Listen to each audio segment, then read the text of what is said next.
Hey everybody, welcome to the Frozen Fish Fiasco. I'm Greg Russell. And I'm Carol Wolfbauer. And welcome, this is the 14th Frozen Fish Fiasco. Now what we do is we raise money to help benefit Clark Park for a lot of after school programs for kids, as well as a lot of other fun stuff for them to do right here. I know we're having a good time on the ice, aren't we? We're always having a great time, aren't we? So please donate at frozenfishfiasco.com. And let's get to the action. Ready! Gentlemen, welcome to the 2023 Frozen Fish Fiasco. At this time, we would ask you to rise, silence your cell phones, and remove your hats as Polly Brady, lead singer and guitar player of Stone Clover, sings our national anthem. All the way down.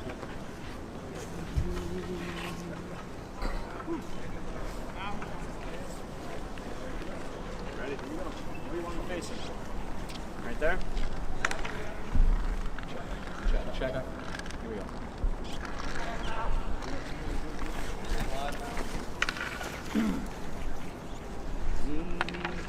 Oh, say, can you see by the dawn's early light what so proudly we hailed at the twilight's last gleaming, whose broad stripes and bright stars through the perilous fight.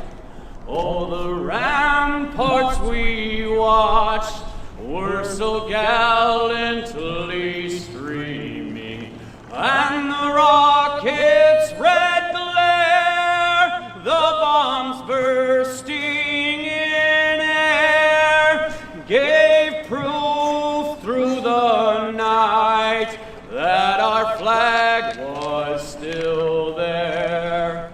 Oh, say does that star-spangled banner yet wave for the land of the free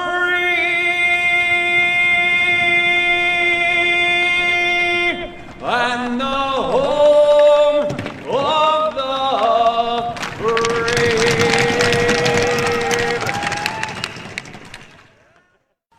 Both teams full strength at the moment. Still got to get this announcement in, so don't throw to me here at this whistle. Fiasco fans, we are taking bribes for charity. If you would like to have a special message said by me during the live stream of this game, please see Gordo, merchandise table in the tent by the entrance. It's only $10, no profanity or company advertisements, please. When you get a chance, Marcus, in this next stoppage, why don't you play that funky music, buddy? Here come the Sharks in transition. That one flashes by, and there's the initial goal.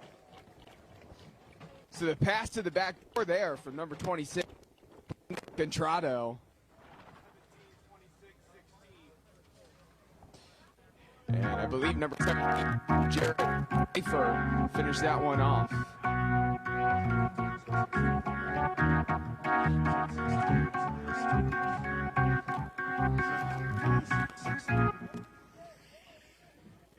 Sharks goal scored by number 17, Jared Pfeiffer. The assists go to number 26, Brandon Contrado, and number 16, Derek Chin.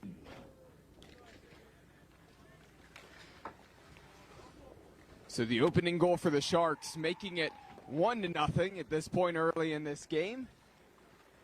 Played just about 4.5 minutes to this point here in the opening game of the Frozen Fish Fiasco. And Jared Pfeiffer, who got the goal, actually a guy who, congratulations to him, just got engaged to his girlfriend, Abby.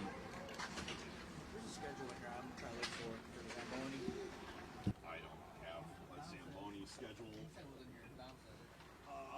The closest thing I can get is the other. This one covered up by Friedman. And a face-off upcoming here in just a moment.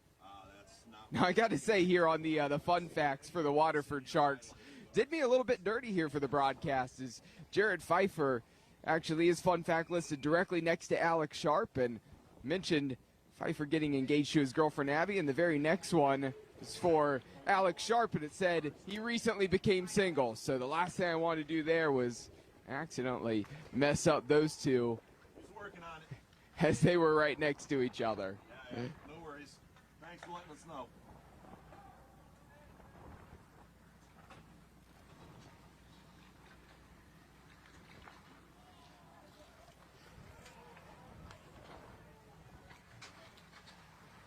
Back in the defensive B and neutral zone here, and the Snow have control of the puck at the moment. Looking to work out of the back. They're starting to throw their weight around out there a little bit, too, or the Snow, Cole. A few more hits and everything. Waterford, for this moment in time here against the glass, they're giving it right back to them over there. We'll have to give credit to the Snow for responding, especially, yes, they gave up the initial goal, but they were buried in deep in their defensive end in the first couple. Become more 50-50 play. There's a decent hit. Again, the Snow still have it right now.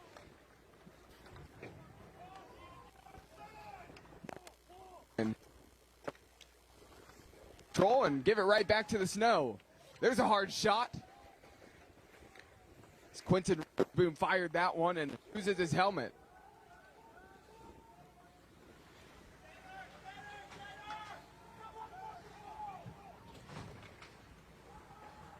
Feet in the middle, poked away. It's number 89, Caleb Chilman, who's looking to find a teammate. A little confusion there on the Snow bench as well. A couple of guys were trying to come off after that hit, and everybody was watching the play take place in front of the net instead of watching their guys come off the ice to get the change over there. Hopefully Gaylord can clean that up, give themselves the best opportunity to get that goal back here. Yeah, maybe fortunate they didn't give up some transition, the Sharks. Again, those miscommunications can be costly. 13 minutes left to go here in the first period. Mentioned again, this is the one game this weekend that is 3 20-minute periods. So a full hockey game here for the MIHL Outdoor Classic.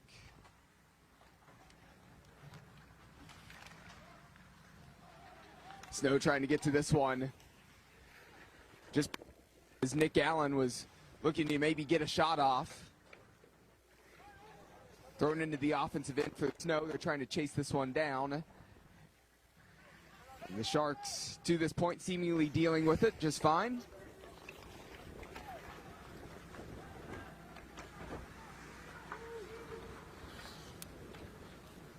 Pass back to the corner.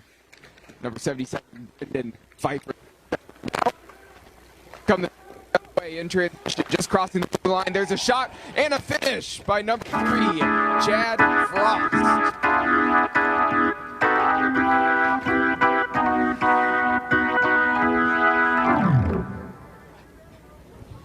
So Brendan Pfeiffer picks up the assist in transition. Chad Frost not wasting any time there on the goal.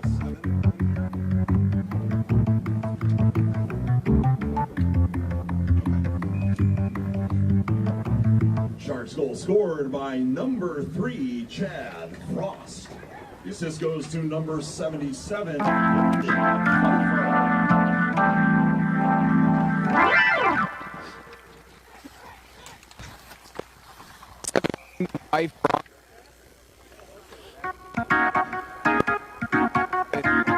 Phil Kessel skates.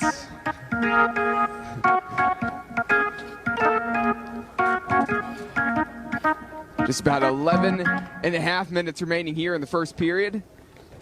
2-0 advantage for the Waterford Sharks.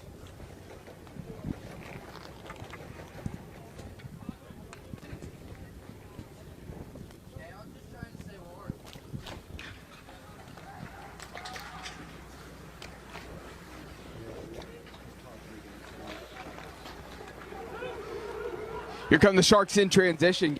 The attacking zone. Lays this one off. Save. Again, net just got bumped off of the frame there.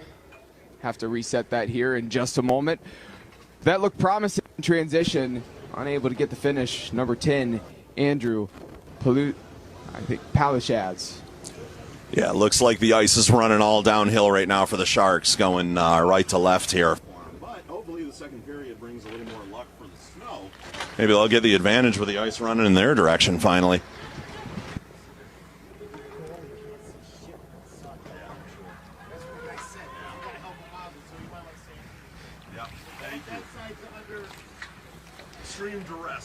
Here's the Snow in the attacking zone, laying this one back in the middle, and now that one's sent out the other way. The Snow going to corral that on the defensive half.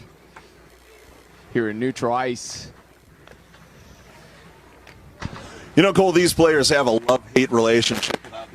Sometimes right now the issue with Clark Park that the Snow is having, this is coming from their bench, their goalie is actually staring almost directly into the sun when he's trying to make saves at their end, while the Waterford Sharks goalie is still in just a little bit of shade down at their end of the ice. So not having the issues that the Gaylord Snow goalie is facing in an outdoor arena setting. Yeah, and certainly as we get to the later games and the sun is rising a little bit higher, it's not going to be the same reflection, but right now it's still low enough. It's really shining off of that ice to this point, so certainly going to be a difficult time for Ian Freeman throughout this whole entire first period to try to see that puck. Yeah, absolutely, and a much better job of the Snow defense there to make sure they were taking care of their goalie.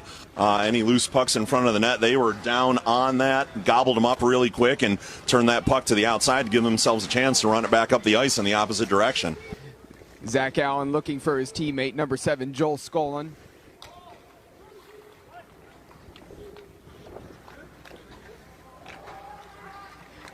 Now here's number 13, Bryant Danielson, and now the Snow again, they still have it and turn that one over.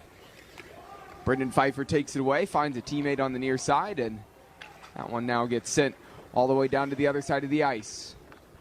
We're halfway through the first period to this point, and again, the Waterford Sharks up 2-0.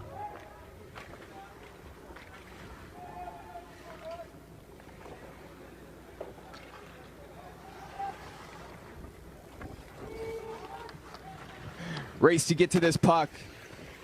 Looks like number 11, Jeremy Schwartz, gets to it first. And he hits the ground as he's taken down in the corner there, but still fighting for it. And loose stick at the moment as Pfeiffer was trying to get to that, and the Sharks going to come the other direction. And they're going to slow this attack down. And then they just throw this one into the boards.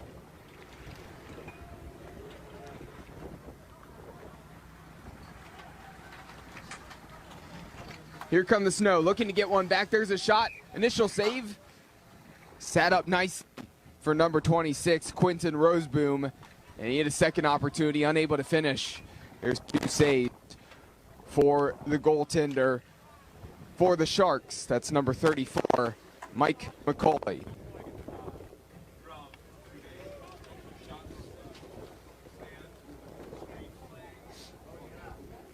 Now Mike Travis, goaltender Mike McCauley, made a couple good saves there, but the real show would be if we get to see what his true talent is. Supposedly, he can juggle 3 lit matches while blindfolded, riding a unicycle. That is a trifecta. You know what? That's not impressive, though. Matches are nice to play with. I'd rather see torches, and beyond that, if he can actually start lighting swords on fire. Fire sword juggling on a unicycle, that would be impressive. I'm sure he's working his way up, though.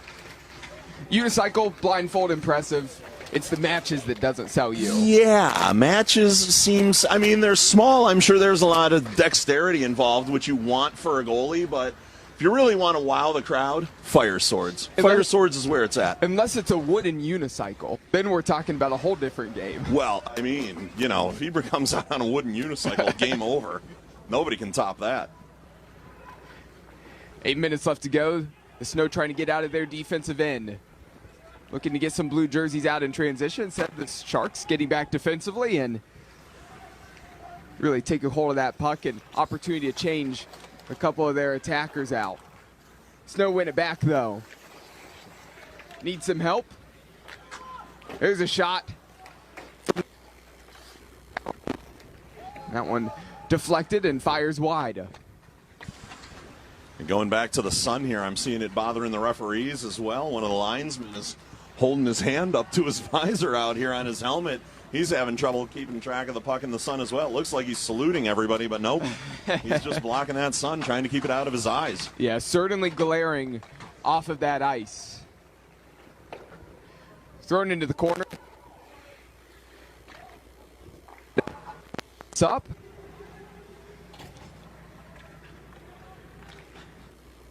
Pressure down the corner, and the Sharks looking to come away with it. Tracking back and helping out Sports. That one flashes just wide of the goal. Here's Allen. Allen into the attacking zone. Finds a teammate on the far left wing. And the Snow have to reset and send this one back. Pass hits the boards here on the near side. Switching it to the far side. Into the attacking zone is number 13, Danielson. There's a shot in the middle, and that one saved. Pushed away by McCauley. New weather condition has emerged out there on the ice as well. Now with the wind coming in, the ice that's been chewed up, on the surface out here is actually starting to blow from right to left, and it's just pushing snow into the face of the Gaylord Snow goalie as well. So a lot of elements at play out here beyond just the game of hockey that really are indicative of an outdoor hockey game here at Clark Park. Yeah, I would say you don't get too much wind in the indoor arenas. Not like you would think there might be, not without those big fans, but out here certainly a troubling condition. And there we go, the Snow gets one back while we're talking about it. They find that kind of blocker side low just over the goalie's pad over there for the Sharks. Much needed goal for the Snow is now they're just down one with 5.5 minutes remaining here in the first period.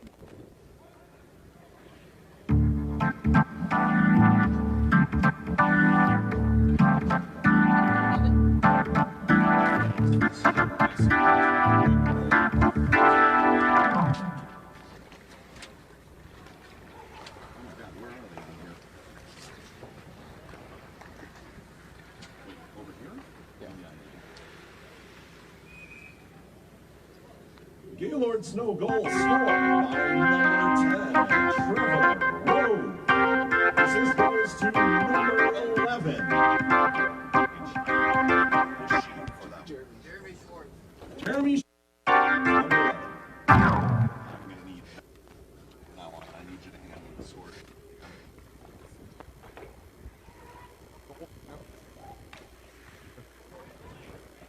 And number 11, Jeremy Schwartz with the assist for the Snow as they pulled just over 5 minutes remaining here in the first.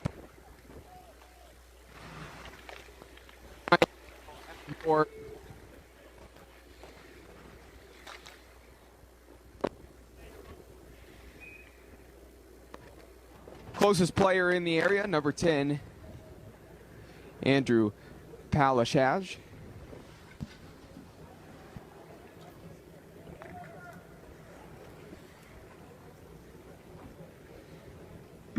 Both teams an opportunity here right now. Change their lines, get plenty of fresh legs out there on the ice. Face-off won by the Snow. Number 7, Joel Scullin plays it to the near side of the ice. Allen gives it right back to him and taken away. Here's Pfeiffer, who has an assist already, looking for a shot of his own. That one flashes just to the wide right of the net.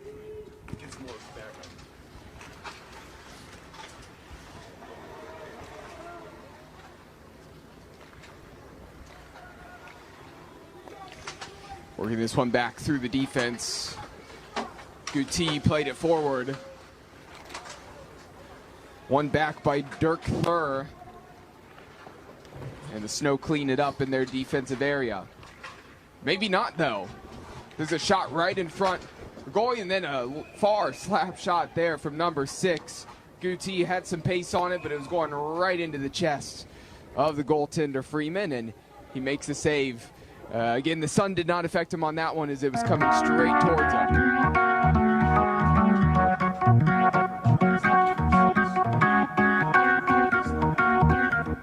That's what you want from that guy. Comes back to maintain that shot. Hope that something happens in front of the net.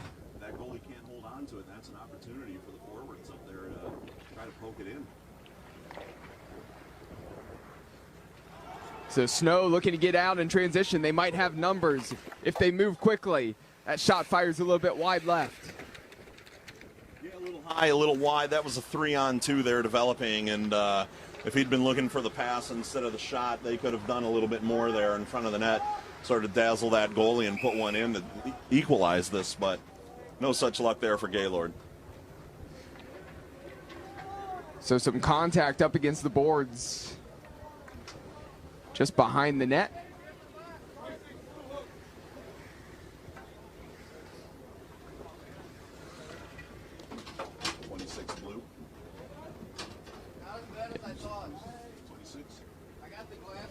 And so number 26, Quentin Roseboom, called with the hook. Gaylord Snow penalty to number 26, Quentin Roseboom, 2 minutes for hooking. So 2-minute period and opportunity on the power play here for the Sharks to try to get that goal back that they gave up as they initially started this game off with a 2-0 advantage, now up 2-1. See what they can do is a minute and a half remaining in this power play.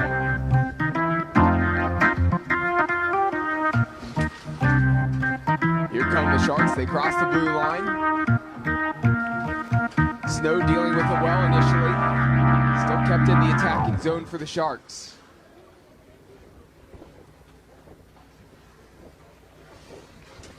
Pass back to Pfeiffer. Pfeiffer passes it here to the near side now in the left corner. Now back. There's a hard shot. That one low and to the left from Guti. And the Snow looking to get out in transition. That one just fired a little bit long up against the boards, and that one will go in behind the net of the Sharks, and they'll be able to come the other way, but that's draining some time off of the clock. 45 seconds remaining in the power play.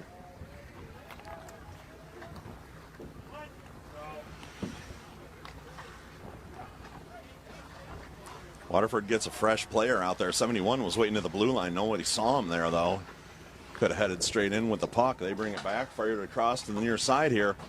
Looking for that far side of the net. They are testing the Snow's goalie's glove side today. That shot just a little bit wide to the right. 15 seconds remaining in the power play. Maybe one last shot opportunity for the Sharks if they make a move here now. Pass it in the middle. And there's the fire, and that one was blocked away and will go wide. And it looks like the Snow, as they clear this one out, will survive. The Snow returns to full strength. Now they're back to full strength.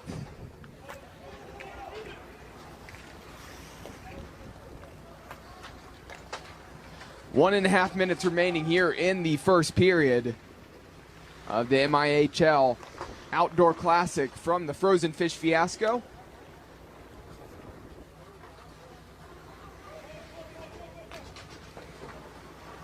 This one here in neutral ice. Pass in the direction of number 61, Nick Rogers, but it's intercepted by the Snow. Crossing the blue line, there's a shot that's fired, and that one saved. It dropped right beneath Mike McCauley, and he didn't see it initially and covered it up just before any of the Snow attackers got to that puck. Crashing in. As that one's covered up, we're going to have a face-off, an opportunity for both of these teams to get fresh legs out on the ice with 1 minute remaining.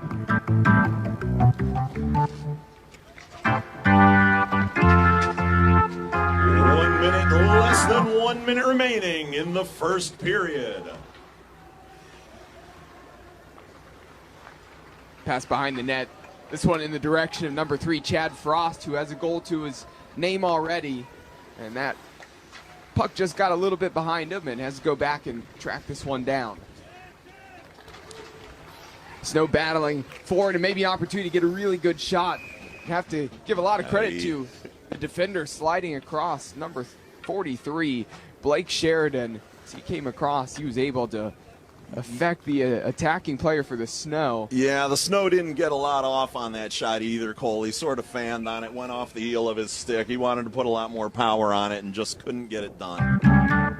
Set up nicely, beautifully right in front of the net, just not able to capitalize. And that's one of those that the Snow didn't want back, because they could easily have this game at 2-2 if you got a good clean shot out there and a great position. Still in the attacking zone here, 20 seconds remaining in the first period. There's a hard shot from number 25. Yeah, good rip there from the blue line. Again, those are your point players. That's what you want those defensemen doing up there, hanging at that high spot, taking those shots, firing it in. But all for naught as the first period comes to a close here, Cole. And that ends the first period, and the Sharks finish up the first period with a 2-1 advantage. Again, mentioned that really last opportunity for the Snow, number 25, Brett Seward. First period, the score is the Gaylord Snow 1, the Waterford Sharks 2. So again, for this game this morning, mentioned earlier, and if you're just now tuning in here to the live stream,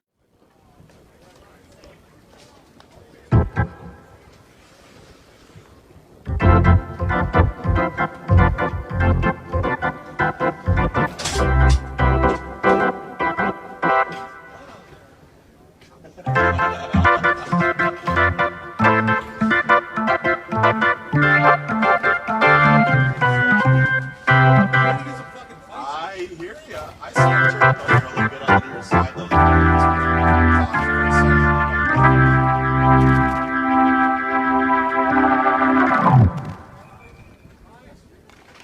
and the second period is underway here at Clark Park.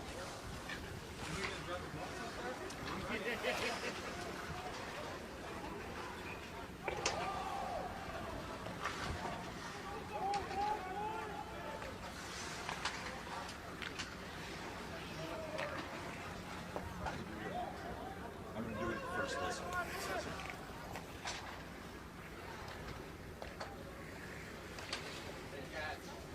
Yeah, you can do a welcome back to the second period. so welcome back here as we get the second period underway. The Waterford Sharks leading 2-1 over the Gaylord Snow. Now, keep in mind, in that first period, it was goaltender number 72, Ian Freeman, who had the sun in his eyes. Now, as these teams have switched ends here for the second period, it will be Mike McCauley that will have to contend with the sun. We'll see if that helps the Snow as well here in the second period, as they are down a goal, trailing, trying to get back into this game. Still a close game, but the Sharks out on the attack. Opening shot, again saved. The follow, saved again, deflected around. Still, the Sharks have it down in the corner.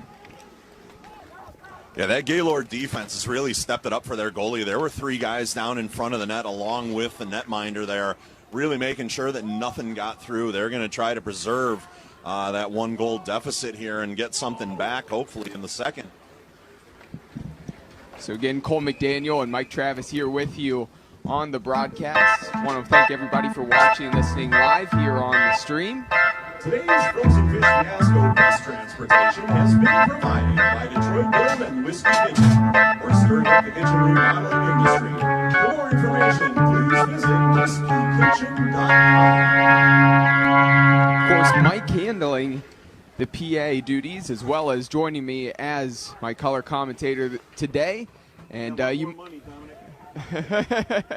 and you might have just heard him, as today's Frozen Fish Fiasco bus transportation has been provided by Detroit Build and Whiskey Kitchen.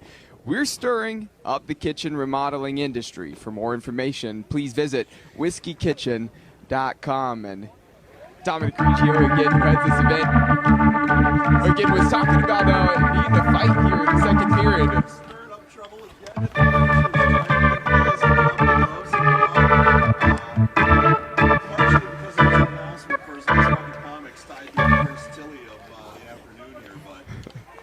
we'll see if he can stir up the trouble he's looking for out here in the second or third period between these two MIHL heavyweights.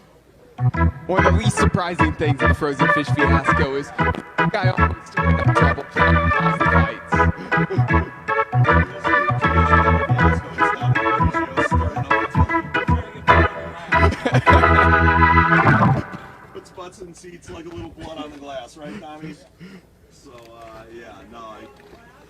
I joked before about needing more money from Dominic, but truthfully, he takes such great care of us every year here. He's got us staying in a nice hotel. He's got heaters underneath the table for us this year.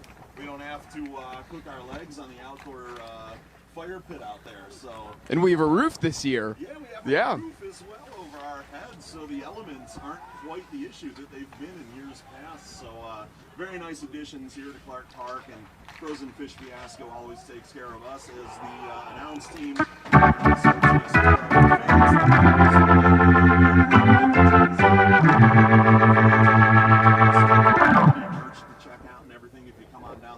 And we invite everybody to do so. All the proceeds are going to benefit the Clark Park Coalition here this weekend.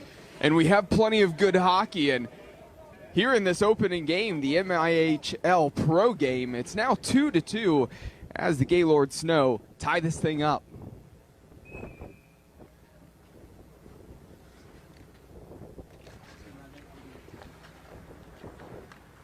Gaylord goal scored by number 11, Jeremy Schwartz. The assists go to number 88, Hunter Ellens, and number 10, Trevor Poe. So number 11, Jeremy Schwartz, credited with the goal for the Gaylord Snow, as that one sat up right in front of the net, and he followed it up and was able to tap that one in. Assists going to number 88, Hunter Ellens, as well as number 10, Trevor Poe. That's exactly what they were looking for, you know, just keep the puck out of their own net, deep in their end, get that goal in transition like they just did there, and that's a nice equalizer there for the Snow here.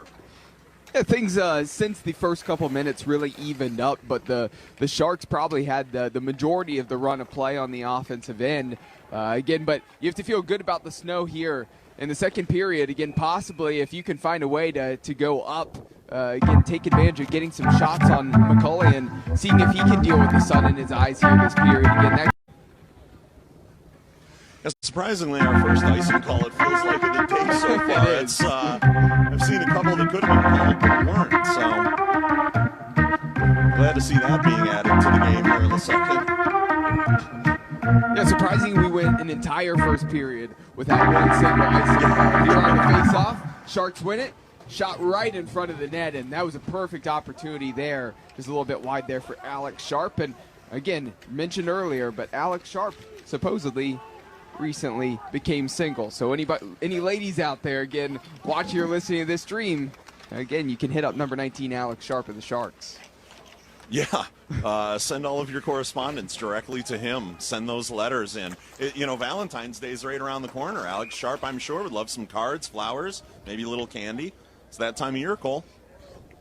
Keep in mind, my broadcast partner here, Mike Travis, is actually a very eligible bachelor as well. And if you're looking to move away from the cold and go out to California, again, you could absolutely go out to California as well. Yeah, we can hang out poolside. We'll have some mojitos. You just got to fly to L.A. to come and be my special someone. Aw. So, yeah, I'd welcome that. Yeah, if anybody wants to get out of the Michigan cold, I could use a good North Coast or Midwestern girl to come and keep me warm at night out there in L.A. when it's 90-some degrees every day. He leaves on Monday, so you need to make a quick decision. Yeah. Get over here to pay that $10 for the Chirps for Charity and profess your love. Make me read how much you love me. That would be something you could do if you come down here to Clark Park this weekend for the Fiasco. Lasky in transition for the Sharks. Plays this one back. Found his teammate and Sharp, and that one nearly squandered and given away, but defensively cleaning up. The Sharks keep possession of that puck, and now it's launched down to the corner. Little race for it, and Snow get to it first. Sewardson just trying to hold off Sharks attacker, and looks like number 10, Pode, goes ice. Here's a little bit of contact right in front of us on the glass. So the physicality starting to ramp up here a little bit more in the second period.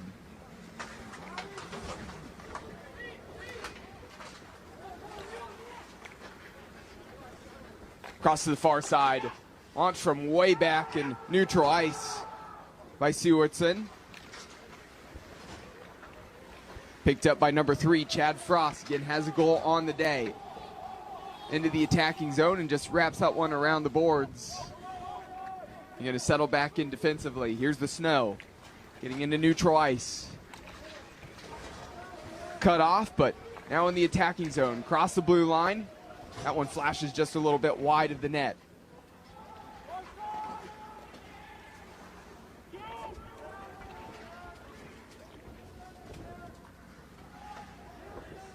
It's right in front of that blue line.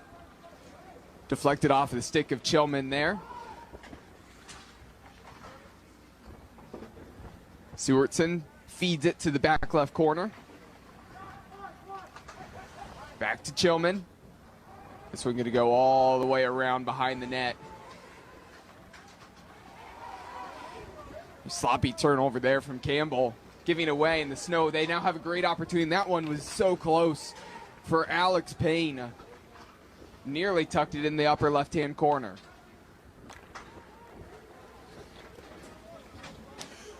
Nice block there by Chillman. Waterford was just looking for a dump and change, but Chillman blocked it with those shin guards and forced Waterford to really make that change a whole lot quicker. And surprisingly, Gaylord didn't even get it out of that end. They didn't take advantage of it. They were still playing with it, trying to figure out where it was and get the action going in the other direction. But here come the Sharks again. And the Sharks trying to get out on the attack.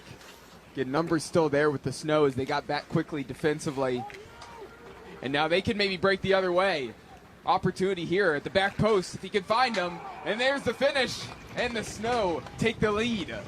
Yeah, nice job there by the Snow, just using the manpower that they had, streaking back down the ice, going that opposite way, getting that fast break, and they actually capitalized on it. So being down 2-0 early, they now have a 1-goal lead here in the second, and as we said, Cole, they're winning the period. And credit to the Snow we saw earlier in this game. Again, decided to be selfish instead of passing it towards that back door. That time, though, Evan Carroll decided to find his teammate and paid off. Gaylord Snow goal scored by number 13, Brian Danielson. The assists go to number 12, Evan Carroll, and number 21, Nick Allen. So number 13, Bryant Danielson, getting up the ice to help out his teammate and finishes it off with the goal. Evan Carroll picking up that assist. And there's the response for the Sharks. That didn't take too long. Maybe about a mere 20 to 30 seconds later of game action. And we're all knotted up at 3-all. Yeah, the Sharks looked like a swarm of bees there on that goalie. It was just black and orange attacking that net, and they end up sneaking one past the defender and the goaltender there. I don't see one. Do we have a 15 black? We don't know who scored that one.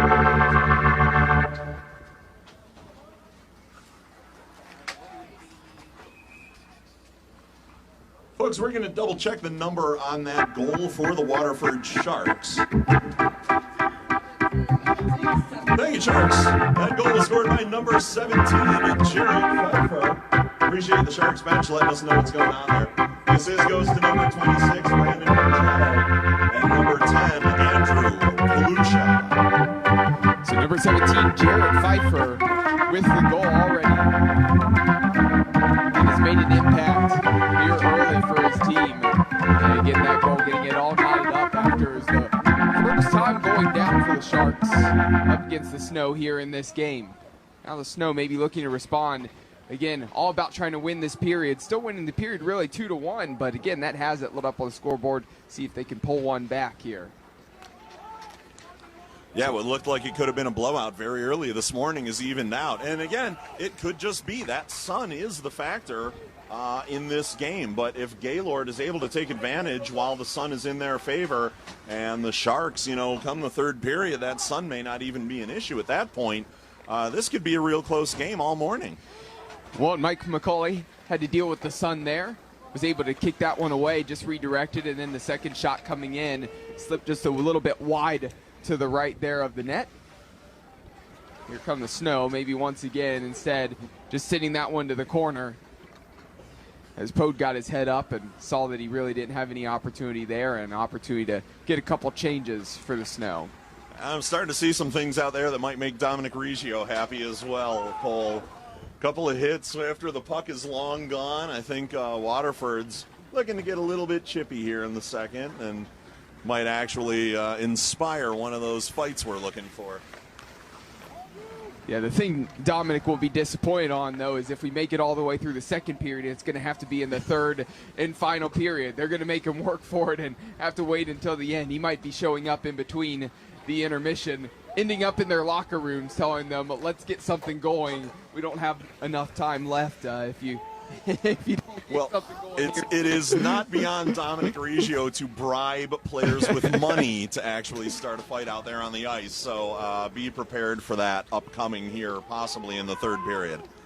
9 minutes remaining here in the second as we're a little over halfway through the second period. Again, a reminder that 3 20-minute periods here in this MIHL Pro game. Yeah, and what a great way to start out the Outdoor Classic for the MIHL, too. You know, this is their first one, right? Yeah, first one. Yeah, and I mean, what a great game for it, too. All knotted up here in the second, middle of the second. I mean, couldn't ask for a nicer day for hockey outdoors. This is a heck of an outdoor classic for the MIHL. I'm actually very impressed. It's kind of a beautiful pairing of two events. I mean, you get the MIHL Outdoor Classic at the same time as the Frozen Fish Fiasco. Seems like a match made in heaven in many ways. I would say so, absolutely. From the Sharks that are 63. Loses his stick over their bench over there.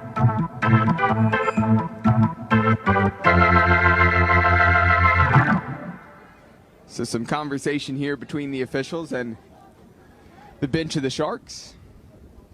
Waiting the face-off, and this one going to be won by the Sharks. A few typical shenanigans over here as well before that face-off puck dropped, as a few of the guys on the Gaylord bench were harassing and assaulting in a certain way one of the Sharks players, who turned around and gave a wink and a smirk back to the Gaylord bench. So Chad Frost was looking for Max Campbell in the middle, unable to connect with him, but still the Sharks have it in the attacking zone here, and this one going to be caught there by the goaltender, number 72, Ian Freeman, and face-off upcoming.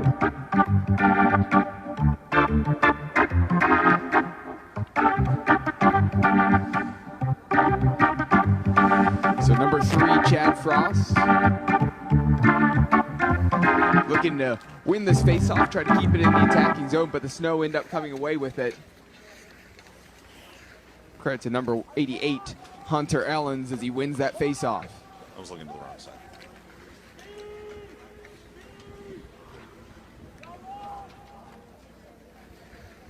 Wraps around behind the net. Frost battling to get control of that puck, with Evan Carroll, the actually reigning League Player of the Month on the MIHL website. Hey, there's quite an accomplishment. Good for that young man.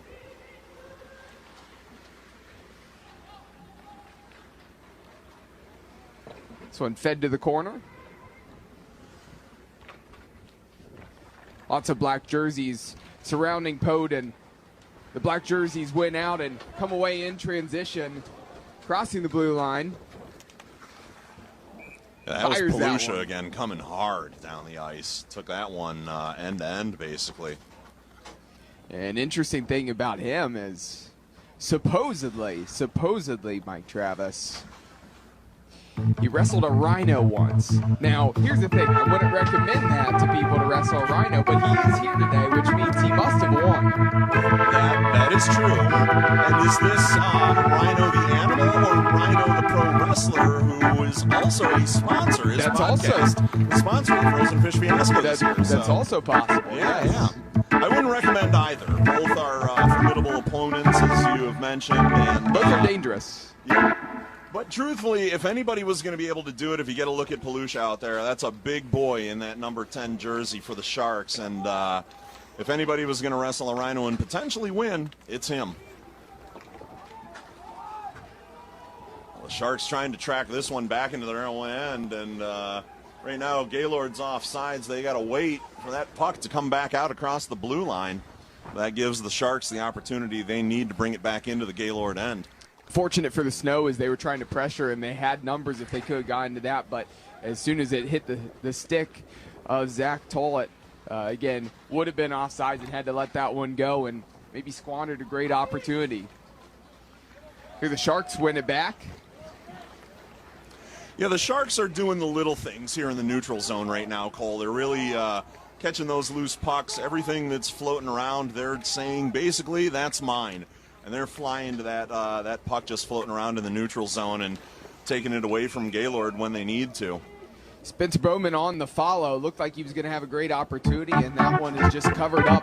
Excellent save as Freeman had to lay out for that puck. He covers it up, and face-off upcoming here in just a moment. But Spencer Bowman supposedly won the 2005 invention of the future with the reverse microwave, and I have no clue what the reverse microwave would actually do, because the reverse microwave, does that cook from the outside in, or does it actually turn things cold, is my question. What's the reverse there? No, you put the microwave popcorn in the microwave, you set the timer, and instead of cooking the popcorn, it cooks you. That is the reverse microwave. The microwave shoot into you instead of into your popcorn. So it's everything outside of the microwave. Yes, that is the reverse microwave, yeah. Okay. Clever invention. Yeah, I'm not sure why every home doesn't have one yet. Not sold it in your most popular stores yet. We'll wait and see on that. Well, it only came out in 2005. I'm sure there's still some research and development going into it, a little bit of marketing. They got to figure out how they're going to box that and sell it to, the ladies at home. They're really the ones doing the reverse microwaving. And, it could be the replacement to the tanning bed. It's very possible. 4.5 minutes remaining here in the second period. Still 3-3 between both of these teams. Whistle here. And we're going to have a penalty upcoming going against the Snow.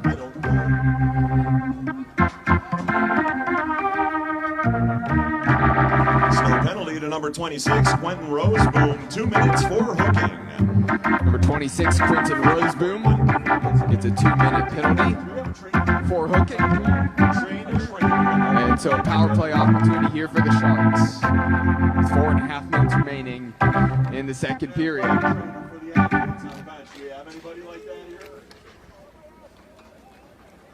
So this could be big for the Sharks here coming up, as Snow has been really controlling the second period in many ways, winning the second period at least on the score sheet.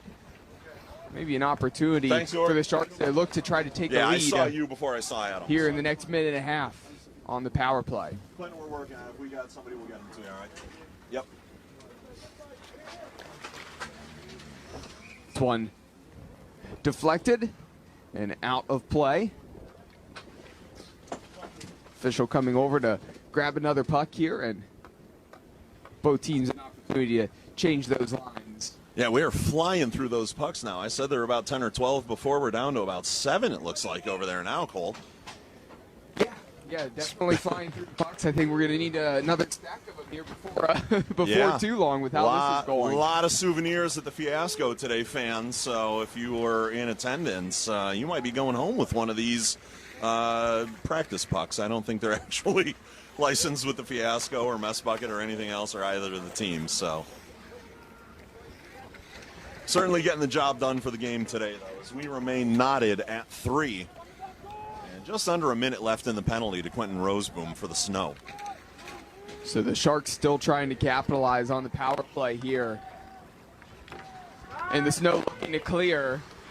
This one up in the neutral zone, and this one across the ice to the far side. Maybe an opportunity for the Snow down a man to do something on the attack. That one's taken away, though, as Nick Allen was wrapping around behind the net. Snow.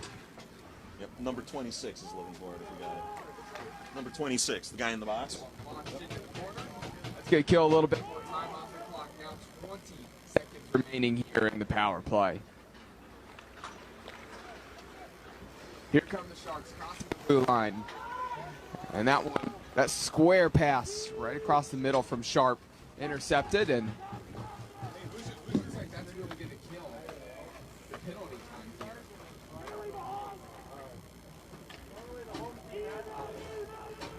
Penalty is over, and the Snow are back at full strength. And as soon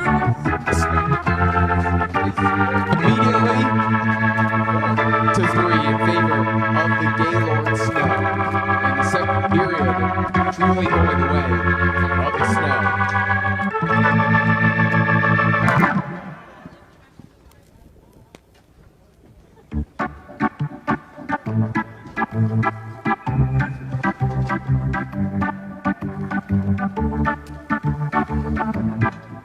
So goal scored by number 90, Alex Payne.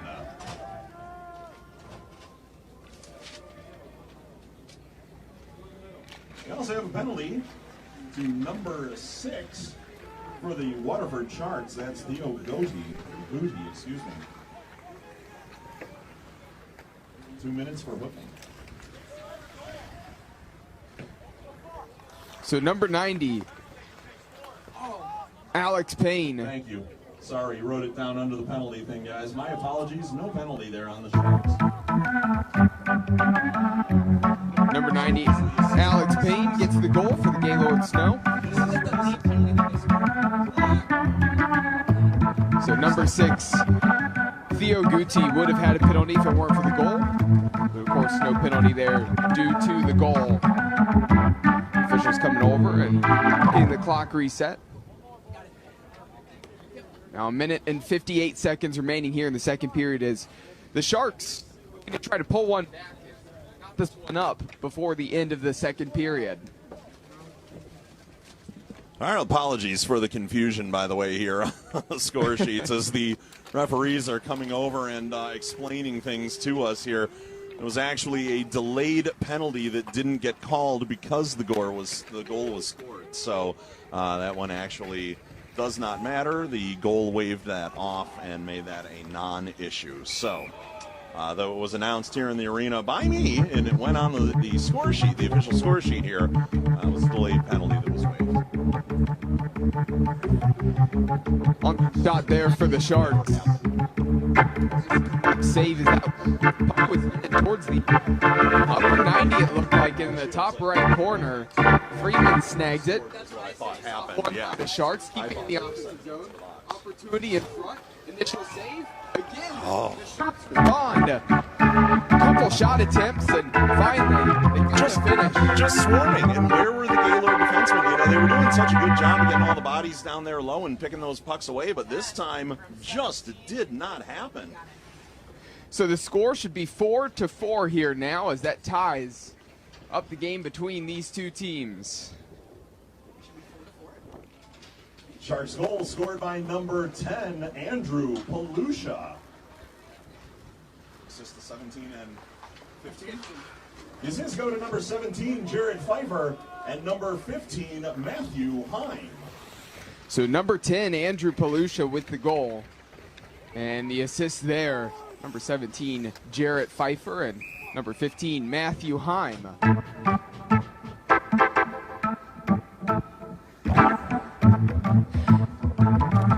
Matthew Heim, a guy I haven't had a chance to really call his name too much. Again, getting involved in the action there, the defenseman. And Heim supposedly is a 4-time recipient of the coveted Player Hater of the Year award in 2005, 2006, 2008, and 2009. Mind you, I did the math on that. That was from the ages of 10 to 14, starting early. Wow, yeah, and that is quite a record of hate as well. I mean, you know, we talk about streaks in sports and everything, but those 4 years, Player Hater of the Year, I wonder who got it in 07. That's the big question. You know, what did he not do that year to get the coveted Player Hater of the Year award? Some contact there as Bowman laid out a player, the Snow. Here's the opportunity in front of the net, and that one just pushed away by McCauley and looked like an opportunity for the Snow if they could get on that one and poke it in. Instead, the Sharks deal with it defensively well. intercepted here, an opportunity to shoot, and that one fired right down the middle. Unfortunately for Nick Rogers, not able to tuck it towards the near post, and again, maybe an opportunity there for Rogers to give the Sharks the lead, and unable to capitalize there on that opportunity. And unfortunately for Chillman there, that one just hopped over his stick. He was already looking up ice, and the puck took a funny bounce as he got ready to take a swipe at it. Gave the Sharks that opportunity to put one on net there. Down to 5 seconds remaining here in the period. The Snow going to have to try to get a shot off, and that's going to do it, as we're going to end the second period tied up at 4-4. At the end of the second period, where the score is all knotted up at 4 between the Waterford Sharks and the Gaylord Snow. So we'll take a break, and intermission here coming up as Zamboni will come out, clear the ice here, and these teams, again, will go off the ice to the locker room here, and the final period will be upcoming here in just a little bit. We'll be right back here for the live stream of the Frozen Fish Fiasco shortly.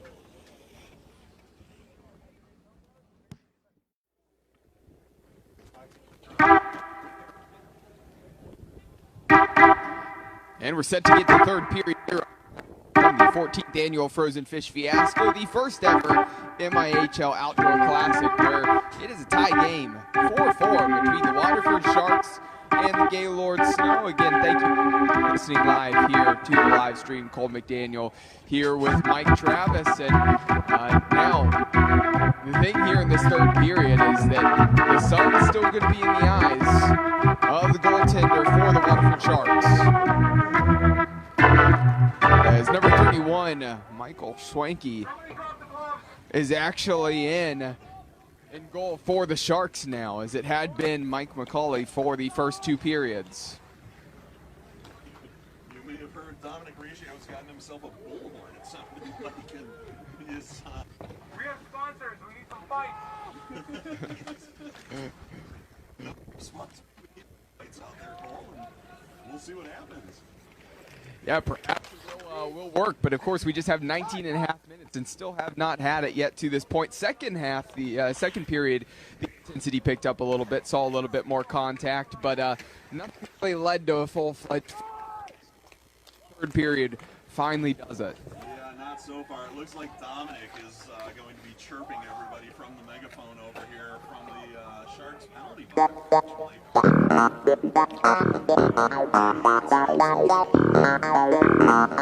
come the Snow as they cross the blue line into the attack. There on that shot, crashing in was Carroll. Still the Snow have it, attacking it.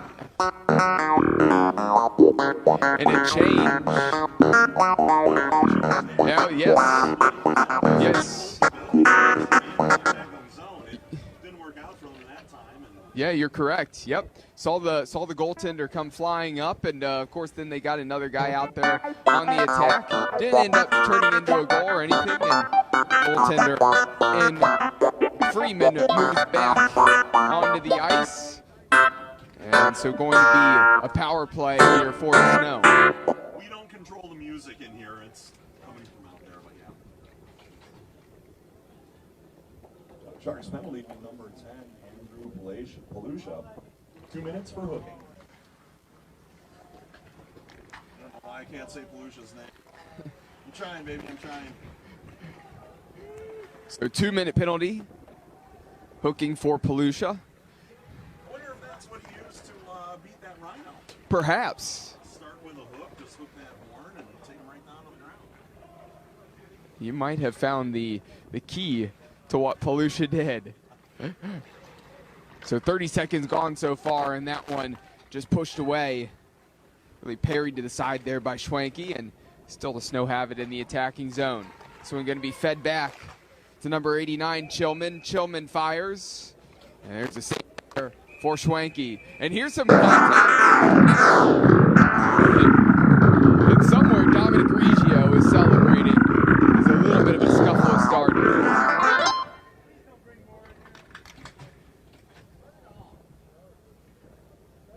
Where is that announcement?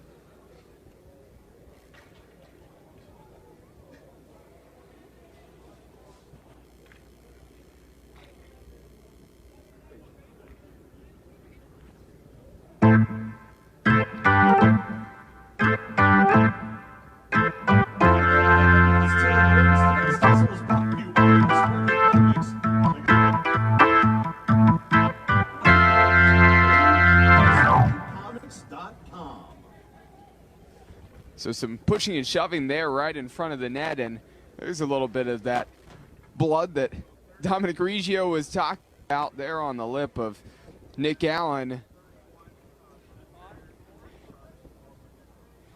So as the officials come over and sorting this out here at the scores table, I have to give a shout out, and that's a nice Tilly boys. Today's tussle was brought to you by Mess Bucket Comics. Check out the Mess Bucket Comics hockey comic series called Donnybrook, only at messbucketcomics.com. Offsetting roughing minors to the Sharks, number 31, Michael Schwanke.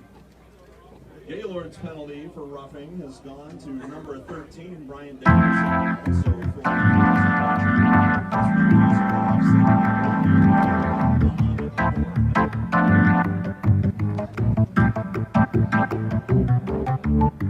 So you may have heard Mike Travis again mention the offsetting penalties here, and play is going to ensue here with the face-off here in just a moment.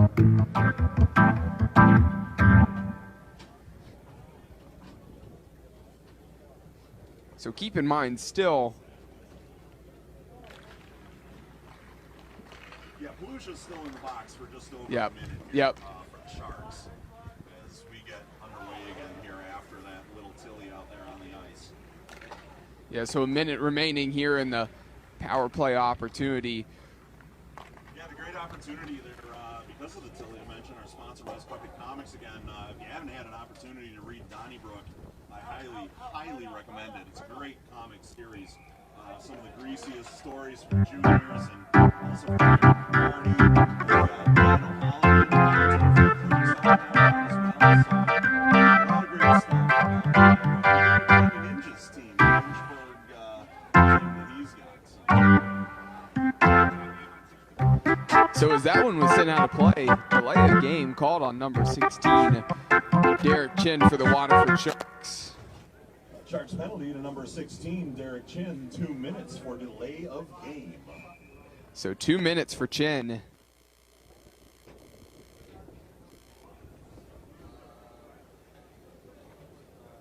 And Chin over here now in the penalty box over to my right, supposedly Mike Travis.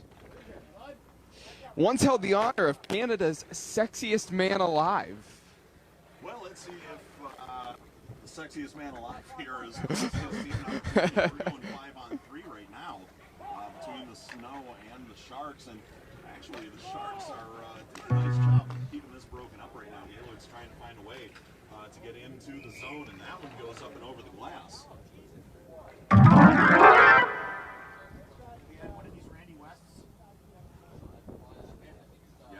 So as that one deflects out. Really? Into it. I'm good right now. Waiting the face-off here in just a moment. 17 minutes remaining in the third and final period here of this MIHL Outdoor Classic.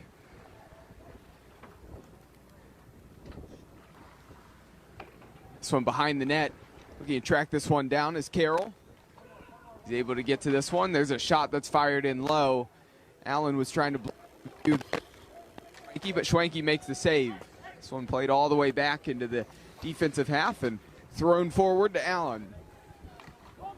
Cross ice. That pass just a little bit behind Roseboom, and he has to go back and corral this one. And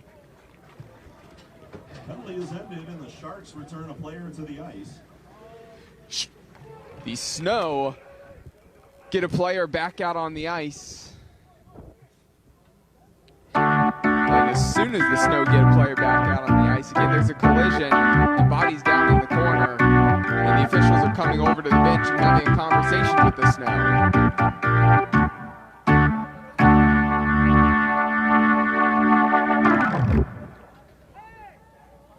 Wasn't supposed to hop the boards. He thought because he didn't know that the time on the clock wasn't for him.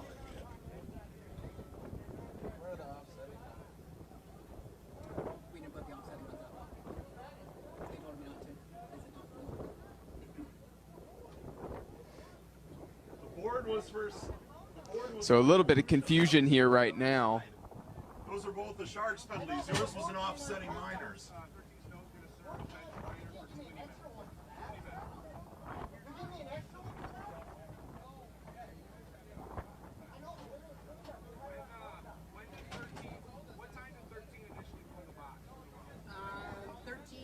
winning 17-23.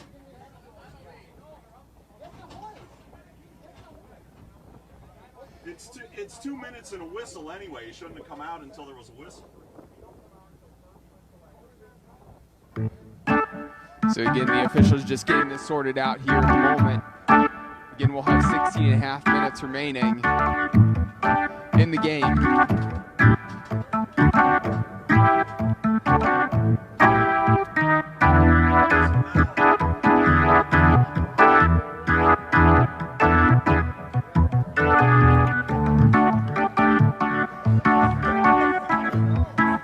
Looks like you're just all sorted out here, folks. Gaylord snow penalty to number 13. That's Brian Danielson over there. He's trying to make sure it goes to somebody else, but it's going to Brian Danielson. He's getting a 2 minute, too many men on the ice penalty.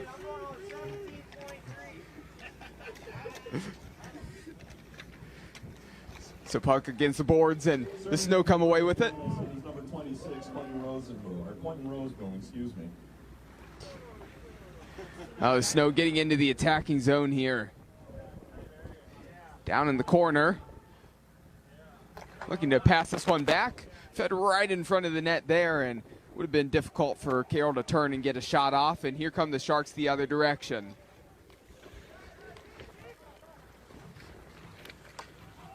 Palusha's shot saved. Looked like that caught the top of the stick there for Freeman as he pushed that one aside. And a whistle, yeah. So now you're just waiting for a whistle.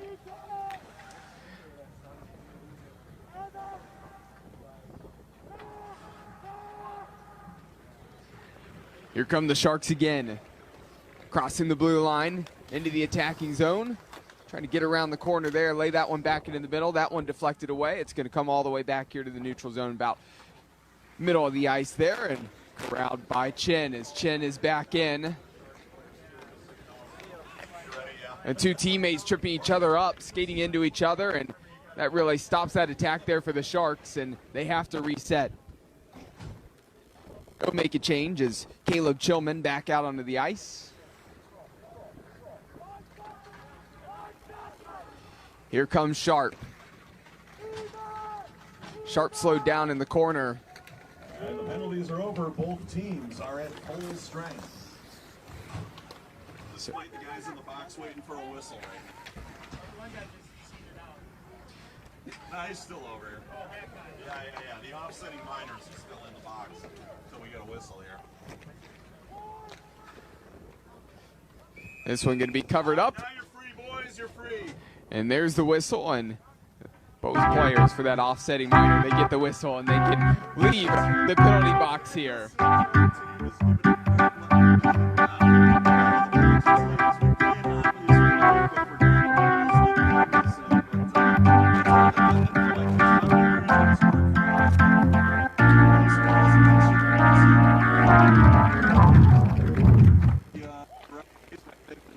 Sharks player or slew footing a ref or something out there, get yourself right back over here in the box and hang out and talk. Make sure you know the rules the next time he gets thrown in the box. So basically, if he's box in the next couple of minutes, we job over here, correct? I wouldn't say that. Our Dominic was working to get that little Tilly that we had in front of the net down there at the other end a little bit ago, but we'll see what happens. One's not enough, though. No, I think Danielson's got some hot blood. I think we can see something out of it here today. And if he can't do it, he's certainly a couple other guys on the Gaylord Snow that are a little taller, bigger than him that may want to drop the gloves, do a little enforcing out there on his behalf. Lasky with the pass into the middle, looking for his teammate and Gregorich. Gregorich not able to capitalize, get a clean shot off there in front of the net, and Gregorich, apparently the founding member of the official Flash Gordon fan club. Does Sam Jones know? Who is Flash Gordon? Yes.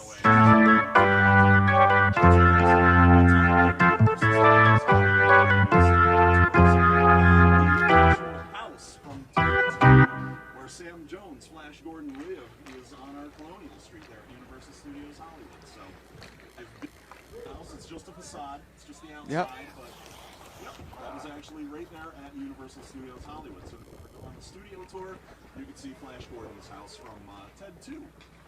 Well, McFarland's project. all loose ends, everything getting tied up here at the Frozen Fish Fiasco there with Gregorich and your experience out there. Yeah, I'm sure he'd be surprised to know that I go past that house.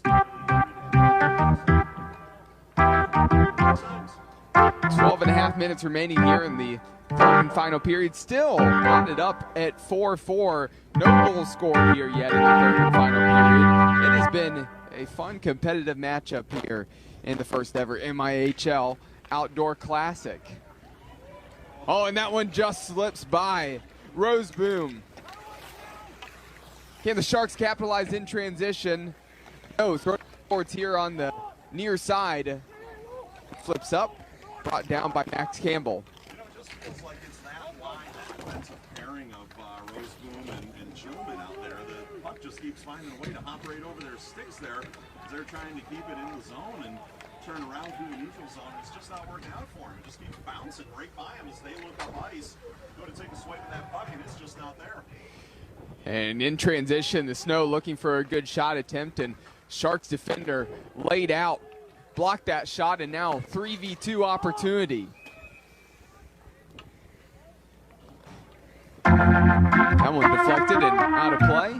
Both of these teams getting some fresh legs, some fresh skaters out onto the ice, and we have a face-off upcoming from the far side of the ice.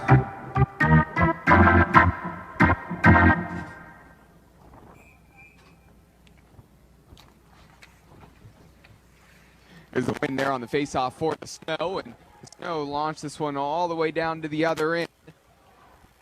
Comes out and really turns this one over. The Snow looking to take a lead, instead lose it. Here come the Sharks, back the other way, crossing the blue. That one just slips away as Pfeiffer tried to play it across the middle. Yeah, Pfeiffer found that, and Beluga just maybe taking that left instead of going right with it. Might have had a chance on that, but he was going to peel off there, circle back out, get to the high slot, and look for his opportunity if the puck came back his way.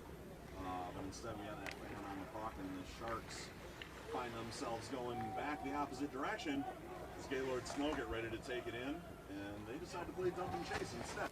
Well, Chin turned that one over to Evan Carroll, and another one of his teammates ran into each other and it lost control, and really the Sharks able to avoid any danger there. Now here comes Pfeiffer down the right wing. Tripped up a little bit coming around the edge, but he's back to his feet and gets to the puck. Far side of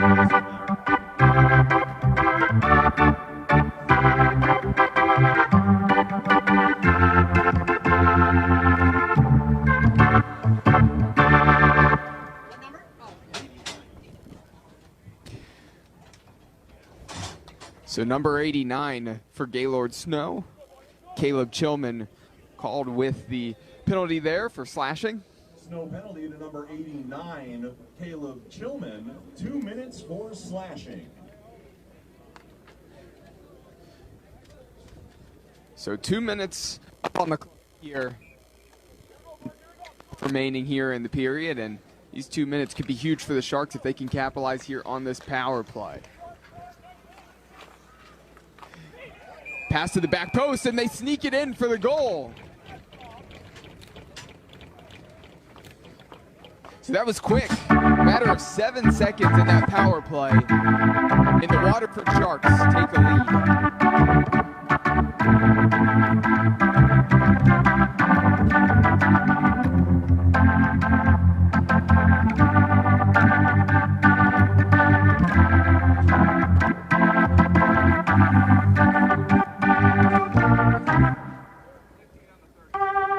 So Spencer Bowman picks up the goal for the Sharks. Shark goal scored by number 21, Spencer Bowman. This goes to number 16, Derek Chin, and also number 15, Matthew Heim. Correction on the goal, it's 61, Nick Rogers with that power play goal, not 71, Spencer Bowman. 61, Nick Rogers with a power play goal for the Sharks. So official comes over and corrects the numbers. Not 71, 61 Nick Rogers with the goal. And number 16 Derek Chin and number 15 Matthew Heim with the assist. And Nick Rogers, the goal scorer, captained the Egyptian national team. So again, that's excellent. Again, getting to play some hockey with some of those guys overseas. Yeah, I mean, come on. Who knew they even played hockey in Egypt? Feels like it would be too warm over there. Right. Even if you go indoors, it's still hot in Egypt, I would imagine. I would think so. But all I know of Egypt is the pyramids, so it's not really fair for me to assess the entirety of Egypt based on a couple of wonders of the world. Hey, I mean, they're getting it done. They're playing hockey. We'll just have to ask them whether it's rollerblades out there instead of the ice skates. Rollerblades, yes. That would make more sense over there in Egypt to have roller hockey. Didn't say that, though, on the sheet. It did not, no. Distinguish ice from roller, but maybe it was an Egyptian roller hockey league. Perhaps. I'd pay to see that. Well, we'll try to do some digging and see if we can get more information on that here as we have just under 9.5 minutes left to go here in the third and final period.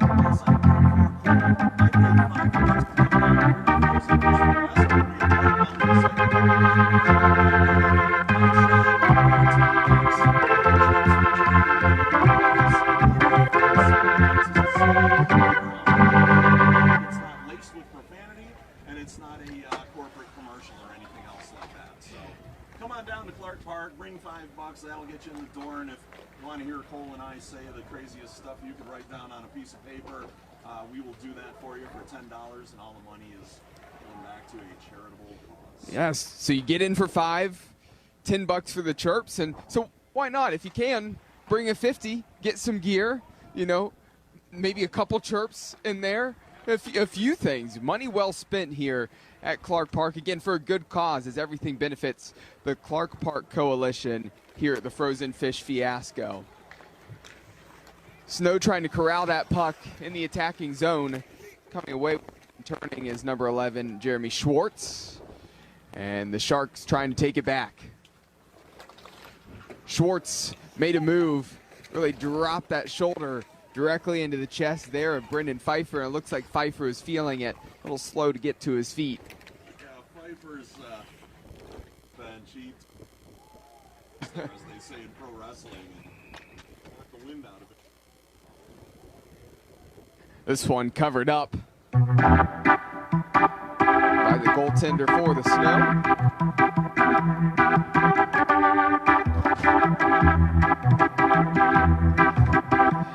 And here in the third period, they have changed ends again. I think trying to keep things fair. Can spend half of the game looking into the sun. So right around that 10-minute mark, they switch sides. So the Sharks attacking from right to left across the ice.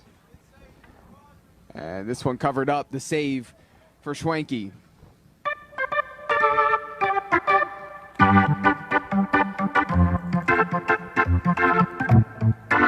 So an opportunity for both of these teams to make more changes.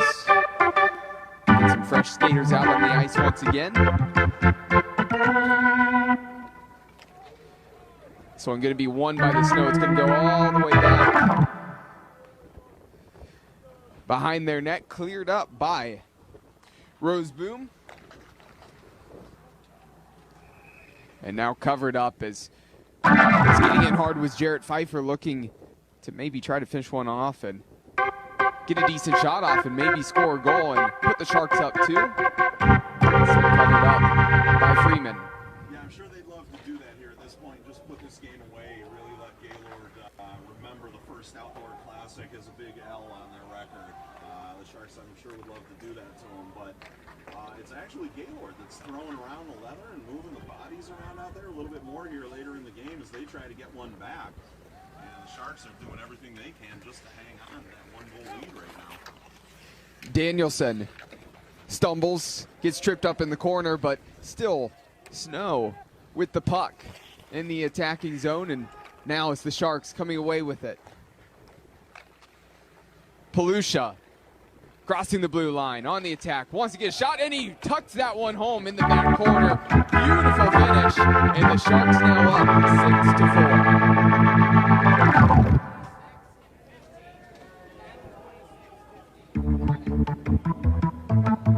Sharks have scored by number 10, Andrew Palusha. This is go to number 26, Brandon Contrato. So number 10, Andrew Palusha again with the goal. Special note here in the arena tonight, fans. Andrew Heim, with that assist, has got the playmaker now. That's 3 assists to the game for Matthew Heim today. Congratulations to him getting a playmaker in the first outdoor classic for the MIHL.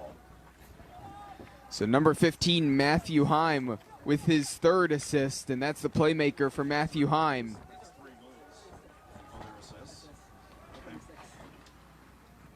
Not to be left out from that, number 26, Brandon Contrato, also has a playmaker with that last goal. He's got 3 assists on the day as well.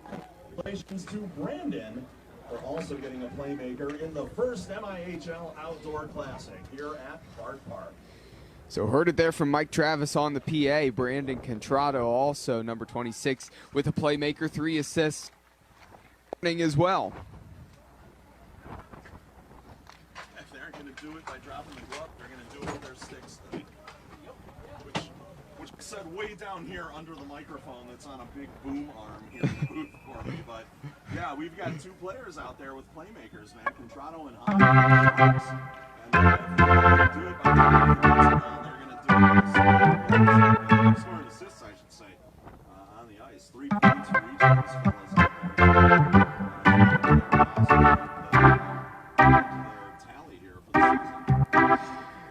You know, the first period was won by the Sharks, and second period, the Snow, they really respond back in beginning of the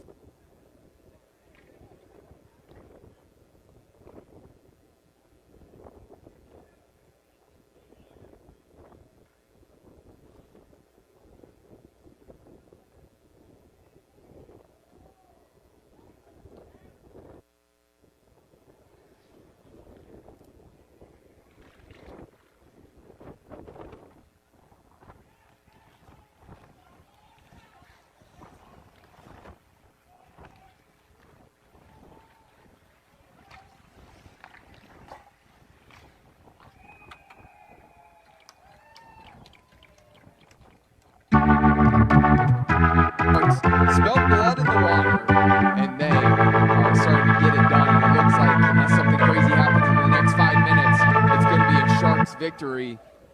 But still plenty of time here to play. 7-4 is the score in favor of the Sharks here in the first MIHL Outdoor Classic.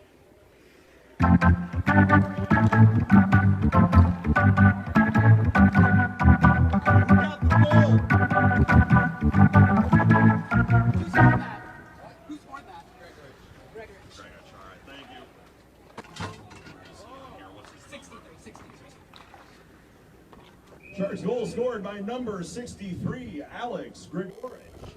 The assists go to number 19, Alex Sharp, and number 15, Matthew Hines. There again, picking up another assist. Grigorich credited with the goal. Number 19, Alex Sharp, and number 15, Matthew Heim on the assists.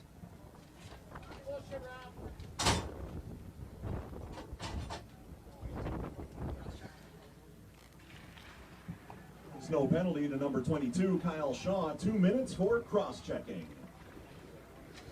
So Kyle Shaw for Gaylord Snow into the penalty box. 2 minutes for cross-checking.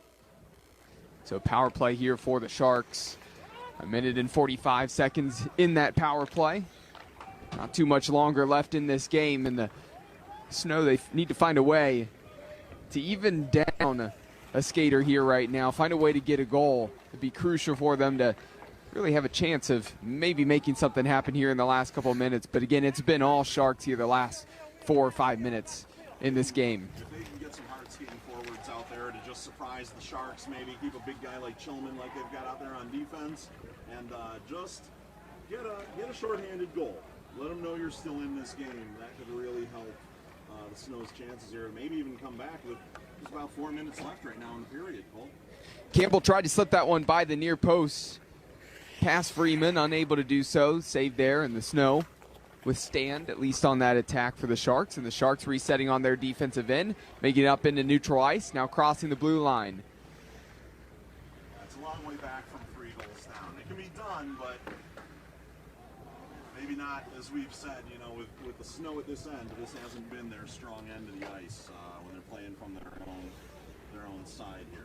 That one pushed away off the pads there on that shot from distance. As that was cleared out by the Snow, takes some more time off of this clock here at the moment. And again, the clock really not the friend of the Snow. It's kind of one of those things where the clock is somewhat your friend in the power play, where you want to kill the clock, but also the game in general, when you're down and trailing, the clock is not ticking in your favor. So again, you got to try to find a way to do whatever you can fast and see if they can get a goal here as soon as they get back to even numbers, and they are right now. And despite the smelling blood in the water as they did earlier, the Sharks, they actually are kind of laying off on this power play a little bit. They were skating around in the neutral zone, not really making a push to get up ice all that much, but coming back on defense there, they robbed Danielson of an opportunity.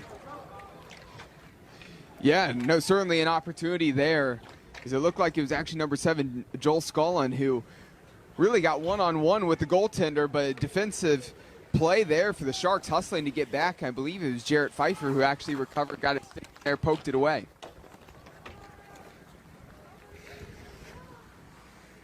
So 2 minutes remaining in this game.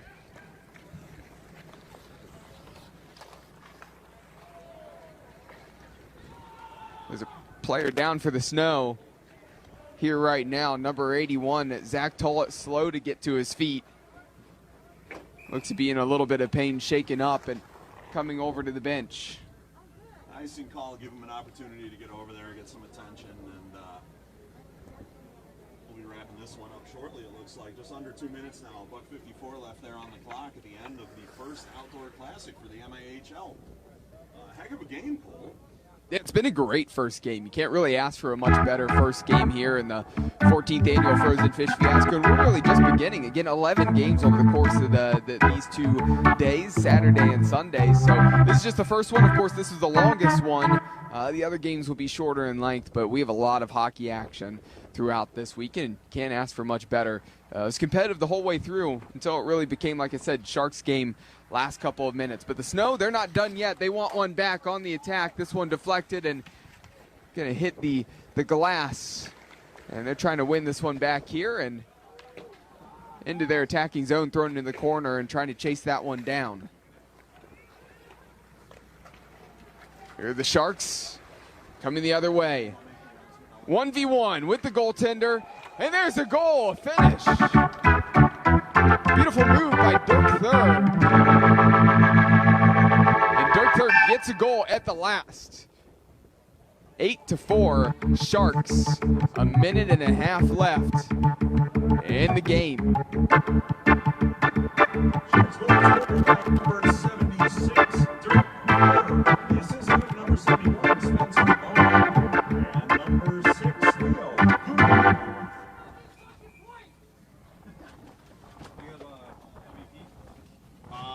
It can go, I'd say probably Matthew Heim with 4 assists on the day, it looks like. My buddy. Okay. I mean, is anybody else? So here's the Snow. Now that they find themselves down 4, just a little over a minute remaining here in this game, and trying to get that consolation goal. This one thrown across the middle of the ice in front of the net. And escapes to the boards on the far side. And hey, Mike Travis, by the way, it's always a good hockey game when Dirk Thurr, the Sausage King of Chicago, scores a goal. I thought that was Abe Froman, but apparently Abe's lost his title. It's gone to Dirk Thurr these days. Good for him.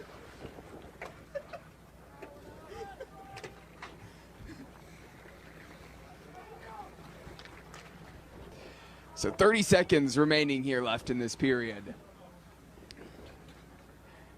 And it looks like we'll see how much the Snow want to get that consolation goal if they'll attack. Here, get out in transition. That one fed here to the left wing. Taken away by the Sharks. Maybe an opportunity to send it up the ice. Kill the clock off. No, instead going to get out in transition. Takes the shot himself. Maybe should have passed one to the back door to Heim. I'm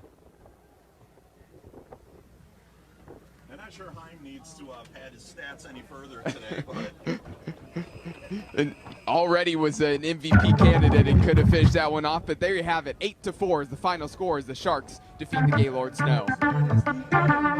first MIHL Outdoor Classic. The final score, the Gaylord Snow 4, the Waterford Sharks 8. So at the end of the game, all the post-game festivities going to wrap up this first game. I want to thank you who came out for the first ever MIHL Outdoor Classic. Great way of getting it off here. 15th annual. Yeah, from McDaniel beside.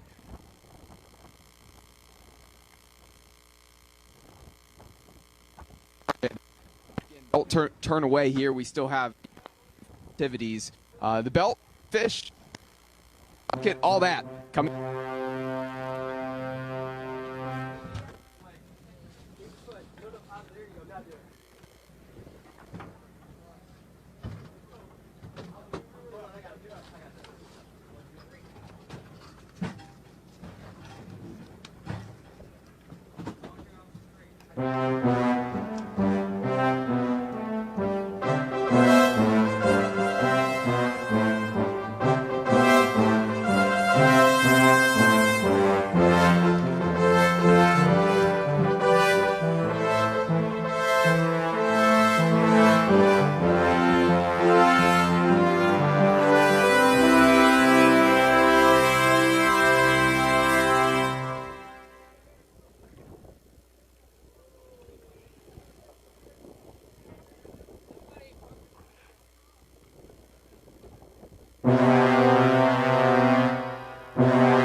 You now, can you hear me? Oh, yes you can.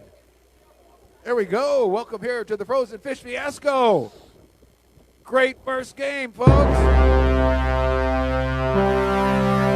even the sun came out for us. You gotta love it. We got so much fun. And tomorrow Sunday.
Such a great time here at the Frozen Fish Fiasco. So this is all done. Greg does his All right, and here we go. Another special thing that we have here at the Frozen Fish Fiasco is the Garbage Can King. How you doing? How are you? What's your name? Hunter. Hunter. Well, I know you didn't want to kick this. You wanted to get the win, but hey, you at least get the special honor. How far do you think you can kick it down? We're going that way? Get her like 5-6 feet. All right. All right, Hunter, congratulations. Go ahead and take your shot. Here we go. Yes, that's right. That's right.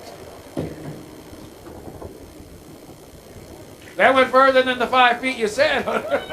That was great. Thank you so much. Appreciate it. And don't forget, more of the Frozen Fish Fiasco right after these.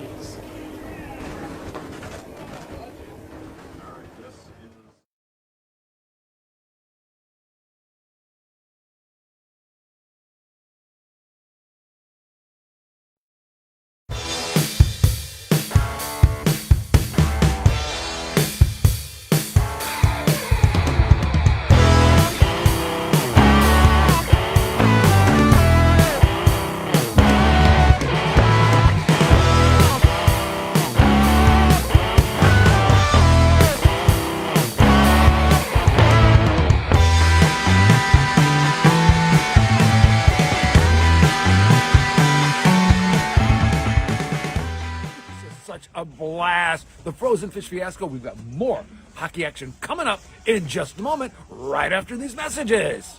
Greg? Yeah? Behind you. Oh! What's up?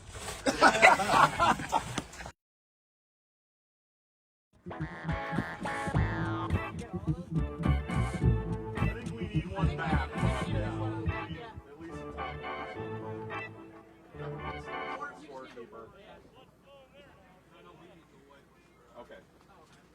Gotcha. Perfect. Thank you. Yep.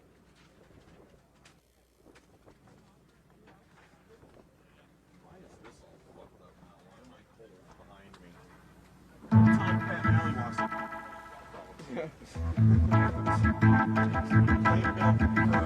Well, damn it, Pat Malley.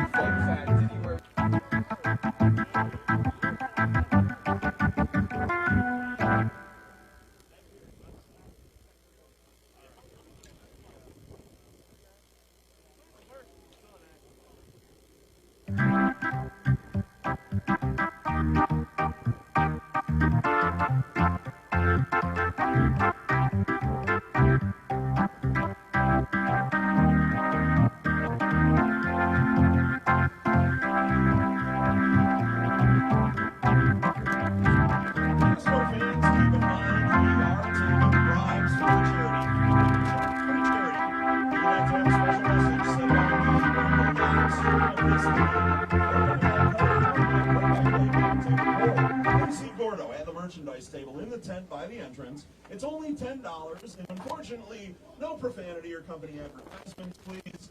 But once the game gets started, if you want to participate in Chirps for Charity, take $10, go over to see Gordo in the merchandise tent, write something down on a card, he'll get it over here to us, and we will be compelled to read that chirp live during the game to all of your friends and family here at the Frozen Fish Fiasco.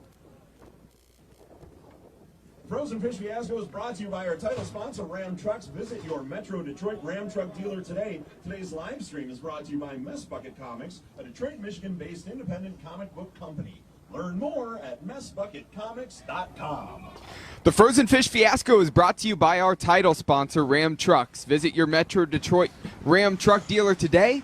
Today's live stream is brought to you by Mess Bucket Comics, a Detroit, Michigan-based independent comic book company.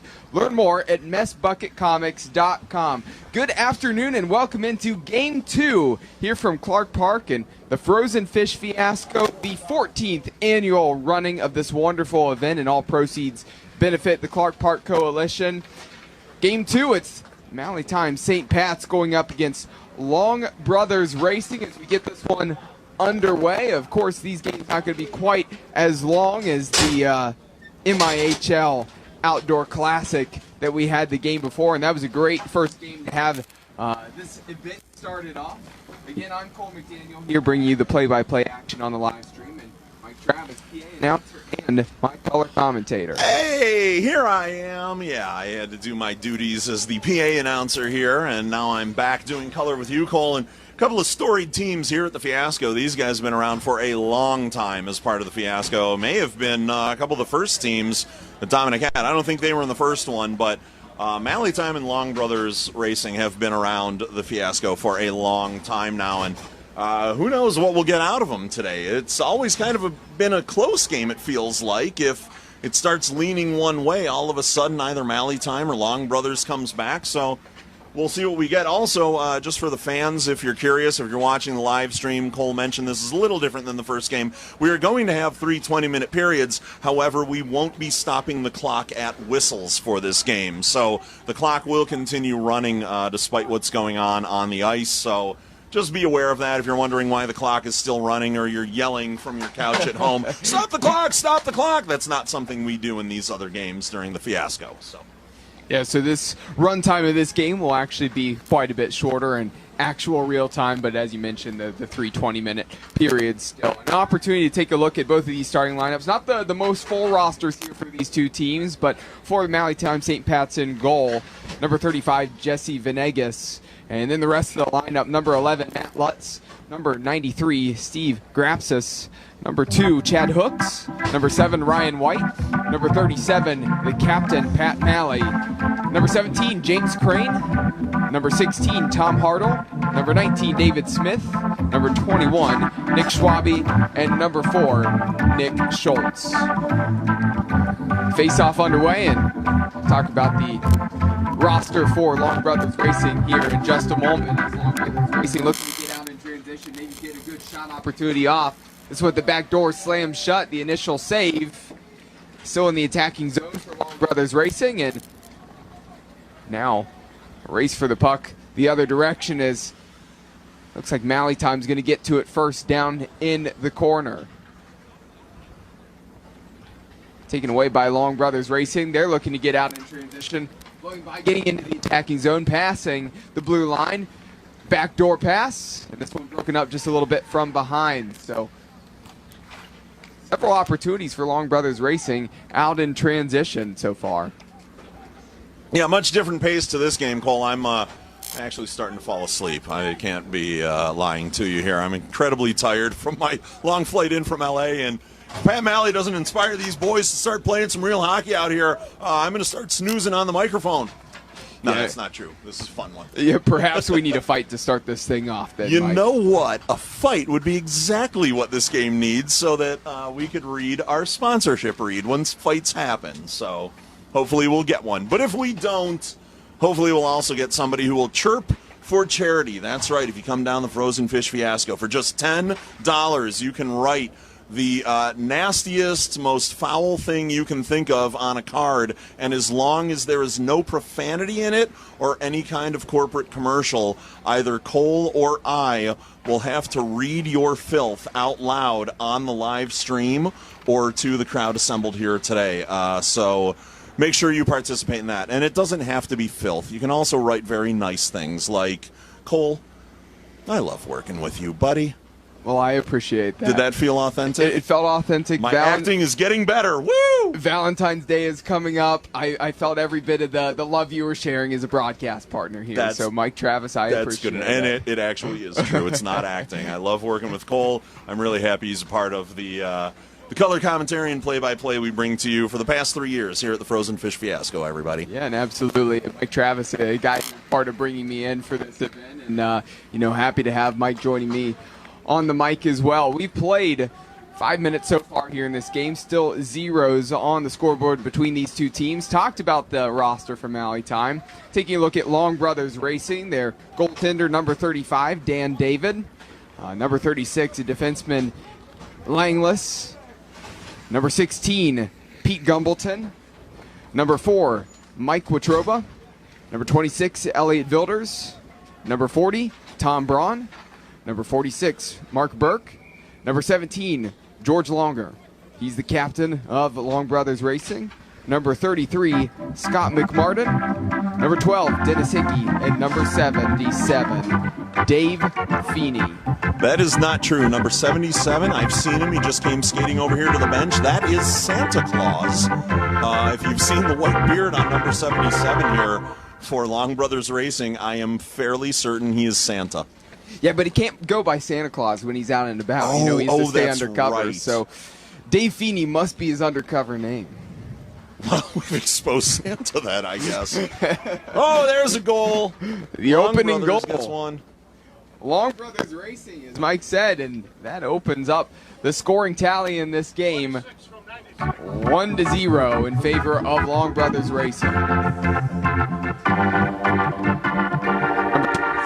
Builders with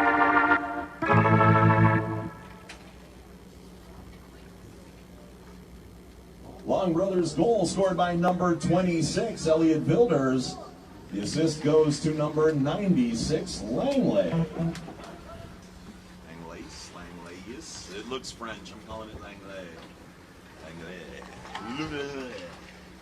So that goal coming with nearly 7 minutes played so far in this opening period, and Long Brothers Racing trying to push up on the offensive end and take that one away in the defensive really final third there for Malley time. And Long Brothers Racing, they have it again. Pass back across the middle. It's poked away. Nearly an opportunity to fire in front of net, and McMarty couldn't quite get to it and sent all the way the other direction. And opportunity for Malley time to try to clear their lines.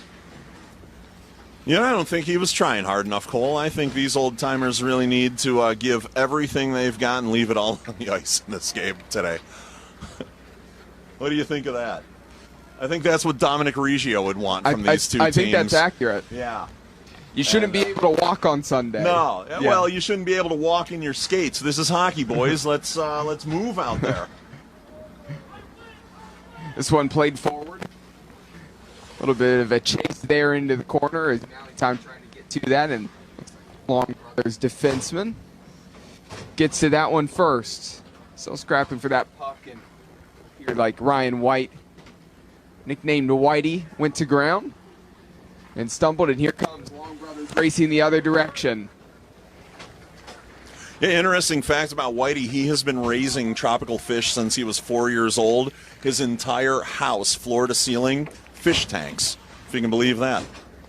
You know, that's impressive. You know how much care those fish tanks take. I mean, that's a whole lot of effort. Have to clean that glass and properly care for everything. So, wow. Couple of plecos, couple of snails, you get them in there, they eat all that algae. You can get a tank to take care of itself sometimes, Cole, but who knows how he does it. He's been doing it since he was 4 years old, though, so quite a feat by that gentleman out there for Long Brothers. The entire house is covered in fish tanks. You might as well have scuba gear and just go all the way in. Well, that was always my question to him. When I first saw his tank collection, I said, why don't you just, silicone the edges of all of these, cut the bottoms out, and make it one big aquarium? And there's a reason you can't do that. He told me this. The reason is that some of these fish will actually fight one another. And then when they do, he has to make the Mess Bucket Comics announcement for a fight in his fish tank. So he decided against that, and that's what happened. So all the tanks remain separate, and all the fish don't get a chance to fight. Yeah, and the fish, they definitely aren't the best at going out and getting comics or anything along those lines. So what's the point of wasting your breath on that? Indeed. And also the laws in Michigan prevent fish fighting rings. So fish fighting, cockfighting, all those things are outlawed here in Michigan. So he is not allowed to actually do that by law in his home with his fish. But we want to make an announcement here, courtesy of Mess Bucket Comics. There is a Tilly, and we still have not seen that yet to this point. Maybe we will see it here shortly. But at this point, not quite seeing the intensity and pushing and shoving and any chippiness from either of these teams. Yeah, we're just under the halfway mark of this first period here for these two teams, and they've got a healthy respect for one another, I'd say, out there after playing together for so long in this tournament. But every now and again, things can turn sour. Friendships don't quite work out, and we get a little Banshees of Inisharan issue going on where Pat Malley looks at somebody and says, I just don't want to be a friend anymore.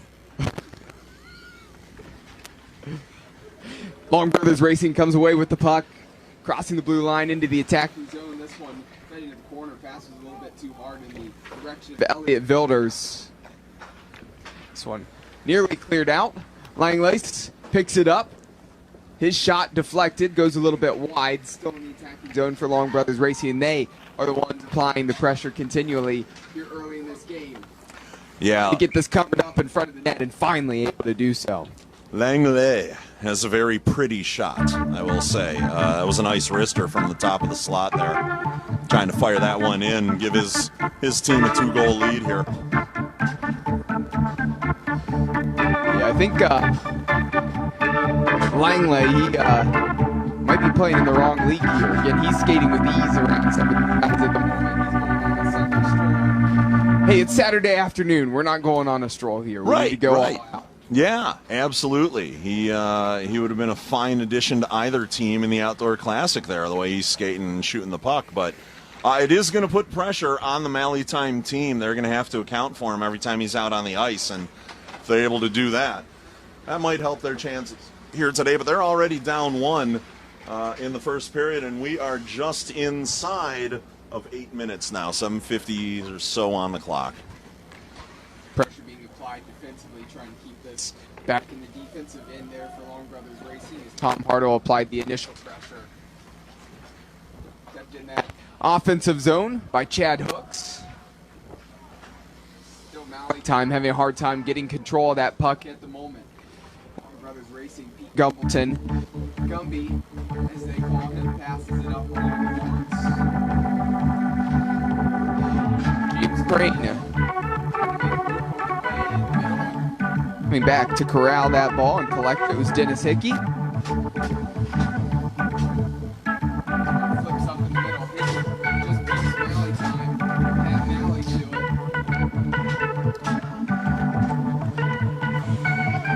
it. Shot fired. Initial save at the near post.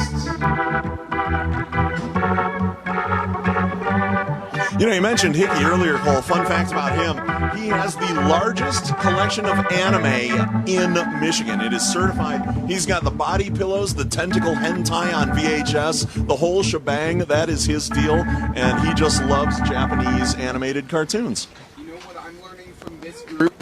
Both of these teams out here, they've got a lot of collections.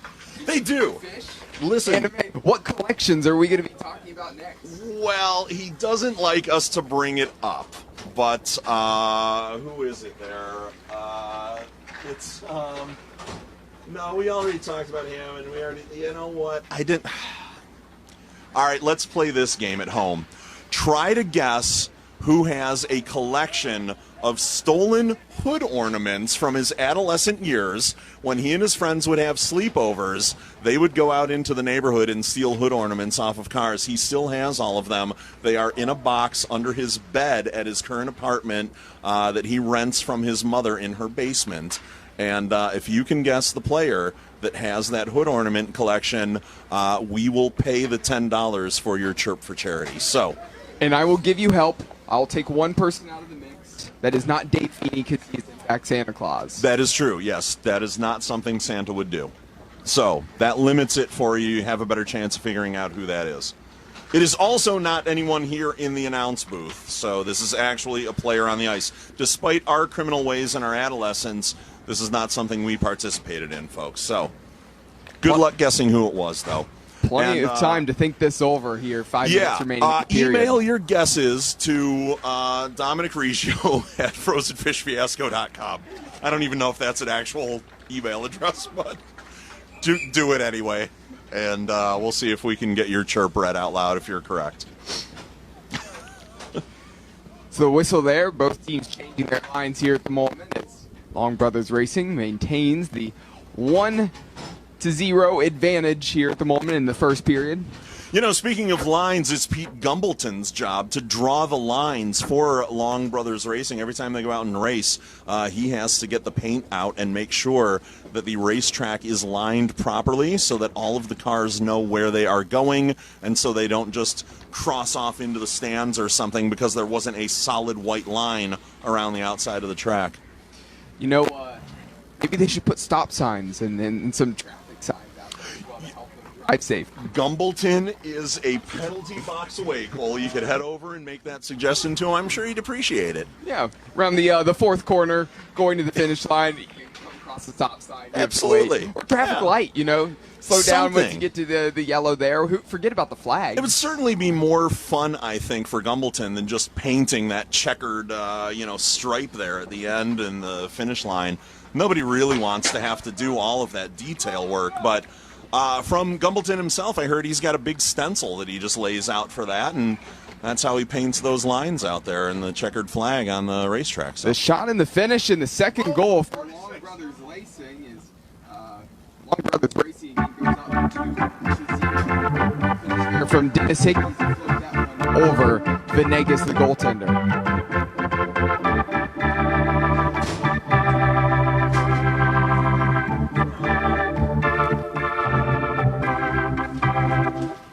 Long Brothers Racing goal scored by number 12, Dennis Hickey. The assist goes to number 46. That's Mark Berkey. So on that Dennis Hickey goal, the assist there for number 46, Mark Berkey. We'll get it right sooner or later. Maybe he'll come over and tell us between periods that's not how you say my name.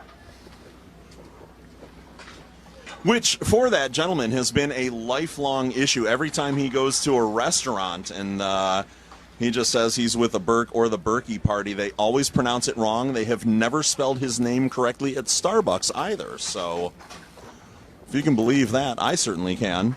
We're probably both saying it wrong. It's probably Burkett. It might be. And it's not Burke in the traditional sense of B-U-R-K-E. It is B-E-R-K-E, which is possibly why there is so much confusion with this gentleman's name.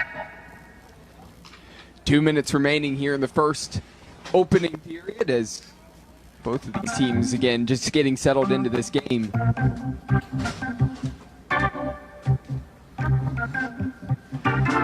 Again, Mally Time really have not had the run of play going their way. Going to have to try to figure out how to get the puck on the offensive end and try to get some shots off as I think Dan David's maybe getting a little bit bored back there. He hasn't had much work to do. No, he's just laying back there, arms up on the crossbar. That's not true. He hasn't done that yet. But if Pat Malley can't find a way to inspire his team here soon, that is exactly what's going to be going on. Perhaps they'll need an inspirational speech here in the brief intermission. What they need is $10 from Pat Malley given to Gordo at the merch booth so that we can chirp his team to light a fire under them. I think that is money well spent. I think Pat Malley needs to go and do that. That shot from way out, fired a little bit high and wide to the left of the net. Down to 1 minute remaining here in the first period.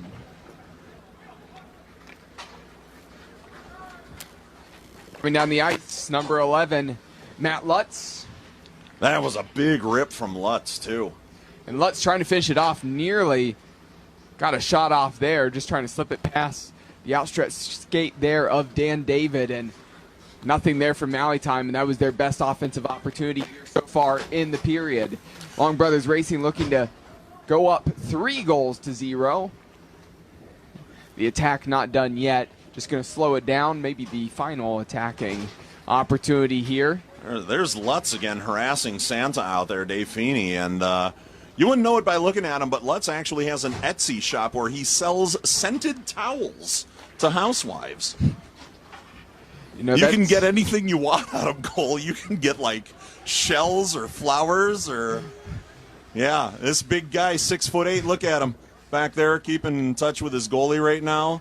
You wouldn't know it by looking at the guy, but scented towels on Etsy. That is all him. That's clever with the scented towels.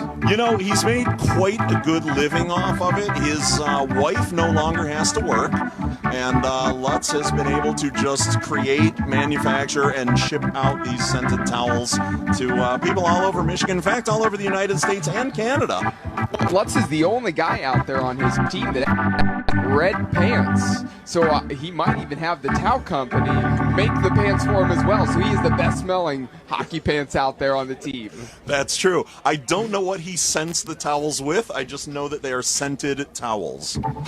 So, congratulations to him and his Etsy store, though. I hear it's going really, really well. So, yeah. Maybe this broadcast, again, will really help Well- the Etsy store continue to grow. Yeah, us putting it out there when they get over to House of Shamrocks and here's us making this announcement for his Etsy store, and maybe he'll even become a sponsor at the next Frozen Fish Fiasco for us. So, Yeah, again, a great event to become a sponsor of. And, already we're currently in this event just getting it started, but, Dominic Riggio and other people are already planning on next year already, as that would be the 15th annual Frozen Fish Fiasco. Can't believe already the 14th Frozen Fish Fiasco. Again, my third that I've been here. Today's Frozen Fish Fiasco bus transportation has been provided by Detroit Build and Whiskey Kitchen. We're stirring up the kitchen remodeling industry. For more information, please visit whiskeykitchen.com. So as we get into the start of the second period and get going here, again, the beginning of the second period, I want to take some time to remind you that today's Frozen Fish Fiasco bus transportation has been provided by Detroit Build and Whiskey Kitchen. We're stirring up the kitchen remodeling industry. For more information, please visit whiskeykitchen.com. So changing ends as now Long Brothers Racing will be really attacking the net, going from right to left here from our vantage point of the ice. And Mally Time needing to get a goal back to really have a chance as this game continues to go on. But it's all about, can you win the period? Certainly Long Brothers Racing won the last period, but a goal here early could maybe give Mally Time the momentum they need to try to win this period. Mally Time not able to get the goal there as Pat Malley had the shot, stopped at the near post. yeah, and Pat Malley, a lot of people don't know this, besides being the main guy behind the Malley Time Sports Complex here in Michigan. Pat Malley, also a world-famous chocolatier. Bet you didn't know that, did you, Cole? No, that's fantastic information. He has, I have it here in front of me, he has competed internationally in France, Germany, what do you call it? Where are the Swiss from? Switzerland? That's right, yeah. I think so. I almost said Sweden, but those are the Swedes. I should know I dated one at one point. You'd think I'd have that together a little bit better, but... Never go to the store and found Swiss fish. Swiss fish chocolate, yes. Swiss fish, yeah. Swiss fish gummy candies, that's right. But no, world-famous chocolatier is Pat Malley.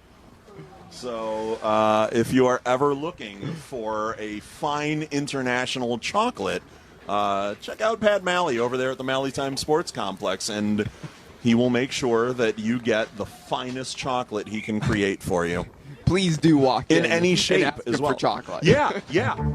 Pat's gonna love that.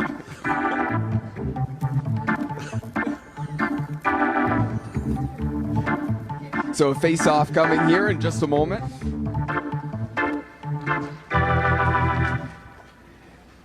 Long Brothers Racing going to come away with it. Streaking down the left-hand boards on the left wing, number 46, Mark Burke. Or is it Berkey? Burkay.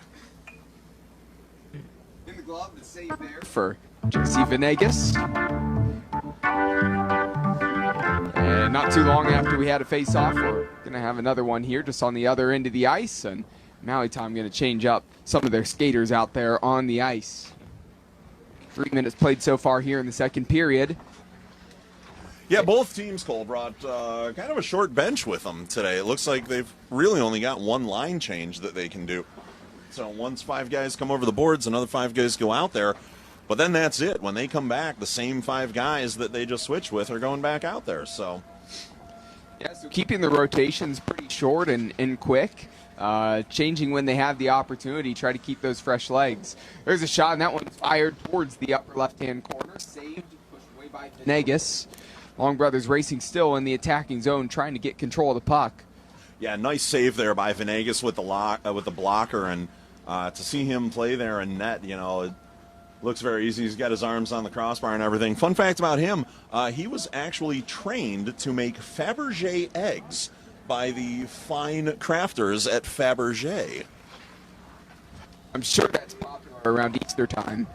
Well, he used to wear them on his goalie uniform, but they became targets for the opposing teams who wanted to destroy his creations by putting shots right on each egg. It ended up becoming just a shooting gallery, and Venegas actually finally stopped that because his work was becoming more and more desirable and profitable for him as a Fabergé-trained egg creator.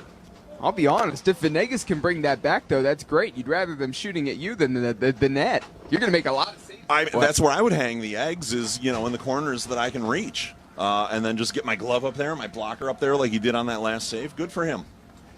Venegas just hanging out again, arms across the top of the post here. Really just having an easy day in net back there as Venegas. He's not worried about anything. Not a care in the world that his team's down 2-0 at this point. He's super casual back there. I'm not even sure he's a goalie. I think they just put pads on some kid outside the he wasn't on the today. team until 30 minutes ago. There, kid. Put these on. You're a goalie now. It's like, Pass no, I create Fabergé eggs. I'm not a goalie.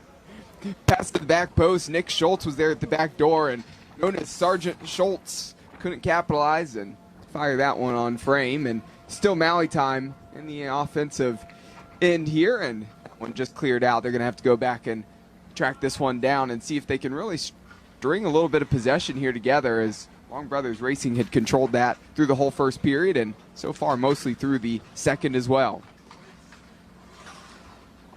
Not sure who that pass was intended to, as Feeney sent it to the other side of the ice, intercepted by number 93, Steve Grapsis.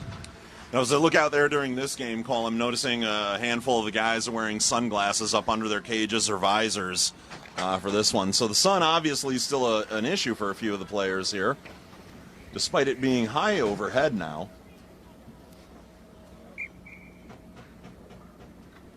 Covered up by Dan David, the goaltender. Yeah, locally, by the way, if you're not watching locally, I should say, locally it's just after 1 p.m. here at Clark Park Ice Arena. Plenty of hockey still to be played today. Yeah, lots of hockey. We still have plenty. We've only gone through one full game so far. This is just the second game. Again, 5 today, and then 6 tomorrow. So 11 games over the course of the next 2 days. We are just getting started, and it's going to be a fun one. Again, the Red Wings alumni team, they play tonight against Ram Trucks. Again, they'll be back in action again tomorrow, and of course, that's a big event. So if anybody wants to come out and see the Red Wings alumni team play again, make your way out to Clark Park today.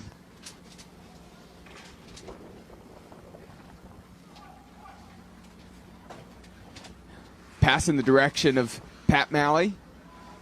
Just a little bit behind him and not able to turn in time. And Langless is able to get to that.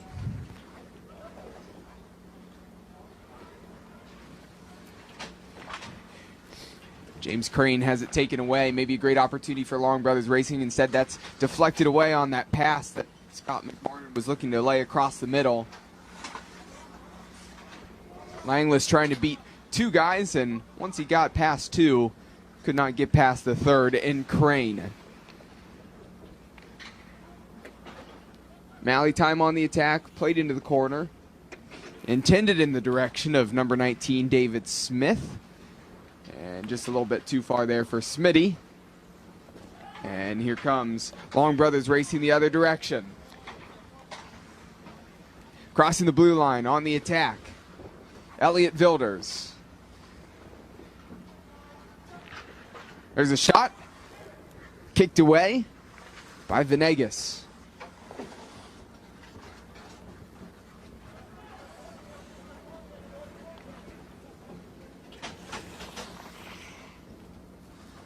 I mentioned Vilders there earlier. He is a mollusk taxidermist. Can you believe that? I'll bet you didn't even know it was a thing. If you ever want to get your snails, clams, other bivalves taxidermied, you just go to Vilders, and he will make sure that you can preserve that clam or that mollusk, that snail, for eternity.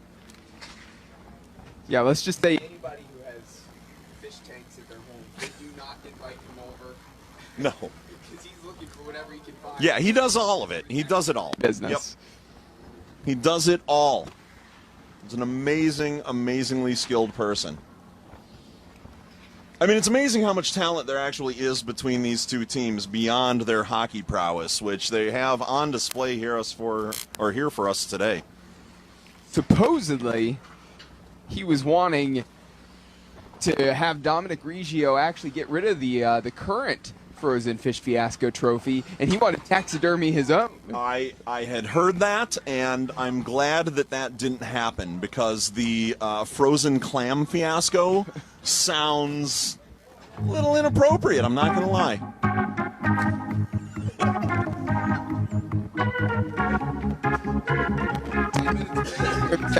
Still 2-0 in favor of Long Brothers Racing.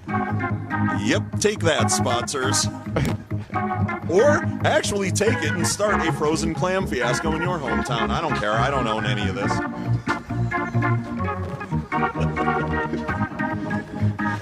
Pass across the ice, up the middle. We're going to all the way through for an icing call. And we didn't really see too much of that call in the first game. And there we have it here in the second period, halfway through the second period. And talked about it, that ice is getting cut up a little bit. The wind still coming across. You're starting to see some of that powder from the snows from the ice. We gave it to the guy from Waterford. I just need a picture. Oh. They need it for like the video. I gotcha. Oh, yours is dead too? Going up the boards on the far side. Now passing the backside and on the back post. Tucked in for a goal. Wow. Excellent finish there by George Longer.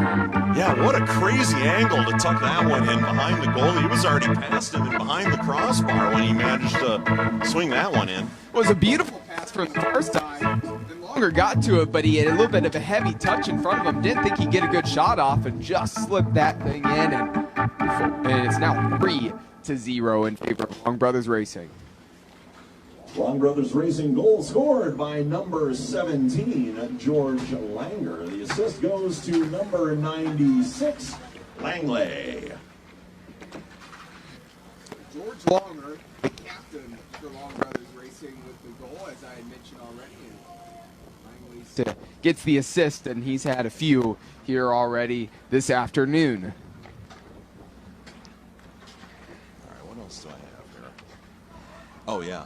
Just need to see a little bit more here from Mally Time at this point. They haven't had many great chances, only a few chances to try to score anyway. Yeah, And 2 assists for 96 so far, so we'll keep again, an eye on that. really needed to win the second period in order to have a chance going into the third. And so far, halfway through, a little over halfway through the second period. Again, it's still Long Brothers Racing continuing to win this period as well. So, typically the team that wins at least 2 of the 3 periods, ends up winning the game in the long run.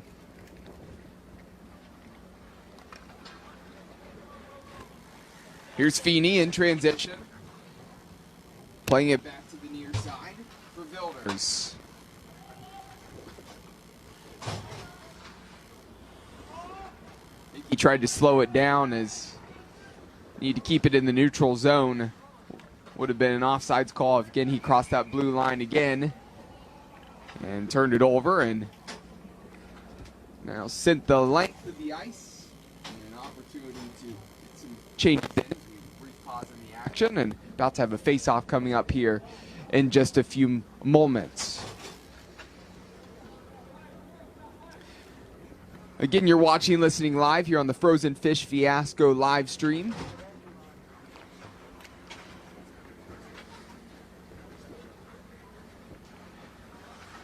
Puck out to the far side, trying to cut in. Is Hickey taken away? He's dispossessed by Grapsis, and Grapsis enters the attacking zone, passing the blue line, trying to get to the corner, and appears like number 4, Mike Latrobe, was able to keep him there, and now it's passed back. Fun fact about number 4 with Troba, he's the only other person here today that understood your use of the word dispossessed, Cole. Really? Yep. I'm impressed that he can hear me from this far away, considering he's out there on the ice. He's a word nerd, and he was very proud of your use of it, and also actually knows exactly what that means. He is a true student of the English vocabulary. But just for the letter D, though, because again, it was probably an encyclopedia salesman. Came by his door many years ago, asked him if he wanted to buy all 26 books. Yeah. He said, no, I just want to buy one. Yeah. Ended up with just the letter D, and so Dispossessed, again, Well, yeah. was in that. There's that. But since then, since that day, he has now purchased dozens of dictionaries, a handful of thesauruses, and studies words like dispossessed. He can actually tell you 3 other words for dispossessed that you could be using here on commentary. Yeah, actually, again, like you said, making up his own words. Sometimes he has. Yeah, you can go find his book, Words by Wittroba.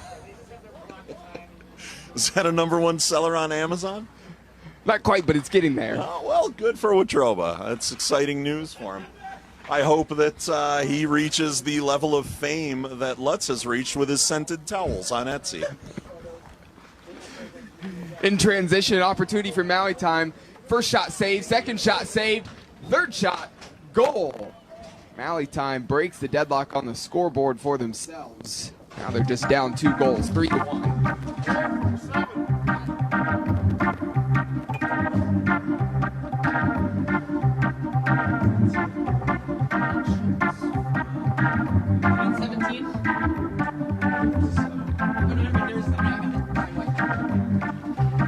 Time goal scored by number 4, Nick Schultz. The assist goes to number 7, Ryan White.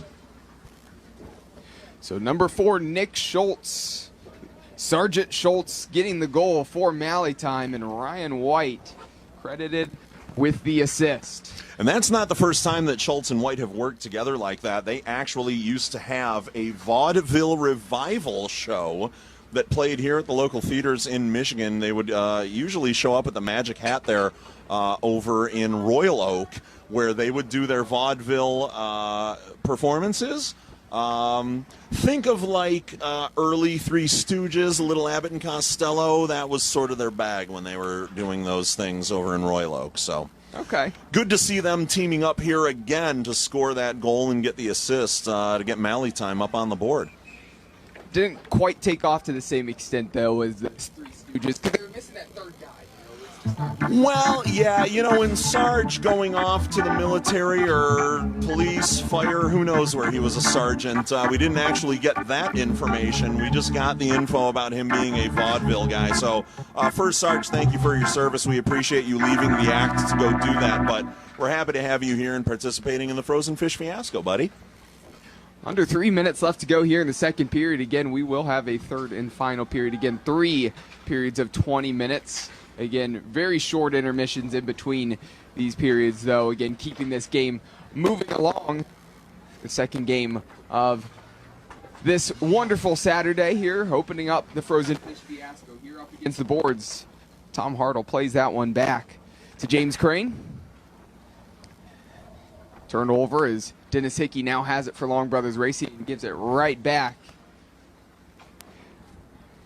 Just under 2.5 minutes left here in the second period. The bodies are starting to stack up. Not because there's any kind of fighting, but because these guys are just tired and they are laying down on the ice and just the bodies are starting to stack up. Yeah, they're certainly slowing down. Yeah. These Saturday morning beer league games for these guys. They were already tired and old when they came in, and this hasn't done them any favors. My understanding is they're hoping that the third and final period was nap time. That was mine as well. And if Pat Malley could lobby for that, we could put 20 on the clock for him. Everybody could bring out their blankets, their scented towels, and just take a little nap. Drift off into the sweet smells of lavender. Mike, we already have a red carpet. That could be like the mat that everybody can use. We just need the blankets. If it doesn't blow away, we were having some trouble with the red carpet earlier today. The wind was really trying to blow it off to Oz, I would say. So again, here on the Frozen Fish Fiasco live stream, maybe you could watch 20 minutes of nap time coming up. But 1 minute remaining here in the second period, and a beautiful finish. Tucking that one home, number 93, Steve Grafsis. Yeah, right off the face-off. So David Smith credited with the assist.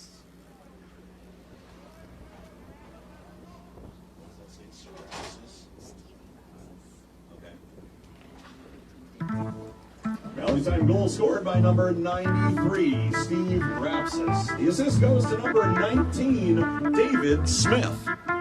So after Time gets the first goal here in this game, just a few moments ago, they come right back and score another one. Right back in this thing, is it's now a score of 3-2, 15 seconds remaining in the period. Long Brothers Racing seeing if they could try to extend that lead once again. Collision and several bodies hitting the floor, and I think that's going to pretty much do it here for this period. Unless something happens, that one flashed across the face. Hard shot right at the left. And nearly a goal there for Long Brothers that Racing. certainly was a flourish at the end that didn't feel anything like nap time. They must have heard us chirping them over here in the booth. Yeah, finally. Again, we got some activity. There goes Pat Malley. Let's see if he wants to spend the third period taking a nap. He's arguing with the refs. He's unhappy. He's Long Brothers chirping back at Pat Malley now. This ain't the Winter Classic, Pat.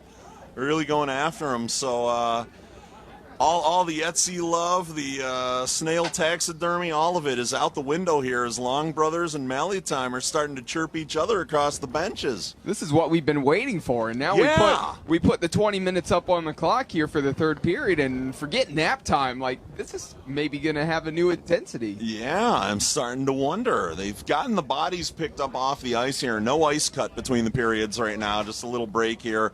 And once the referees are ready, they'll get everybody reassembled out there.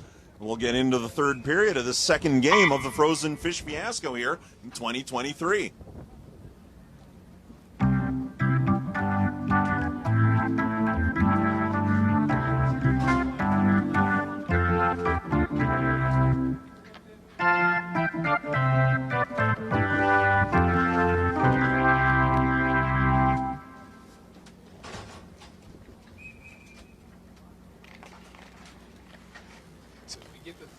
Final period underway. A reminder that the third and final period of the second game of the Frozen Fish Fiasco is brought to you by Fresh Smelling Towels. Again, thanks to Matt Lutz.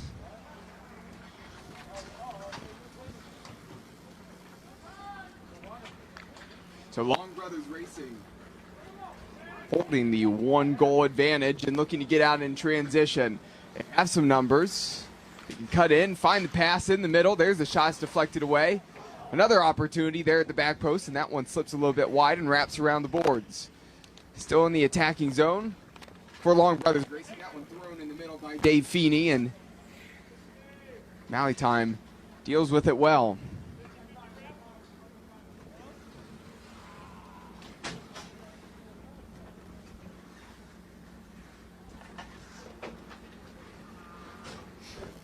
Played down the boards to the corner. Matt Lutz is the first one to get to the puck there, and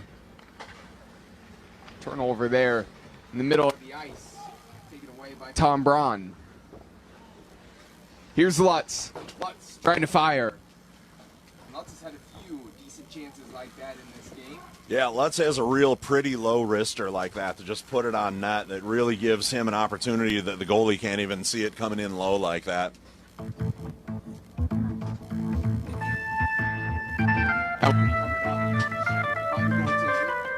Dan David, and we have a face-off upcoming from the far right side of the ice. For Nick Schultz, number 46, Mark Burke. Won by Burke. Burke, please.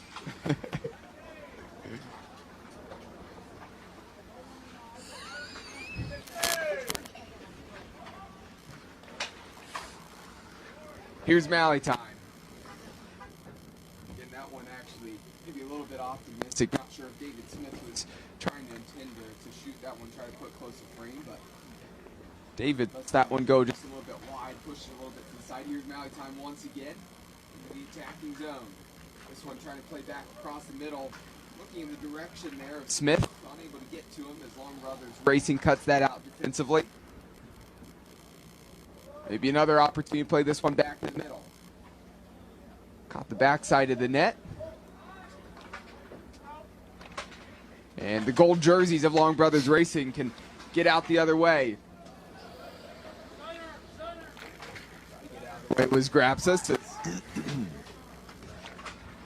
His teammate Chad Hooks about caught him in the face there with that puck. Avoided that and nearly a goal. Vilders just slid that one wide of the back post. Interesting fact about Grapsis, he was actually the guy who created the Stone Cold Stunner and gave Stone Cold Steve Austin permission to use it originally. Yeah, it was initially called the Stone Cold Stop. Yeah, exactly. Yeah. Stopped. And Grapsis. If only Grapsis had hung on to that move in his pro wrestling career, he could have been as famous as Stone Cold Steve Austin. Instead, sort of magnanimously just gave that to another wrestler that he was coming up with. And as Stone Cold Steve Austin's star began to rise, Grapsis, his fell, and he found his way back to Maui Time hockey. Yeah, didn't necessarily think that Stone Cold Steve Austin was going to become as popular. So who would have thought that blonde-haired, washed-up-looking kid from Texas would ever become anything? But guy grows a goatee, shaves his head, and next thing you know, one of the most famous wrestlers of all time. Should not have traded that nickname away for some trading cards and a pack of big league chew. That's right. Did not pan out. And for all of you young kids watching the Fiasco today, let that be a lesson to you. Hold on to your own moves. Don't trade those away. What's yours is yours. If you're an innovator, be an innovator. But now, Grapsis is just a goal scorer. It's true. Which isn't a bad thing to be, especially in this tournament. Yeah, no, I absolutely had a beautiful finish for that second goal. Absolutely, and he's going to need another one up there to get Maui Time back into this one, Cole. Yeah, he might be one of the keys in order for them to try to tie this one up at 3-all. So still a 3-2 advantage for Long Brothers Racing. 15 minutes remaining here in this game.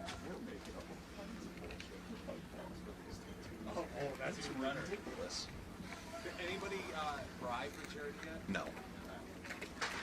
Here up against the boards on the far side. Some contact, a couple bodies there on the ice in the corner, and looks like number 40, Tom Braun, a little bit slow to get up here in the corner. Long Brothers Racing trying to keep this in the offensive zone, just keeping it in. Mike Watroba stolen away, and here comes Maui Time on the attack. I'm at the point where I could go for a drink. Smith wasn't able to lay it off for a teammate. Loses possession. Couldn't make it Here anyway. come the gold jerseys the other way. Heavy touch there, but gets away with it. Tom Braun fired and saved by Venegas.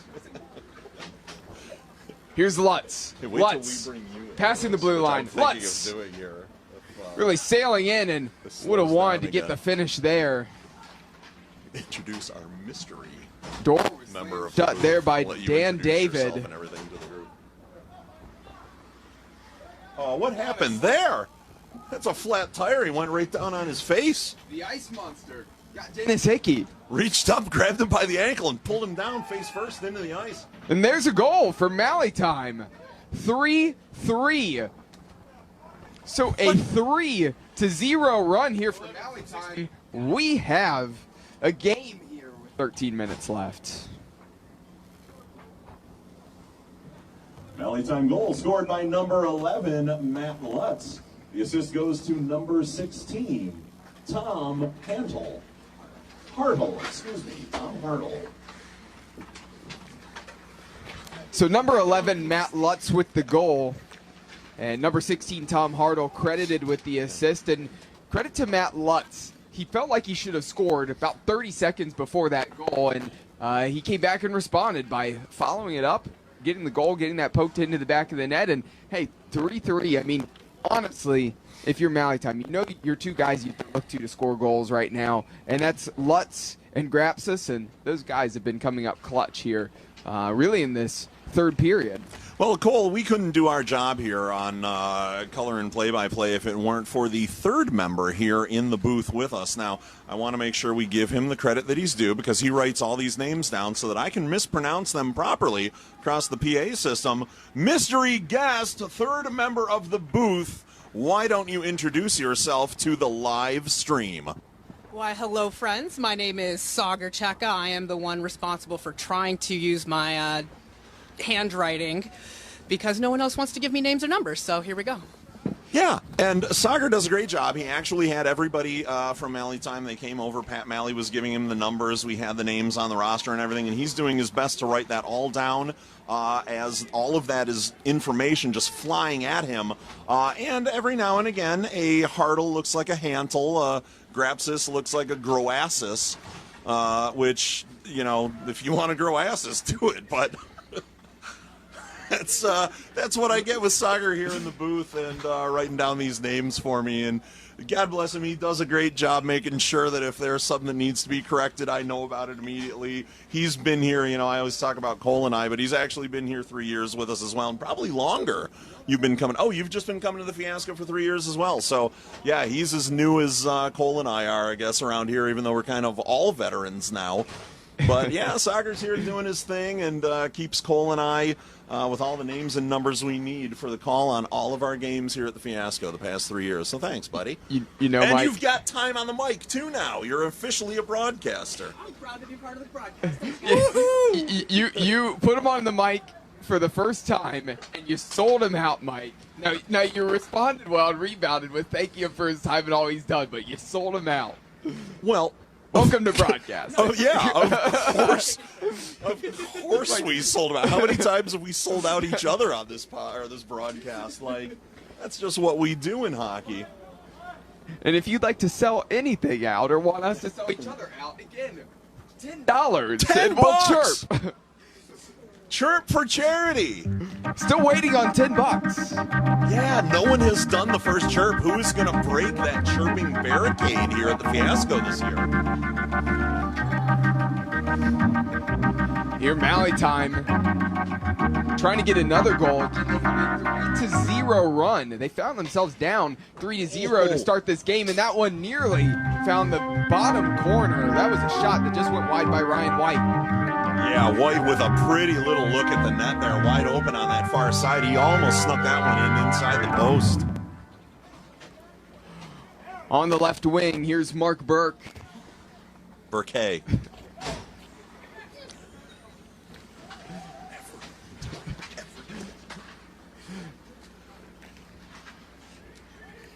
Long Brothers racing in the corner. Defensively, Chad Hooks lost a stick, and this one covered up by Venegas. Actually, it looked like he got loose from Venegas, but the whistle came before the puck was moving around out there, so no goal. Yeah, you're correct. Venegas, again, tried to get to that puck, and you're right. He did not get to the puck. But again, that net came loose. Credit to Venegas. Again, he was kind of chilling in the first period. Again, he's been a little bit more active as the game's gone on. Well, he's had to be. This has been a barn burner here in the third. You know, a lot of shots on goal from both teams, and Mally Time winning the period, as we talked about in the previous game. This one fired all the way down the ice, and hey, leave an icing call. Woo! Let's celebrate, everybody. Yeah. Open a beer. If you're at home, pop the top off of one and have an icing beer, everybody. Oh, it's icing. You know what? We should actually do like an actual icing like they do with Smirnoffs. Just ice somebody. So maybe we can get Smirnoff to sponsor us next year for the icing calls. You know, if you play that game all day, you might still be sober because it has been a little bit slow, not too many icing calls.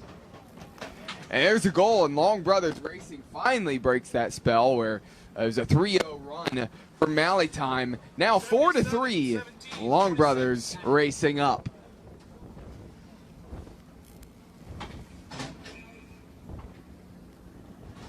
Long Brothers Racing goal scored by number 77, Dave Feeney. The assists go to number 17, George Langer, and number 26, Elliot Builders. Langer, longer. Dave Feeney, known as Super Dave, with the goal, and Super Dave gives Long Brothers Racing the lead. Assists for George Longer as well as Elliot Builders. 7 minutes remaining in this game, and now Mally time. They find themselves down again.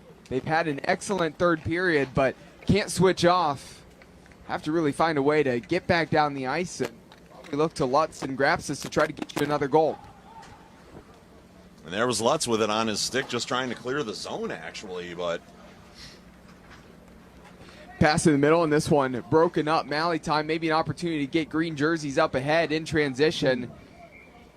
They had numbers, but couldn't get to that puck. And now another icing call.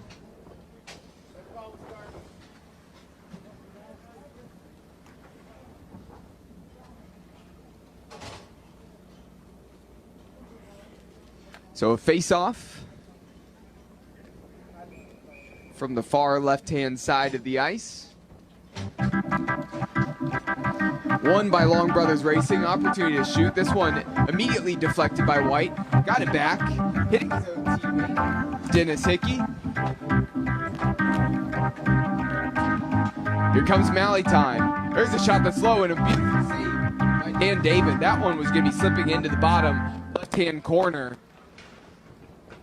Instead, still Long Brothers Racing find themselves remaining up a goal thanks to that wonderful save by Double D.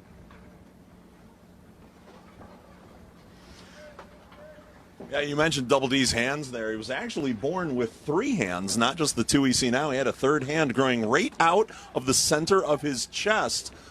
First actual surgery performed of that kind to remove that hand. His parents thought that no one would want to come over to the house and see that if their new baby had that third hand. So they had it surgically removed. The rest is history. Double D goes into the medical handbooks and is out here technically with 3 hands, but really just 2 left that he uses to be a heck of a goalie for Long Brothers Racing. Although if he still had the 3, that would be wonderful for being a goaltender, because again, might actually help a little bit as well. But well, an arm I think is more helpful than a hand. Just the hand a loose itself hand in the center of your chest that's weird. I wouldn't even know what to do with it. Now that I'm thinking about it, though, I could think of some uses, but I probably will not mention any of those on the air. Mally time gets one back. Wow! They slip one past the third hand. Mally time with the goal, and it's all tied up. 4-4. 4.5 minutes remaining in the game. Nick Schwabe with the goal, and Pat Mally, the captain, with the assist.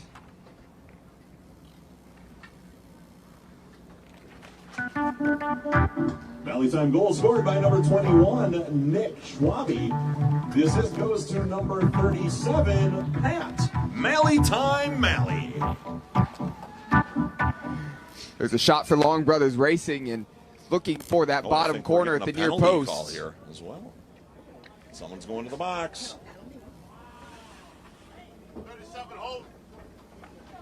Pat Mally himself.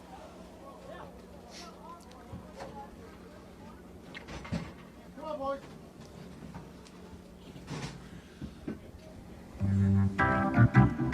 Mally time penalty to number 37, Pat Mally. 2 minutes for holding. So Pat Mally called for holding, so 2 minutes. And power play opportunity here for Long Brothers Racing. Again, tie game, so this could be crucial, but turnover and a beautiful finish. Wow. Shorthander from Mally time there. Ryan White buried that shot. 5-4. Mally time. Mally time shorthanded goal scored by number 7, Ryan White. The assist goes to number 11, Matt Lutz. So on that White goal, Matt Lutz credited with the assist. and maybe Long Brothers Racing beginning to slow down a little bit. Would have thought here in the first period, did not expect to see Mally Time in this game because it had been going the whole way of Long Brothers Racing. Even halfway through the second period, Mally Time's turned it on. And that one covered up by Venegas, and 2.5 minutes now remaining.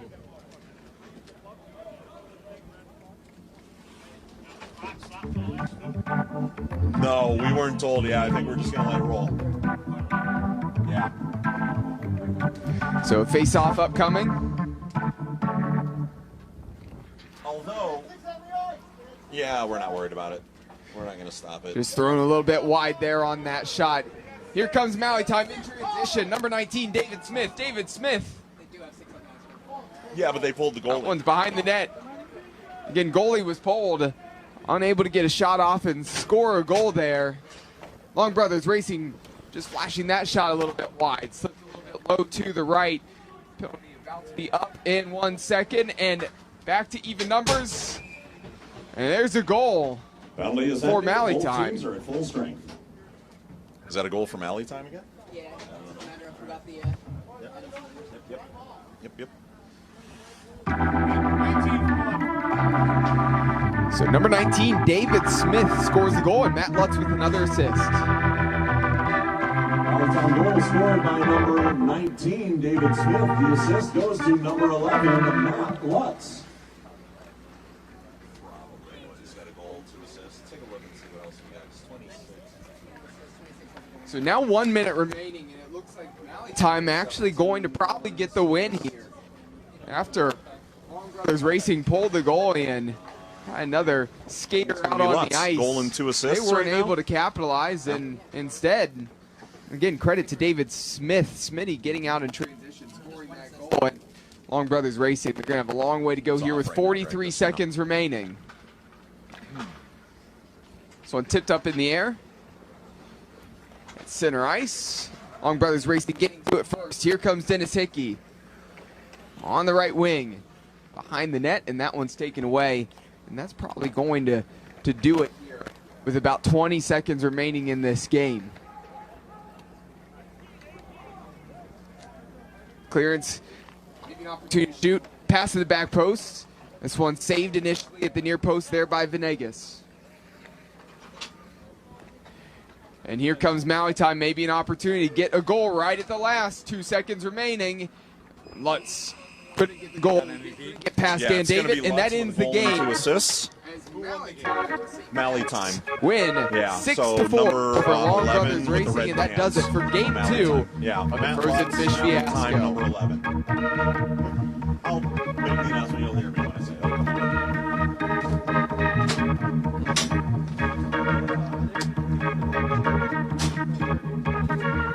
That's the end of our second game, where the final score is Long Brothers Racing 4, Mally Time 6.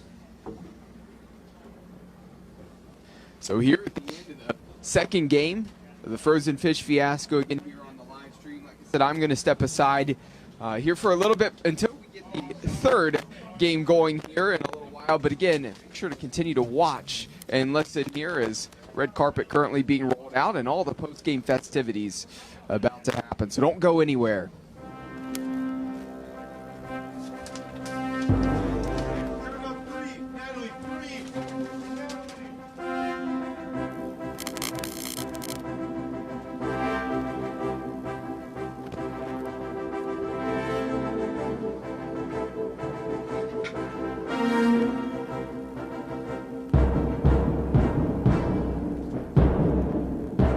Ladies and gentlemen, at this time, Dominic Reggio is out there to present the Most Valuable Player Award. Winner from the Mally Time squad, number 11, Matt Lutz, with a goal and 2 assists in today's game. Congratulations on your MVP award, Matt. Fans also don't forget, and players especially don't forget, you get free pizza. The fans don't get that, you do. And everyone can watch the replays of this game at House of Shamrocks in about 60 minutes, just 15 minutes up the road. So we'll see you at House of Shamrocks. Enjoy your free pizza, players.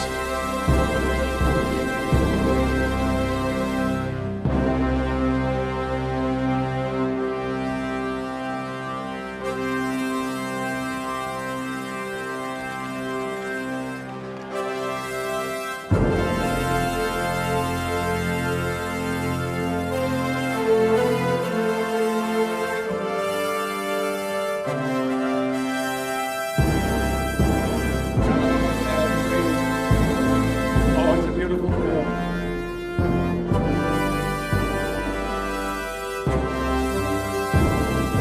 You know, it's so much better with the music this year. Marcus has picked it up in the post-game ceremony.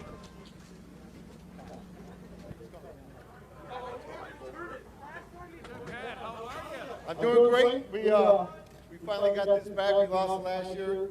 Now it's home where it belongs, boys. Till next year, boys. Good game. Good game, George. Great, guys. Had a good fun. A lot of fun here, guys. Glad to come out every year. We'll be back again next year for some more fun.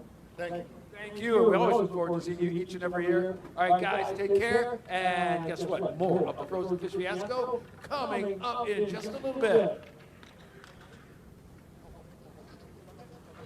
All right, what's next in the roster? Because I haven't seen Ram logo plays the rest of the day. Yeah, Whalers, I think. Whalers. All right, folks, here we go. Another thing we always have after each game. We got Scott, who is going to kick the bucket.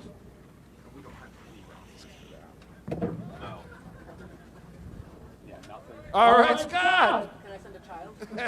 That looks good, man.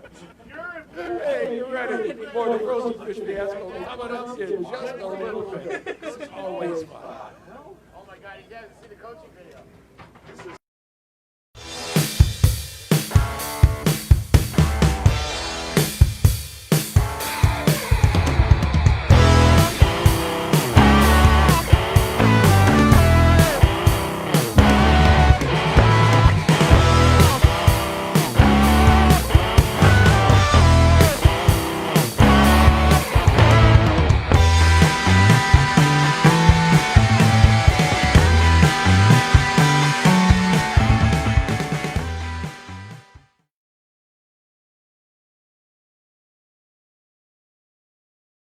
Hey, we're having such a blast here at the Frozen Fish Fiasco, aren't we? Always. Aren't we always? That's for sure. In my hands, I'm holding the most prestigious award of FFF. And this is the Frozen Fish Fiasco Jaromir Jagr Mullet Memorial Trophy. Bow your heads, please. Okay. You know what? I don't know if I'm still in the running. I think it looks luscious. Thank It you looks so great. much. But you know what? Hopefully we're going to find out soon who's going to win it for this year. Woo! More of the Frozen Fish Fiasco coming up.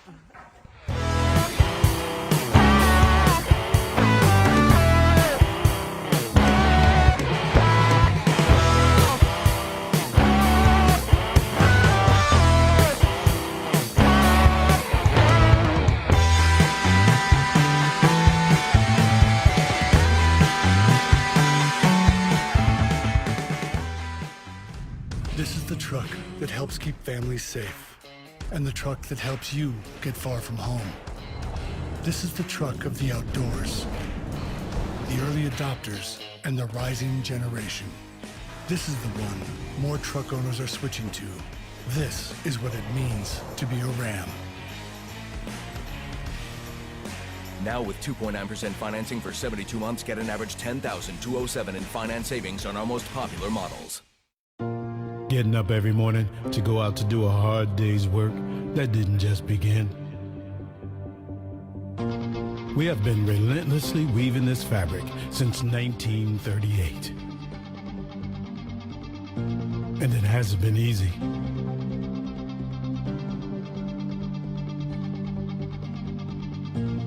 We have been an important spark in an engine that has powered generations. Today, UAW Local 600 spans 4 sectors. We have 45 autonomous units. There are over 30,000 active and retired members. And guess what? We make a difference in our communities too. UAW Local 600, a history to be proud of, a tradition to carry on. Since 2012, Mess Bucket Comics has been an independent comic book publisher bringing you a variety of genres, ranging from superheroes to pro wrestling to sports-themed graphic novels like the following. The Arcane Awakening is a graphic novel trilogy where God's army, the Ministry, and Lucifer's army, the Demonic Blight, battle each other one last time for Earth and humanity, winner take all. Mojo, a popular general of the Ministry, is a descendant of Jim Morrison and speaks in all lyrics by the Doors, while Ravager, a general of the Demonic Blight, is a cannibal demon that was inspired by the writer's ex-girlfriend. Donnybrook is a comic series about a semi-pro hockey league featuring real-life stories from former professional athletes. The fictional teams in the series are owned by four-time Stanley Cup winner Darren McCarty, Major League Baseball all-star Brandon Inge, Hollywood actor from the Clerks movie franchise Brian O'Halloran, and pro wrestler Rowdy Roddy Piper.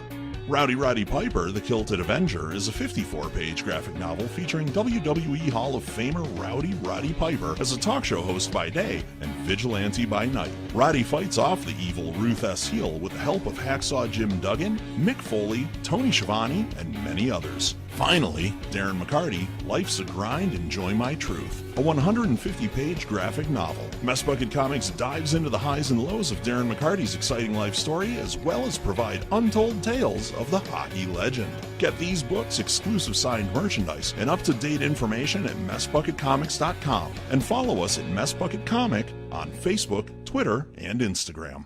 You know, great design is not a luxury. It doesn't matter where you come from or who you are or what type of kitchen we're creating, it's still gonna be unbelievable. How Whiskey Kitchen came about is I saw a need for a place that sort of broke down the barriers of the overwhelming experiences that a lot of people had in creating a kitchen. The idea of wanting a new kitchen, just the idea of it is stressful. Our team has created a process where we hold your hand through the entire experience. The first step in the process is having a consultation so that we can get to know you. We want to make sure that we design a kitchen that's custom to you and unique to your needs. So in order to do that, we have to make sure we truly understand our clients. When you walk in, you won't see hundreds of cabinet samples and lots of visual clutter on the wall. You will see functional kitchens that will spark ideas. We understand that the process can be really overwhelming and it can give people anxiety, and we want to make sure that you feel as comfortable as possible. Once we understand your needs, we go to work designing and collaborating as a team to create your ideal kitchen. Our software program allows us to integrate the actual choices that you've made into the program so that you can visualize what the new kitchen is going to look like. Our process is intentional to ensure you're proud of your kitchen and enjoy a great space for entertaining and cooking for friends and family. You know, everybody deserves to have a great kitchen, but everybody also deserves to have a great experience in creating that kitchen. And that experience doesn't start with the first demo team that comes in. It doesn't start with the first time you can cook on your new kitchen. It starts with the process. And our job is to make this experience as simple and easy and stress-free as possible. And that's really what we want to do. If you're considering a new kitchen, come on into our showroom and let's get started.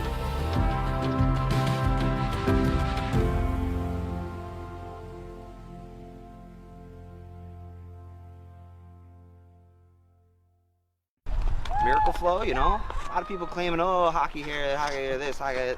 There's only one. There's only one.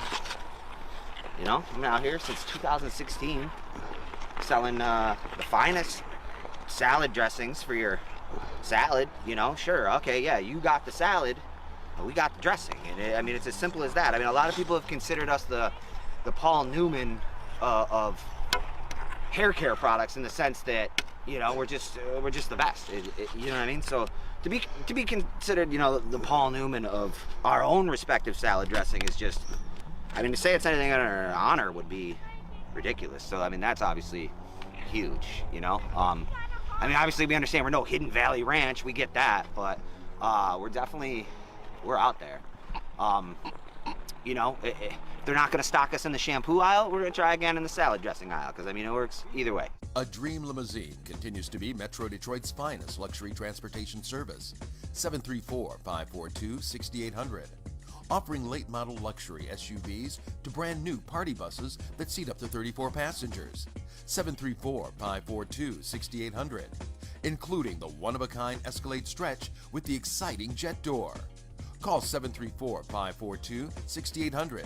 That's 734-542-6800. A Dream Limousine. Since 2012, Mess Bucket Comics has been an independent comic book publisher bringing you a variety of genres, ranging from superheroes to pro wrestling to sports-themed graphic novels like the following.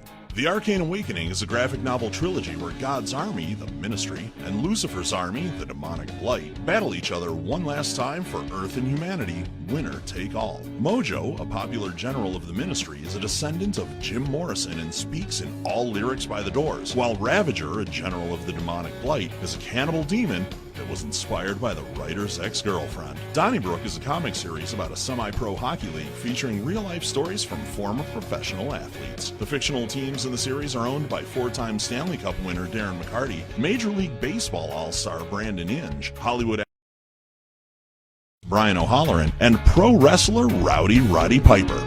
Rowdy Roddy Piper, the Kilted Avenger, is a 54-page graphic novel featuring WWE Hall of Famer Rowdy Roddy Piper as a talk show host by day and vigilante by night. Roddy fights off the evil Ruth S. Heel with the help of Hacksaw Jim Duggan, Mick Foley, Tony Schiavone, and many others. Finally, Darren McCarty, Life's a Grind, Enjoy My Truth, a 150-page graphic novel. Mess Bucket Comics dives into the highs and lows of Darren McCarty's exciting life story, as well as provide untold tales of the hockey legend. Get these books, exclusive signed merchandise, and up-to-date information at messbucketcomics.com, and follow us at Mess Bucket Comic on Facebook, Twitter, and Instagram.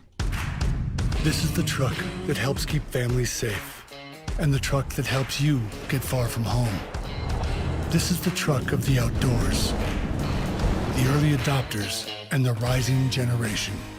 This is the one more truck owners are switching to. This is what it means to be a Ram. Now with 2.9% financing for 72 months, get an average $10,207 in finance savings on our most popular models.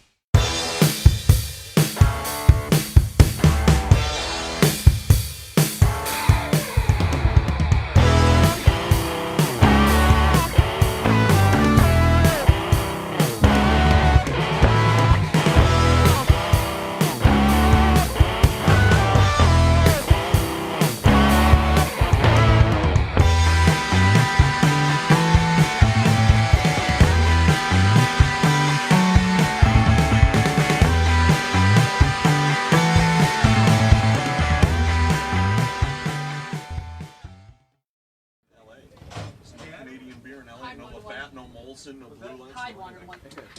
want more later? Hey, what'd you say?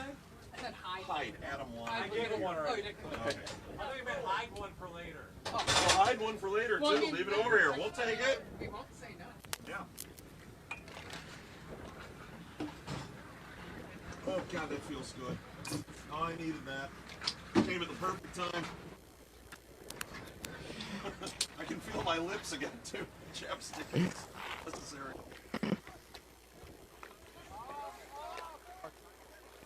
Trucks, visit your Metro Detroit truck dealer today. Today's live stream is brought to you by Mess Bucket Comics, a Detroit, Michigan-based independent comic book company. Learn more at messbucketcomics.com, and Game 3 underway. Folks, welcome to our third game of the afternoon. This is the Whalers Black versus the Whalers White team. The Frozen Fish Fiasco is brought to you by our title sponsor, Ram Trucks. Visit your Metro Detroit Ram truck dealer today. Today's live stream is brought to you by Mess Bucket Comics, a Detroit, Michigan-based independent comic book company. Learn more at messbucketcomics.com. So Game 3 here between Whalers White, and once we hit halftime, because actually two long periods. Again, it's two 40-minute periods for Whalers Black and Whalers White in this matchup. So once we get halfway through this game, halfway through this day here, the opening day of the 14th annual Frozen Fish Fiasco. Again, all proceeds benefit the Clark Park Coalition. Cole McDaniel here, bringing you, of course, the play-by-play action this weekend, and Mike Travis, again, PA announcer, joining me on color commentary. And I'll tell you what, Mike, we're going to have an interesting adventure here with this game. Again, we don't have much rosters-wise, and again, both Whalers teams out there on the ice, so we're going to have a good time as we go. Whalers goal scored by the Whalers. Whalers goal scored by the Whalers. That's what it's going to sound like today, fans, because we have no rosters. We can see numbers. We know if they're a Whalers black or Whalers white team player, but that's all we've got, really. So we may make up a few names. We may keep it pretty simple, but no real way to know who's doing what out there for us today. Yeah, so we'll see how things go with this, but again, plenty of time up on the clock as we just got this thing started, and still zeros on the board here early. So again, Fiasco fans, we are taking bribes for charity. That's right, chirps for charity today. If you'd like to have a special message said by me or Cole, our play-by-play announcer, during the live stream of this game, please see Gordo. He's over at the merchandise table in the tent by the entrance. It's only $10, no profanity or company advertisements, please. And if you go spend that $10, get something written down on the card, we will say it out loud over the live stream. And if it's decent or funny enough, I may even say it right here inside this very arena here at Clark Park today for the Frozen Fish Fiasco. So shot for number 14 for Whalers Black. Fired just a little bit wide. Best chances so far here in the first couple moments of this game. This game puts us also in the heat of the day. And as it's been sunny here for the last couple hours, wind is still continually blowing through here the ice here in the rink, and so again, still keeping things fairly cool, but like I said, again, we're hitting the heat of the day here right now for these two teams. It's supposed to be even warmer tomorrow. Yeah, you may have heard the photographer poking is there as well, asking what the setup for this was, and I don't know if you mentioned it, Cole, 2 40-minute periods in this game, so 2 halves, 40 minutes each for these two teams, and this game and also the next game will be played the same way, 2 40-minute halves, actually. Yeah, so going to be a long time on the ice. And again, both of these teams again expect to see plenty of changes. Again, trying to get some fresh legs out there, and well, it looks like another pair of short benches as well. You know, the beer league teams aren't bringing as many guys out to the games as the semi-pro teams had, but obviously they're not trying to run 3 or 4 lines throughout a game. They're really only running about maybe 10 guys out there plus a goalie for a handful of these teams. Well, that's the thing. I mean, we've seen inflation and gas prices went up, so more people are carpooling. And, when you've got all the beer you're trying to bring for the beer league games, you can't bring everybody. That is fair. Beer or some of your teammates. So guys get left at home. Fair. The beer they brought. Fair point, Cole. I hadn't considered that. You don't think about it in Los Angeles. Everything out there is fake. Nothing's real. Nothing matters. So I'm completely lost and isolated out there in L.A. And there's the opening goal. Counting the finish in transition, and Whalers White now takes a 1-goal advantage. Goal scored by number 9. 9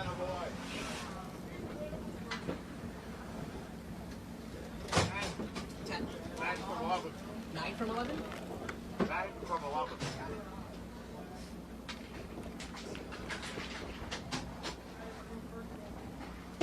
Nine from 11. All right. Whalers White, right? Whalers White goal scored by number 9, a White Whaler.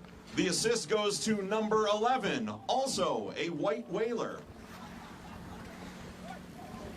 So that you know, fans, we're saying that because neither team provided us with rosters today. We don't know who's out there. We're making it up as we go. So the White Whales, Whalers White, they're up. Of course not, at the Fiasco. So goal for number 9 and an assist for number 11 for Whalers White.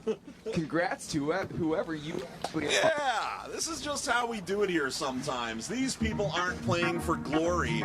They're playing for the name on the front of the jersey, Cole, not the name on the back. And truthfully, you have to respect that about the Whalers. I don't know. I'm still lost. No, Whalers White scored that one. Yeah. Yeah. You see Whalers White's down here, and they scored on that net, so. Yeah. I'm making sure Sagar is well versed in hockey here, because he's trying to keep track of who's who without names and numbers or anything else. Yeah, there's so many Whalers out there, it's hard to figure out what's going on right now in this one. Yeah, Never seen so many whales in one place at one time. I did. It's called Ohio University.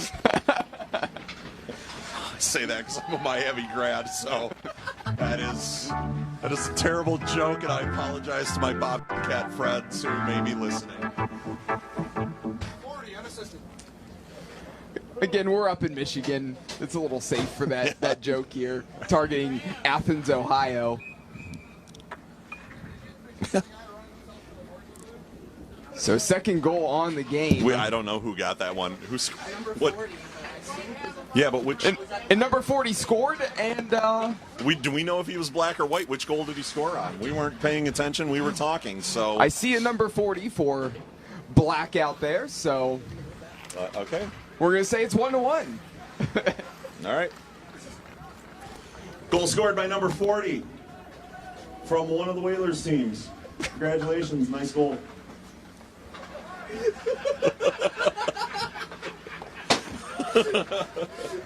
God, I got nothing, boys. I got nothing to work with here. Oh, that was good.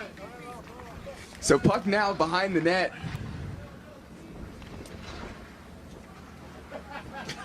Whalers white in the attacking zone. This one intercepted, taken away in transition. Whalers black. Oh, he whiffs on the shot. You know, it's a little less embarrassing when you do that when nobody actually knows what your name is. That's true. Yeah, you leave that puck behind like all these guys are doing. It just seems to be sticking to the ice a little bit. And truthfully, Cole, that could be a product of the sun. The ice could be getting a little soft. A lot of these guys think it's going to be sliding a little bit more than it is. But as the ice softens up with the sun on it here in the afternoon hours, it could be getting a little sticky out there. So number 25 of Whalers Black, congratulations. Your identity is safe. Shot saved, nearly scored at the near post, and then puck came out, and another shot there for Whalers Black, and another save there by the goaltender, and now a couple changes for both of these squads, getting fresh skaters out onto the ice. And a face-off upcoming. We've played 10 minutes so far in this game.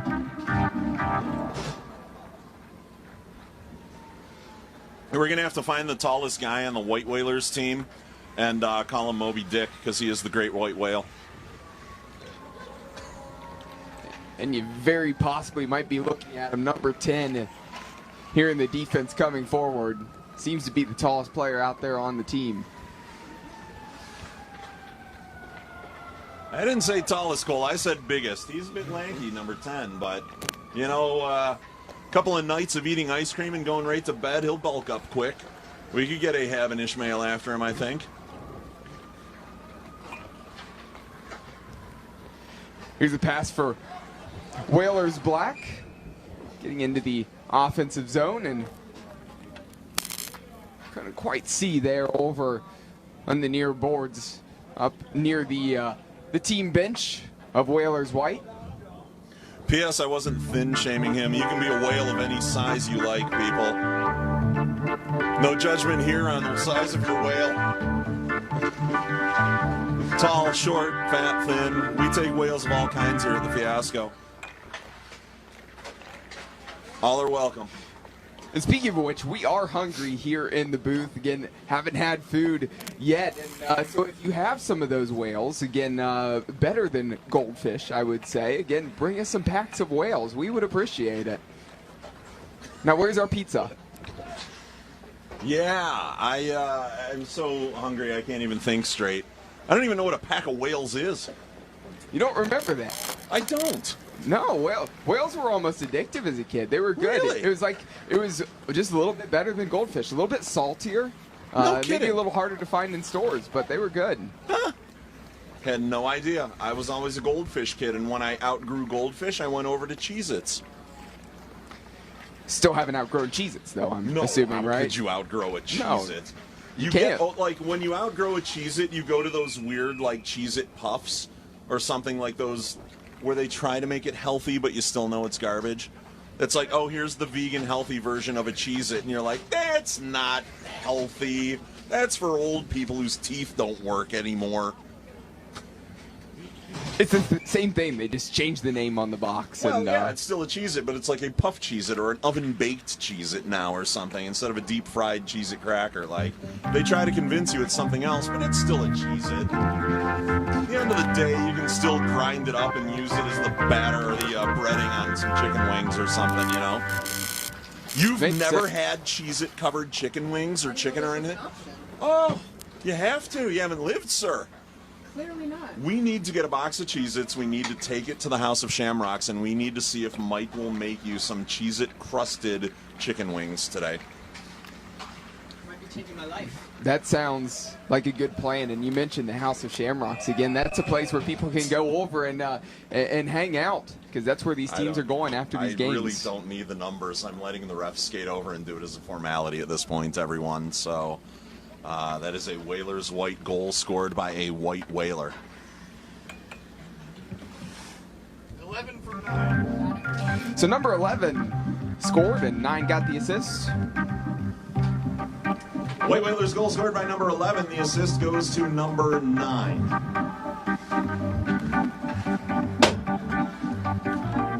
So now a 2-1 lead for Whalers white.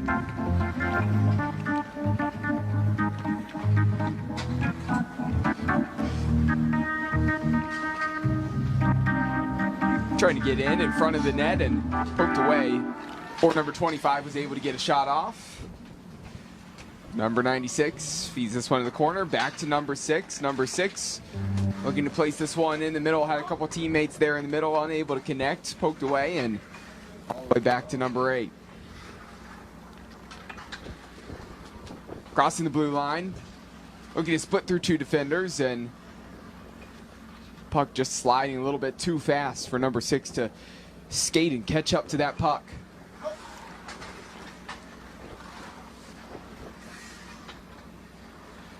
We should open up Chirps for Charity to our Venmo or Cash App and let people who are watching the live stream send chirps in.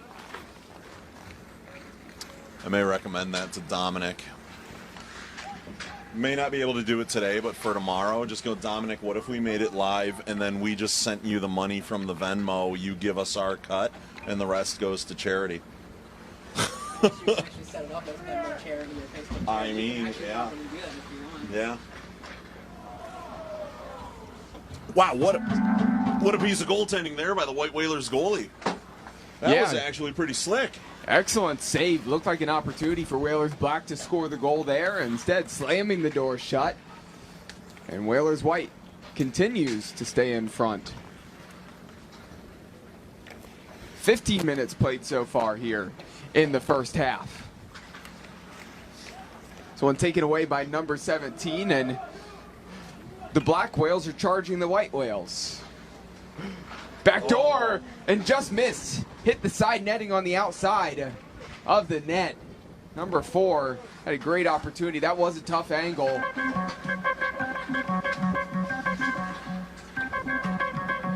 And if Whalers Black can get a couple more opportunities like that, again, they should be able to capitalize. Yeah, they're really starting to test the White Whalers goalie here, so we'll see what this Whalers White team can do. But that goalie is facing a lot of challenging shots coming in on him over there. Yeah, and as you were talking about the challenges he's facing, he had to make another save. Run a play going the way of Whalers Black here at the moment as they find themselves down a goal, continuing to pressure. There's a shot. That one maybe just catches the tip of the glove there for the goaltender. A little bit. Fiasco, as I look across the ice here, rookie mistake by one of the Whalers players, actually maybe 2 of them. A couple of guys brought their rockets to the game today. They're sitting in the stands over there. You never bring your rocket to the game, boys. Somebody's going to snipe them. Maybe a couple of guys in the booth that are single. Sagar and I could be heading over to talk to your rockets, boys. Leave them at home. Don't bring them to the rink.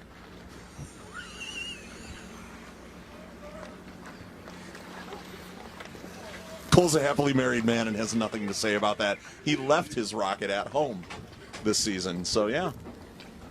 Good job, Cole. You have actually finally learned hockey.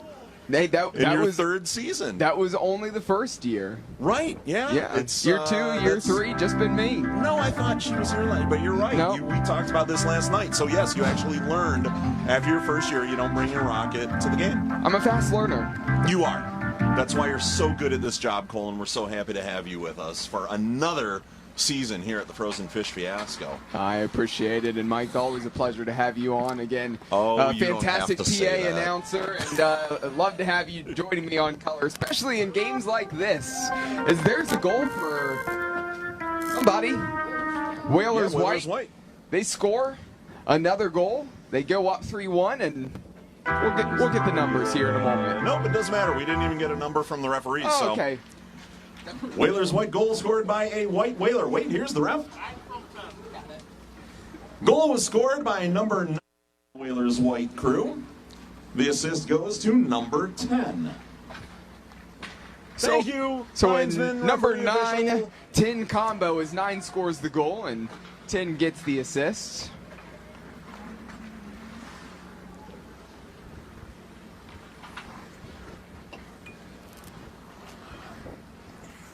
Well, Cole, do we have any fun facts about any of these guys? Because without knowing their names, I have no idea what they do. Number 14 looks like he robs banks or works on cars. Or both. Maybe both. You're not wrong.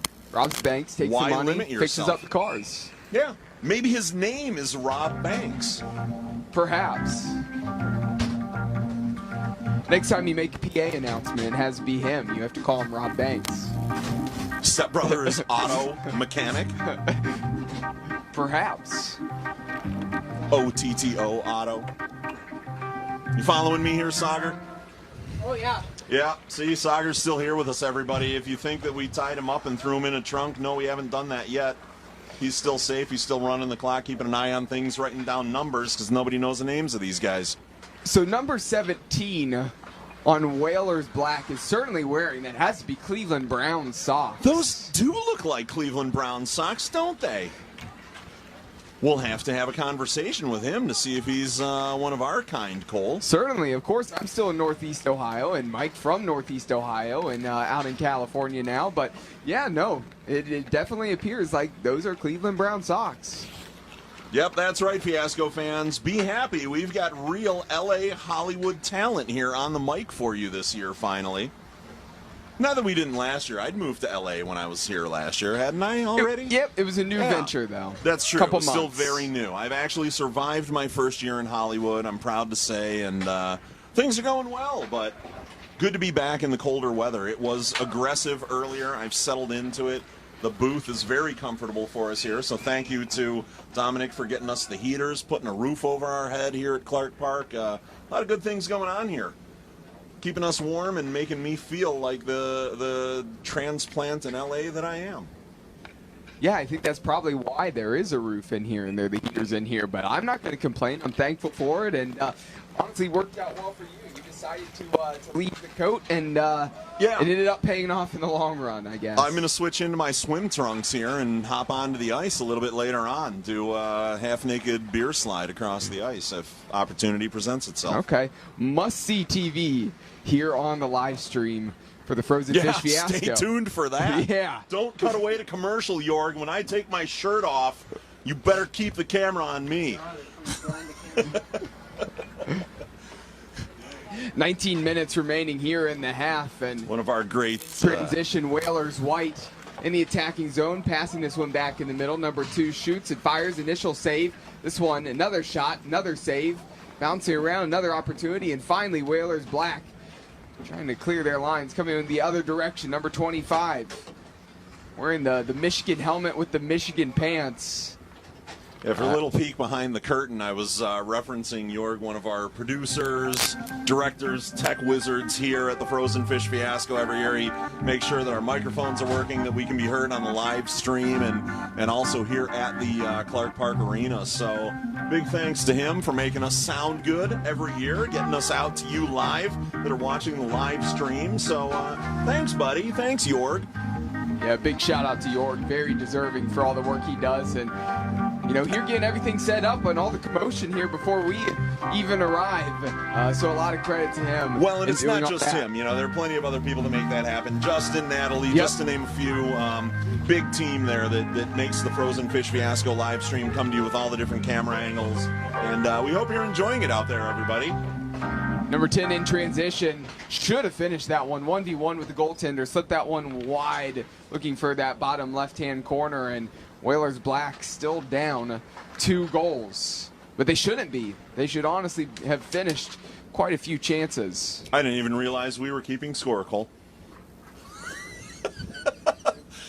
I know that sounds like a joke, but truthfully, I know I'm announcing them. I didn't know we were actually keeping score on this game since we don't know who anyone is. So, does this matter? Is this a league game for either of these teams, or is this just playing around for the Fiasco? I'm not sure. Good luck with player of the game, though. We have a decision to make at the end of this. True. Boy, what are we going to do? Player of the game is us for getting through it. I'm taking one of these boxes. I'm going to open it up right now. Let's actually see what is in the MVP awards this year. Let's crack one open. A look inside the Frozen Fish Fiasco. So it looks like we've got a Mess Bucket Comics sticker in there with the Hockey Night in Canada sort of logo turned into a Mess Bucket logo. We've got a Donnybrook beer coaster. It's got felt on the back. It's like a little ceramic tile with the Donnybrook comic book logo there. Fantastic. Okay. You've got a $10 little discount card at Comics and More, one of our sponsors here as well. Let's see, what else can I find in there? We've got a hat from Howie's Hockey Tape, one of our sponsors. Okay, and great. Finally, you've earned a 3-month open gym and unlimited classes membership from Pulse Fitness. So that's what our MVPs are getting at each game today, courtesy of Mess Bucket Comics and our MVP awards that go out to one member of each team who puts on the most stellar hockey performance as judged by Sagar, Cole, and I here today at the Fiasco. Yeah, that's wonderful. Again, player of the game, always getting one of those boxes. I mean, the only thing that box might be missing is a year-long subscription to the Jelly of the Month Club. I mean, that had everything in it. Yeah, it really did. You could get all of those delicious jellies just like you could get one of those scented towels from Matt Lutz in the last game. He had a Towel of the Month Club.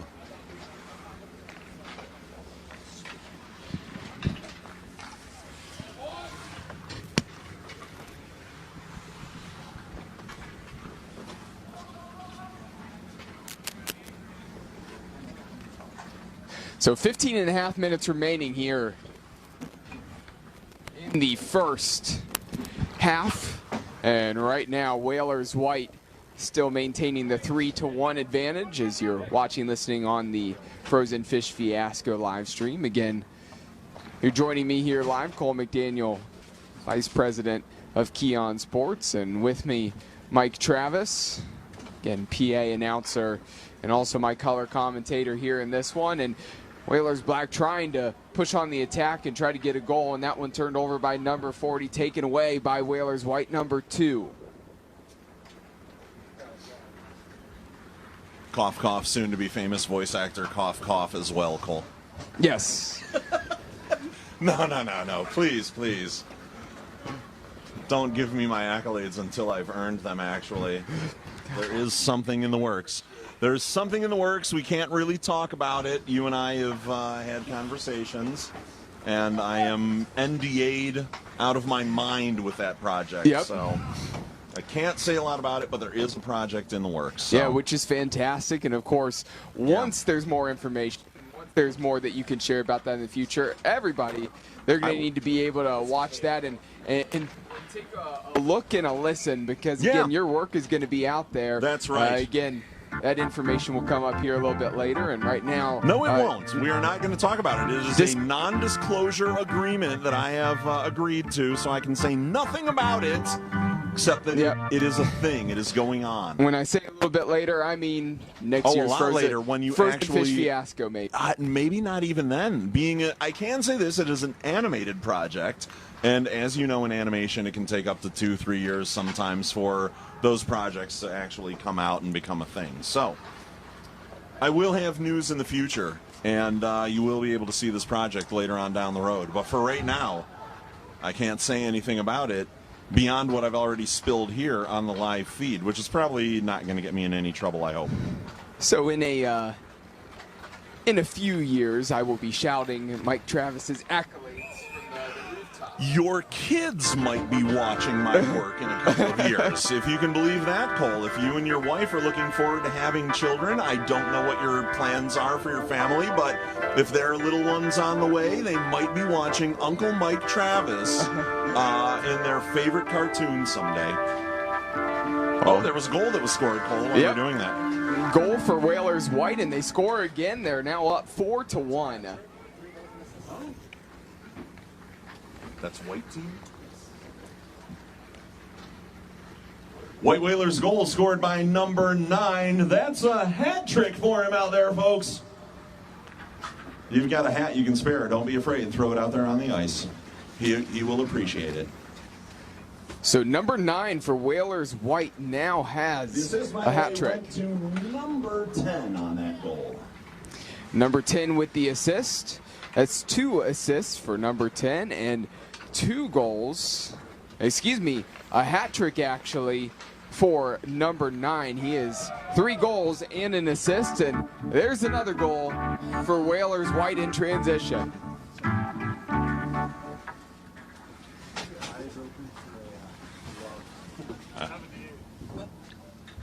78. White Whalers goal. White Whalers goal scored by number 78. So an unassisted goal for number 78 of the White Whalers, and they are now up 5-1. Whalers Black needing to find a way to get back in this one. Maybe here in transition again, numbers not in their favor, but trying to split through 2 defenders, laying that one off, looking for number 13, and that one's intercepted. One of the referees lost a patch off his shirt over here. I'm going to have to try to grab it without tearing all these cords.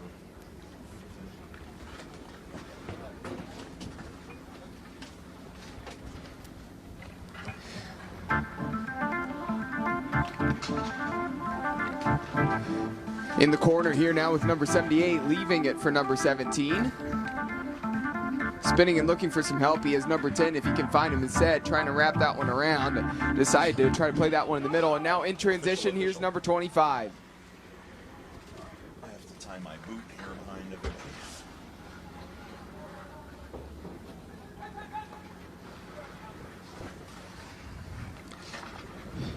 Number 78 plays this one forward. White now in the attacking zone, looking to play that one in the direction of number 78. Across the ice on the far side. Still with White, this one passed in the middle and intercepted before number 2 could get a clean shot off. Here's number 25 with number 96 helping him out. Sliding that one towards the back post, and that one just a little bit wide. At Cole, I noticed one of our officials lost one of the patches off his uniform, so we've got it taped up to the glass here. Next time a goal call is made by one of our linesmen, he'll be able to come over and get his patch back. That's supposed to be attached to his uniform in some fashion. Another White Whalers goal. What is going on out here? So White Whalers pulling it, really pouring it on here at the moment at the Frozen Fish Fiasco.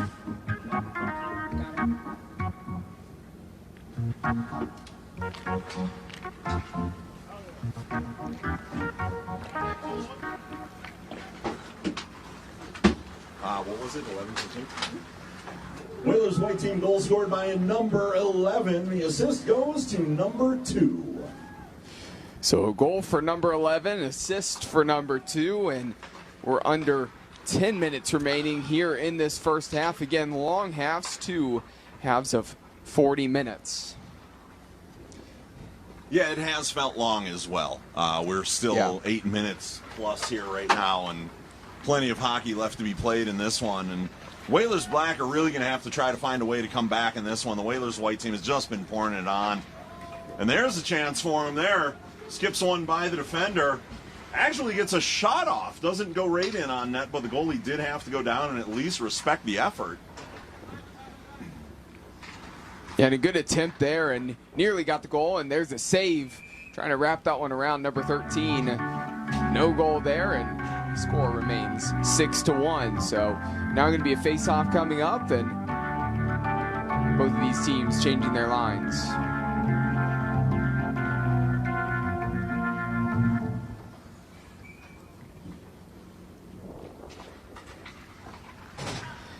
Face-off won by Whalers Black. Stick save there from the goaltender, and now here comes White. Have numbers at the back door, trying to slip that one in the direction of number 11, and it was just a little bit past his outstretched stick. Yeah, it's interesting to see, the Whalers White team isn't necessarily playing any harder than the Whalers Black team. They're just playing smarter. Their positioning where they've got players and everything is just really working for this team and creating those opportunities that are turning into goals for them. Puck behind the net, feeding up here to the near side, up along the boards. Pass cut out. Number 4 was looking for number 10. Gets it back in transition. Initial save as that was deflected away on the shot right in front of net. Still with Whalers Black. That one scuffed and went to a spot where Whalers Black could keep a hold of it. Instead, they squander possession and lose it. Here comes White, number 14. In the middle, through a little bit of a crowd and loses it.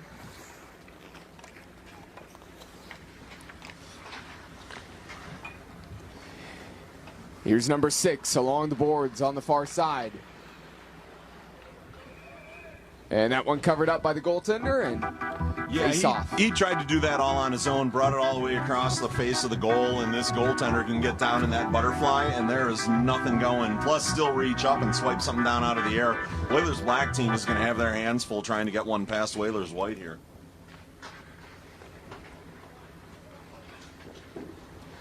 There's a pad save. That's parried to the side. There's a save, and that one flips up in the air.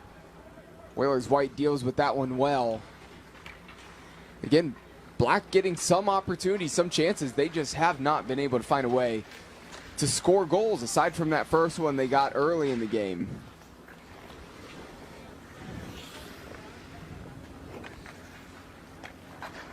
Here's 14 along the boards here on the near side, up to number 4, trying to split through the defense and into the attacking zone, now giving chase.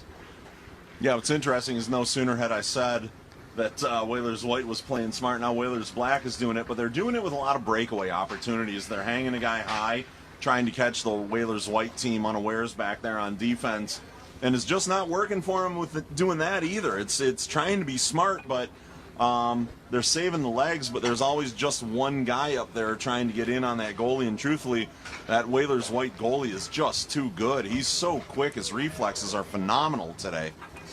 Well, no team wants to lose, but if a team does end up losing, the last thing they want is to be embarrassed. And I think when it went to 6-1, it seems like in the last couple of minutes that Whalers Black, they've upped their intensity a little bit, and they certainly are going to try to find a way to cut this one back. Again, there's plenty of time in the second period, but I think you really need something to give yourself a little bit of momentum really here in this halftime break. And I think these guys all know each other. We can end up seeing a couple of jersey swaps or something here without actual rosters. That might be part of their strategy, where they can just swap jerseys and even this one out a little bit better for everybody. Yeah, I'm not sure if I'm on Whalers White that I'd want to give up my jersey for the picture at the end if your team wins. Fair. Yeah, if you trade your MVP jersey away and we go, hey, number 11 from White, who scored all those goals, but now it's on some guy who was a Black Whalers player at the beginning. Who gets the award is the question. Fell down on his face, caught a flat tire, and ate dirt at the blue line. Yeah, you don't want him. You don't want that guy. No, I put my work in. I helped the team to you victory. Can't have my Donnybrook coaster. Right. That's mine.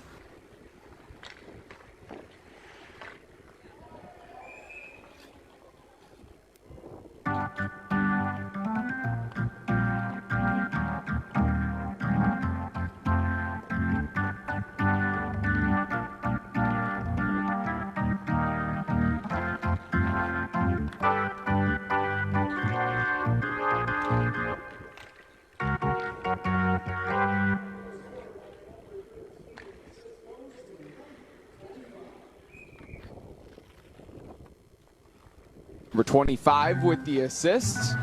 There's a save, and now going to be a face-off. None of the officials that are out there on the ice right now seem to recognize this patch. I think I am going to be a Michigan High School Athletic Association registered official. I may take this patch and put it on my backpack. Oh, congratulations. Hey, who knew? I've become an official. Good for me. Just wait till you get your recertification done. Oh. And they're confused on how you had the patch in the first place. Yeah. So 25 scores, and now 6-3 is the score. Whalers Black turning it on here in the last 45 seconds. Whalers Black goal scored by number 25.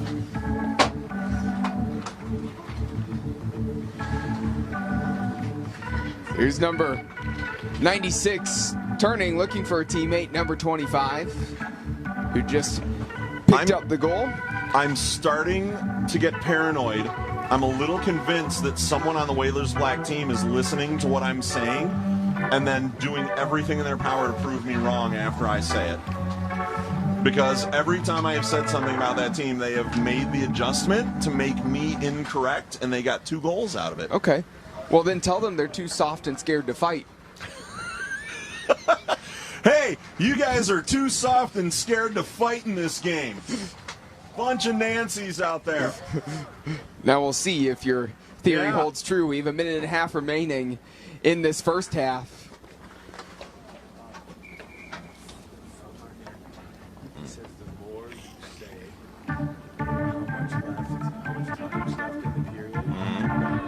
Okay. Don't ever feel scared to see how much time is left. More than usual. Because it's hard to do it, to match it up.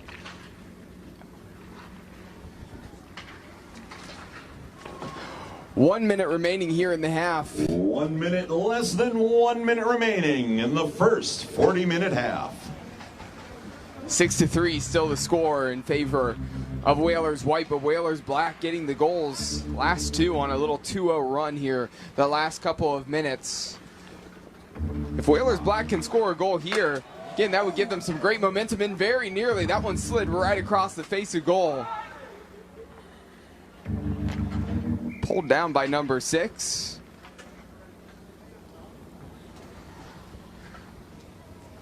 And again, running clock. So they're not going to have much time after this face-off. Going to need to get things going in order to have any time, if you're Whalers White, to try to win this face-off, see if you can get a shot off. Won by Whalers White, thrown in the middle. There's a shot. It's a little bit high. Catches the glass, the window. Here's maybe a shot right at the whistle, and that does it for the half. Whalers White, they're going to take a little quick break here. Again, not much of an intermission, but here at halftime, 6-3 in favor of Whalers White. 40 minutes up on the clock, and second half going to begin here in just a moment. Again, they are going to run the Zamboni here at halftime for this longer matchup. So again, they will have a bit of a breather. They will get to go to the locker room just briefly as the Zamboni comes out and they zam the ice here. So we'll step aside and we'll be back here for the start of the second half on the Frozen Fish Fiasco live stream. Yeah, we'll leave it up there then for you guys.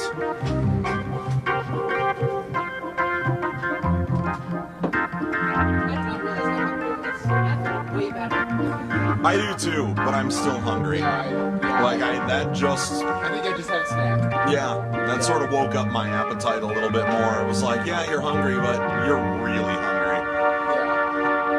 House of Shamrocks, man, it's gonna be like that steak tips appetizer and then onion rings and a McCarty burger and everything once we get over there. I'm gonna eat so big.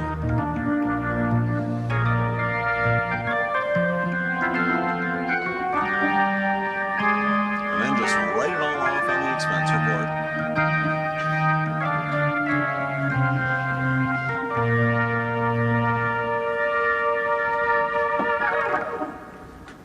Should have taken the receipt off the pizzas. 6 pizzas right about. I'm kidding. I'm kidding. Right there. It says Domingue on it. I'm pretty sure if I had to prove it, it's not me.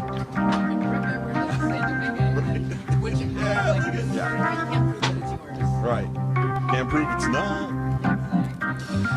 Back here for the live stream of the Frozen Fish Fiasco. Again, the 14th annual Frozen Fish Fiasco, and it's Whalers White and Whalers Black. Again, facing off here again.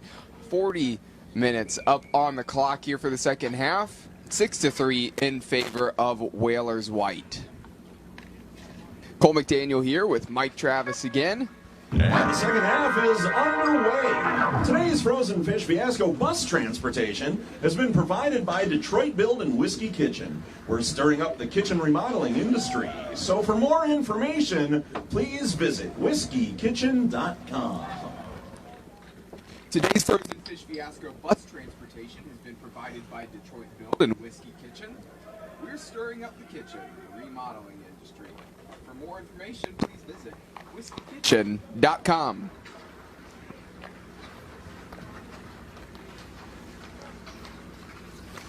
So here now in the second half, it's going to be Whalers White going from right to left from our vantage point here, and Whalers Black attacking the goal off to the right-hand side. Of course, Zamboni was out during halftime. Got a nice cut in the ice, and Mike, you noticed that things were a little bit slower to refreeze here as we're hitting really the heat of the afternoon. Yeah, certainly looked that way. And I'm going to get an announcement in here real quick, Cole. I'll do it on live stream too, but hey, Fiasco fans, we are taking bribes for charity. That's right. If you would like to have a special message said by me, your announcer, Mike Travis, during the live stream of this game, please see Gordo at the merchandise table in the tent by the entrance. It's only $10. No profanity or company advertisements, please. I will say the craziest stuff that you write down.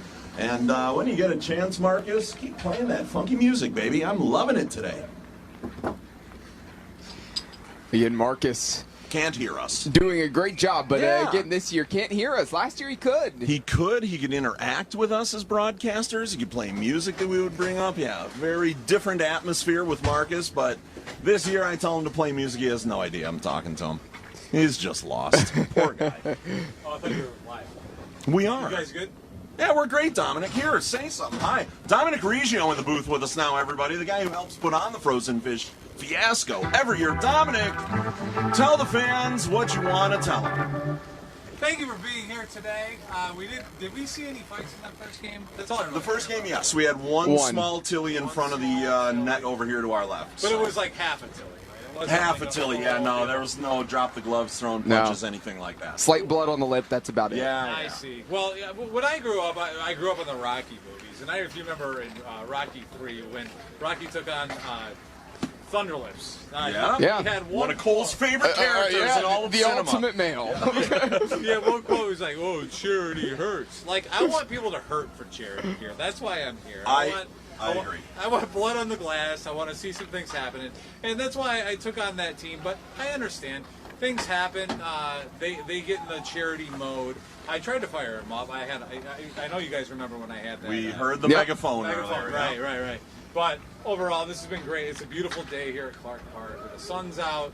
Some of the boards are a little soupy, along. But these guys are still playing through it, and they complain to me, and I don't really care. Yeah, it's all for the kids. That's what you got to keep in mind. And hey, listen, these guys didn't even have the energy to give us a roster. So do you think that they have the energy to pick a fight with one another? No. Yeah, there's no roster here. I'm looking at a blank slate, and that annoys me great. Right now, I am very angry at the Whalers. Also, Dominic, if you look across the ice, did you notice that someone from the Whalers squad has violated the first rule of beer league hockey? What's that? Someone brought their rockets to the game. That's right. I'm gonna have to head over to the stands right I think now. you are. I think that's what you need to do. And That's if you, why I'm here. If you can swing that, make it a double date, I'm still single, and I would appreciate it. And if you can't get me in there, get with a little for Sagar in there as well. You can take him as your wingman. I won't be offended. So yeah. Ferda boys. Yeah, Ferda boys. You know it, baby. Ferda. You guys are doing great. Thank you. Thank you, Dominic. Good to have you in the booth with us. Perfect. Love to have Dominic stop by and chat a little bit. Always a great time. And, you know, it was funny to see his face as well when he looked down, saw the blank page with no rosters. And, you know, he was asking for a fight. Again, yeah, he can bring the fight if he wants to. So. Well, he's going to go start a fight by sitting with those ladies across the ice here now, I'm sure. Somebody's going to get a little anxious and a little fired up about that. We might get a Tilly that we're looking for here after all. Just outside of the ring. Yeah. Somebody's going to be scaling the glass to pick a fight with the organizer of the Frozen Fish Fiasco because he's hitting on his girls. So, yeah, we'll see. 5 minutes played so far in the second half. And still 6-3 is the score in favor of Whalers White. Whalers Black trying to get out in transition. Number 4 crossing the blue line, getting into the attacking zone, and has it taken away immediately. Number 14 comes away with it for White. Finds a teammate up the boards, and now 2v2 going the other direction. There is a trailing White player as well, but squandering possession. Passing that one into the boards, and temperature heating up a little bit. Heard Dominic talking about things getting a little bit soupy in the corners down by the boards, and you can see it a little bit when that puck gets down there. Yeah, you know, the wind is still up, though, and you can see that with the flags here blowing from our side across to the opposite side of the ice right now, if I'm reading the flags right there on top of Clark Park. But yeah, I think as long as that keeps going, as the sun starts going down here, we're almost at the point where we're going to be losing sunlight here within the next hour and a half or so. Up here in Michigan, so there's a good chance that things will start to cool down again here, and if the wind keeps up, that soupy corner and soupy boards will just harden right up. We'll be ready to play some excellent hockey later. We've still got a couple of games yet to come today. We've got Tony's Red and Blue on the roster yet today, as well as that Detroit Red Wings alumni game. And they're playing who again, Cole? Yeah, they're playing Ram Trucks, our title sponsor. So again, and actually we have had quite a few competitive matches between Ram Trucks and the Red Wings alumni team. There's been some close ones actually in the last 2 years. There's also been a shootout. And there's a goal now for Whalers Black. Excuse me, Whalers White. Now Whalers White up 7-3.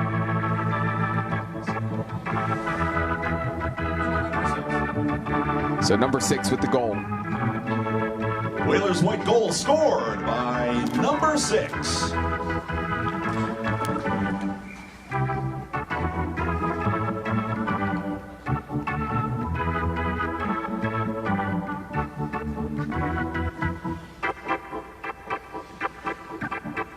Brief pause in the action as waiting for the face-off.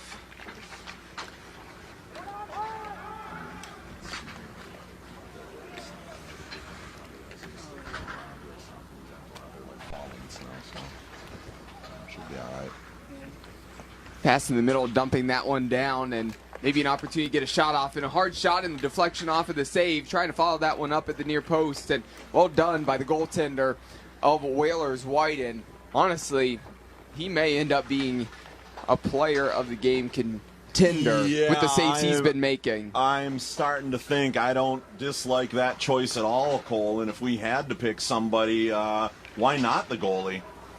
Yeah, a ton of saves, really slammed the door shut on all these attacks that Whalers Black has had. Maybe another opportunity here in transition. Crossing the blue line, number 96, looking for 25, and there's a save again by the goaltender. Yeah, it'd be interesting. I know we're not keeping track of that stat, but I'd be curious to see how many saves he has versus how many goals have been scored, see what his percentage is today. But I'll bet he's up in the high 80s, maybe low 90s right now. Would have to be. I mean, there's been a lot of shot attempts and only given up 3 goals at this point. Yeah, definitely. So here's the face-off. Won by White. Here's number 17. 17 trying to make his way through. Goaltender comes out, pokes that one away.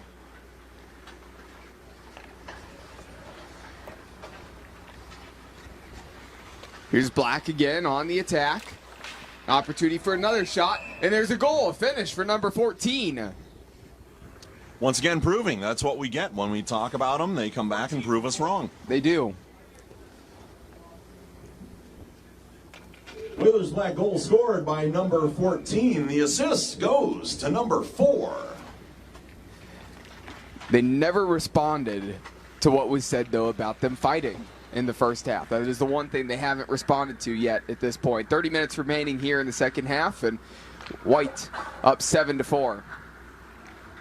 I have to give an update. Can I give an update, guys? Please. There was blood on the ice, blood on the glass in the first game.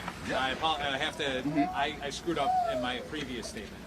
I would like to say thank you to the first game with the Waterford Sharks and the Gaylord Snow. Blood on the ice, quota met. That's all I have to say. Thank you, guys. Back to your regular schedule. Thank you. Visited again there by Dominic Riccio, organizer of the Frozen Fish Fiasco. Thank you, Dominic, for clarifying that for us from the first game today.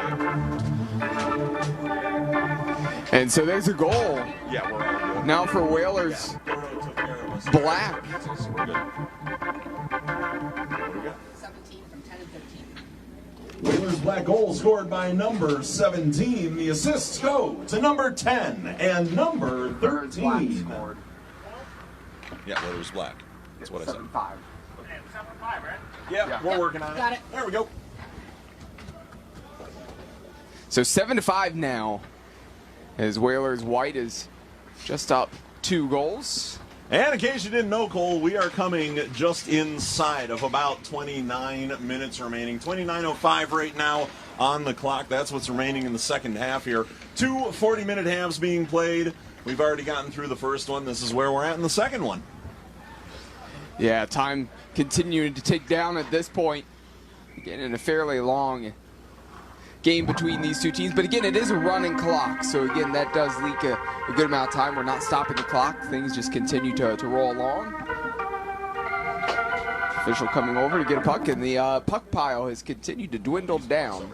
A mess.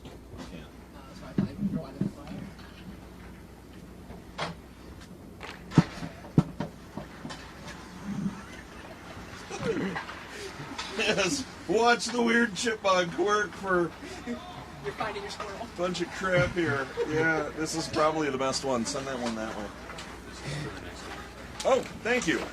Thank you, yes. Terrific. That is, oh, it's got everybody on there. So, yeah, if you want to start writing that in.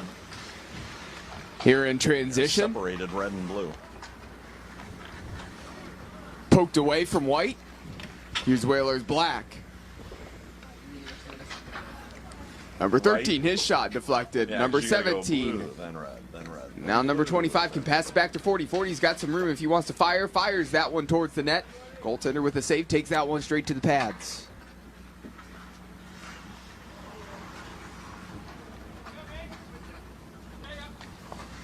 Here's another shot. Another great save.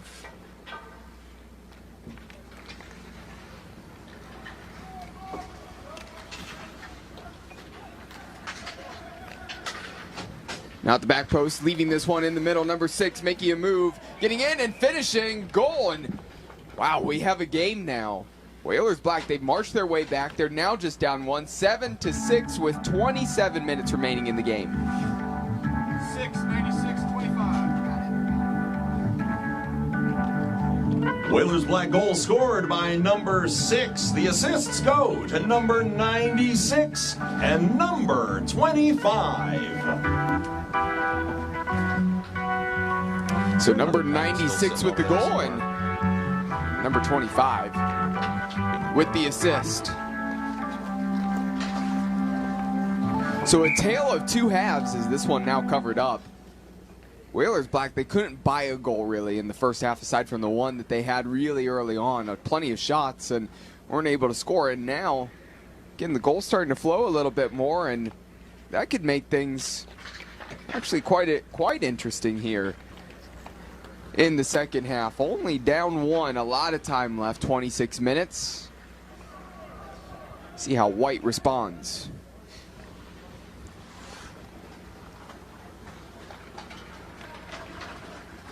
Here's number 4, crossing the blue line. Finds his teammate on the left wing. Now skating behind the net. Tried to feed that one back into the middle in the direction number 4, and now here comes White the other way. Does not have numbers advantage. Might need to pull this one back and look for help. Tried to do so, but here's 6 again. 6 in transition. Has numbers, wants to fire. Takes a shot himself. Initial save and pulled down. Still in play. This one deflected behind the net in the middle. And White cleaning it up.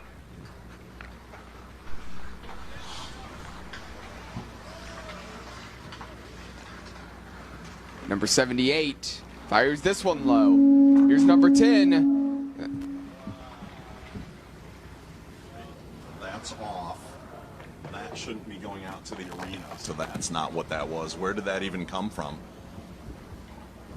That's not us. That was... Yeah. I'm just trying to figure out and make sure it's not on our end. I was like, that's not supposed to happen. So plenty of changes here now for Black. Get some subs in, some fresh legs as they sent that one down the ice. White taking their time, working their way up the ice. Number 78, he loses it.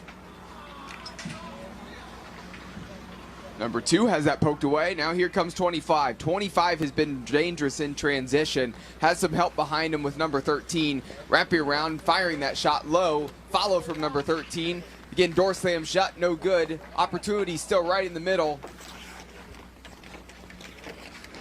And a battle for the loose puck. Another great chance. Fired high, wide right.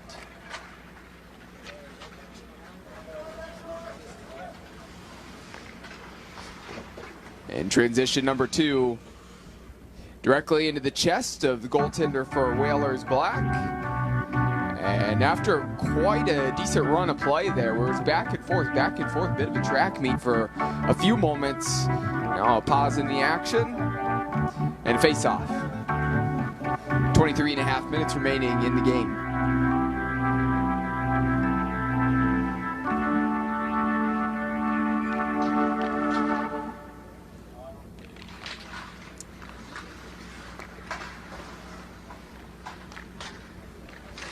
Pass in the middle. Well done getting a stick in there, number 96. Going to ground, number 13. Now here with number 14, try to drag that one through. Here's 25 in transition. Again, trying to turn on the Jets. Use the speed in tight. And that one saved as he tried to tuck that one home inside the back post. Still with Whalers Black. Again, run of play really going their way. Looks like they have an opportunity to score again. No. Goaltender for Whalers White staying busy as they're only up 1.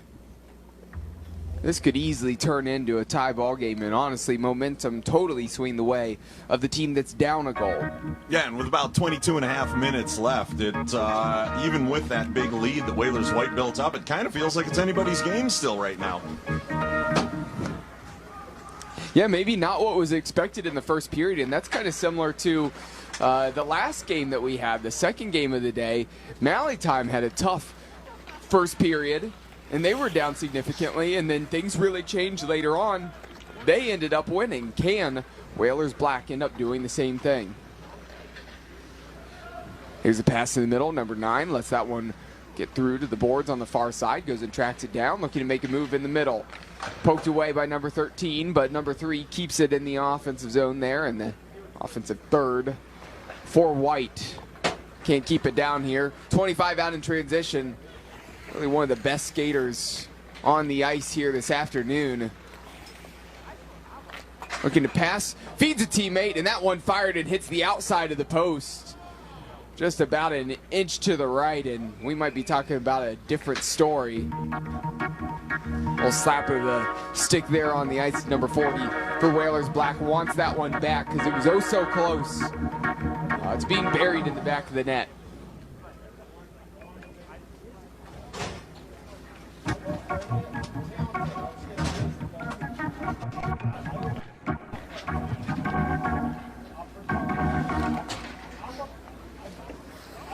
Sorry for not being more present on the mic, Cole. We actually were handed rosters from the Tony's red and blue teams. Now, that's terribly confusing, but it will be yours to work with between games here shortly. Sagar and I have managed to get the rosters written down, somehow parsing that out between all of the names separated into red and blue. But there you go, buddy. This way we will know who's actually out there for our next contest here at the Frozen Fish Fiasco. You know, that just gives me some great joy and great excitement that we'll actually have some names with their numbers, all of being able to merge that together. And we'll have some fun facts that we'll get to add in as well. So it's going to be a little bit of a change of pace for that game as well.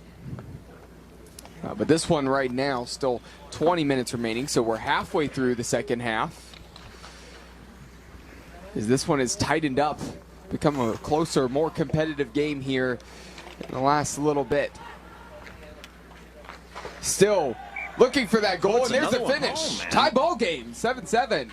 Easy one-timer there for Whalers Black. What has happened to this Whalers White team? Whalers Black goal scored by number 8. The assist goes to number 10. So number 8 gets the goal, and number 10 with the assist. Yeah, just pretty puck movement. Good looking out by the guy who made the assist, and just that one-timer to hammer it home right over the goalie's pads, right into the back of the net. Yeah, they're not done yet unless Whalers White flips the switch. I mean, everything is going the way of Whalers Black. I mean, if I'm keeping track correctly, they have been on, I think it's like a 6-1 run or something along those lines. So 6 goals to 1, really all momentum swinging their way. And I don't know if it's Whalers White, they're just getting tired. Did they let off the gas and they're having a hard time, putting the pedal back to the metal? You can't really switch off because you can let a team back into the game, and that's what we're seeing. And there we have it. And we can't give the goalie the MVP anymore either, as the Whalers Black team takes the lead now. 10-4-14. No, there's the lead now for Whalers Black goal Black. scored by number 10. The assists go to number 4 and number 14. So number 4 and 14 get assists on a number 10 goal. And it's a 1-goal advantage for Whalers Black and Whalers White. Again, plenty of time on the clock, 18 minutes. But they need a spark. And they're getting buried into their defensive end. Yeah. Is this even the same goalie out there for Whalers White as we had in the first half? I mean, yeah, I feel like he's taller, and I feel like his reflexes have slowed down. Now, I don't know how many Molsons he put away in the locker room at the half there, but he seems to be, if it's the same guy, he seems to have a diminished capacity out there. Yeah, I'm not sure they're on that. So I didn't see necessarily any other goaltender over there on the bench, but maybe he had to give up a goal for every beer that was drank. So maybe there's been a couple of them, that's for sure. Actually, quite a few. Yeah. Hopefully he's worked him out of his system, though, and can keep couple. Whalers White in this game now. There's a pass in the middle, and a finish there by number 17, tucking that one home. And now a 2-goal advantage for Whalers Black, 9-7. 17 minutes remaining in the game.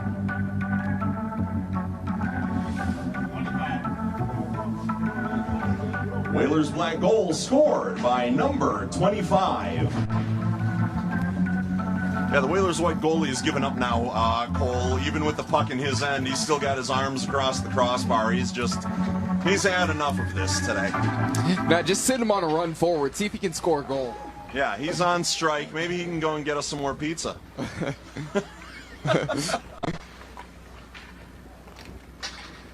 Keep me from climbing trees and skinning squirrels out here around Clark Park. Yeah, that would be nice. We were getting close to that point, but we didn't have to go on strike. We got our pizza, so. No, you were able to stay off the picket line. I was able to stay out of the trees, and yeah, it all worked out. And Sagar didn't have to explain why it smelled around Clark Park when I started burying squirrel carcasses for next season in case we weren't able to eat then. So it all seems to be just coming up us right now, Cole. Didn't we have a guy who did taxidermy earlier today? Maybe we could call him up. So after you finish the squirrels off. But after I finish them off, yes. But you can't eat a taxidermied squirrel. So well, I would hope not. Yeah, I mean you could, but it would be just awful, I imagine. There's a shot fired a little bit wide for Whalers White. Taxidermy dog, on the other hand, a true delicacy back in that country I couldn't think of earlier where all the Swiss people come from. That's not Sweden? true. Sweden, where all the Swiss are from. Yep. That's the one. Got it. You know exactly where I'm talking about. Thanks for coming to Mike Travis's geography class today, everybody. We will be back tomorrow with more interesting geography, potentially from places like the Middle East, Africa, and South America. Stay tuned for that. Yeah, we'll share all the information about the Nordic countries, including Italy. Wow! I can't wait for that.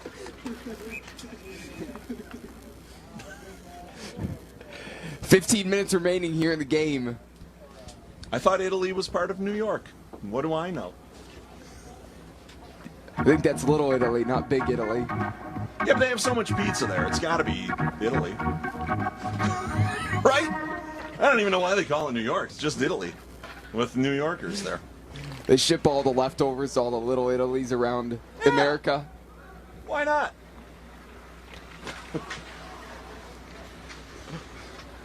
Here's Italy number is an 7. American country.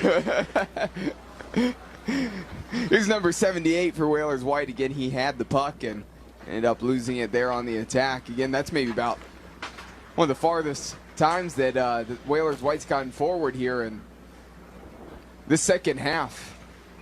It's number 17, dispossessed by number 14. Help backside if you can find him in the direction of number 10. That's just thrown into the corner and pressure applied. Good move to get out of that area. Try to switch it across the ice.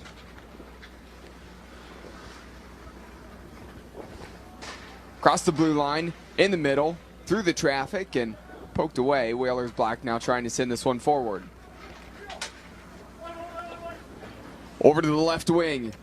Chase for the puck. Number 6 for Whalers White gets to it first.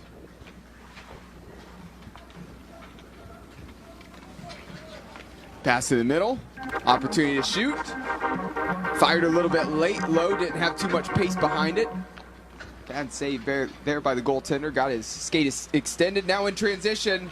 Number 2 looking to finish. Certainly caught. There was a lot of contact with the goaltender.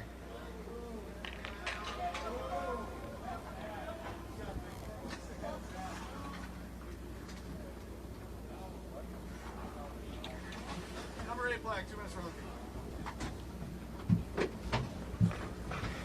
Whalers Black penalty to number 8, 2 minutes for hooking. So number 8 for Whalers Black again gets the 2-minute penalty for hooking, and now power play opportunity for Whalers White, and this could be the moment that they needed to maybe turn the tides here just a little bit. That one flashes across the face of the net there and just poked away, really parried out to the side, and so now just 10 seconds off the clock here on the power play. Here comes White again. Opportunity maybe to find a teammate on the back post. Decided not to look up and try to launch that one across. Here's number 6, now number 10, making a move. Now with 14, trying to clear some space. Black has everything compacted in the middle, and maybe an opportunity themselves down a man to get out in transition, see if they can add to their lead. Here's number 25, fires, and there's a save.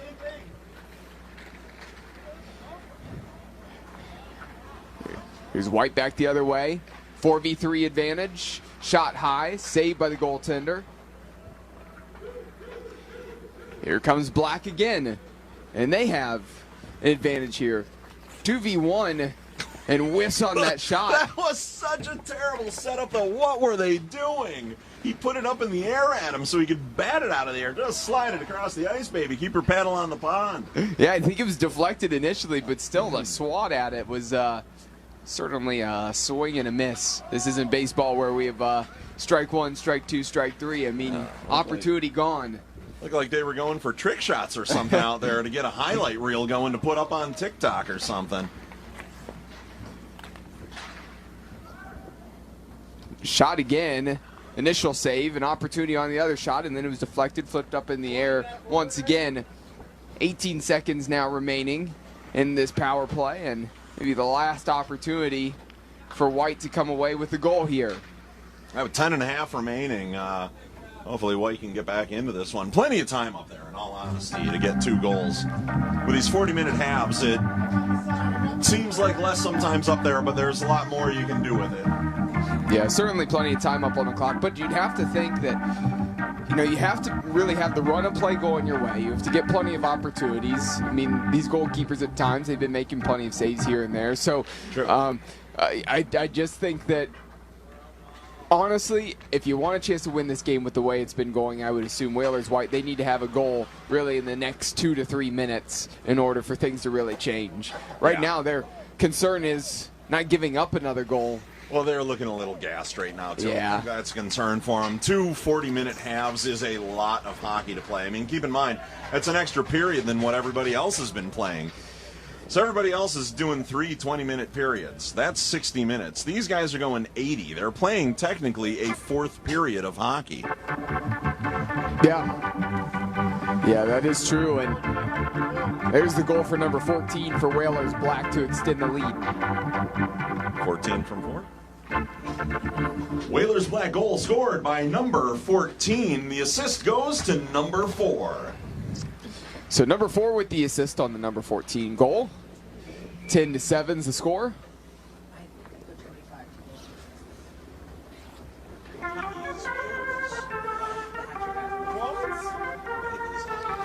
Goaltender covered up the puck, and we have a face-off upcoming here in just a moment. Again, this is just game 3 of this Saturday here, the 14th annual Frozen Fish Fiasco. Up next will be Tony's Blue versus Tony's Red, and of course, then it's Ram Trucks, title sponsor, playing against the Red Wings alumni team here this evening.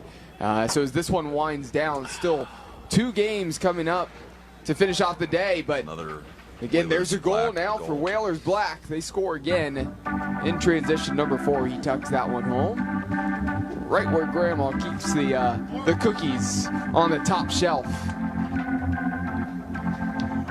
Whalers Black goal scored by number 4. The assist goes to number 6. So number 4 with the goal, and number 6 picked up that assist. Now 11-7. For Whalers Black number 4, that is 3 assists on the afternoon. That gives him the playmaker.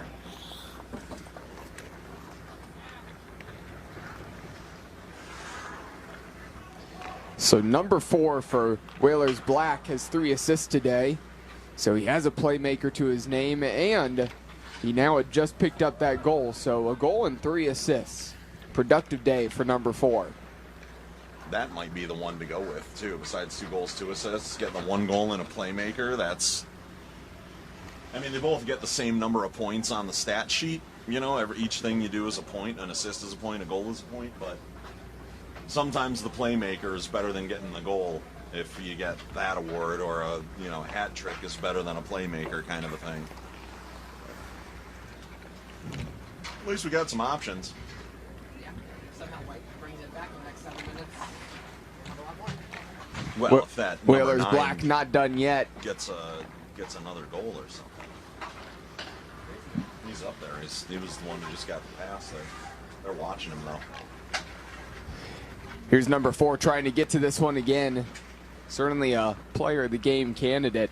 White comes away with it. Here's number 6 in neutral ice. Needs to find a teammate. Good turn. Excellent move. Made another man miss.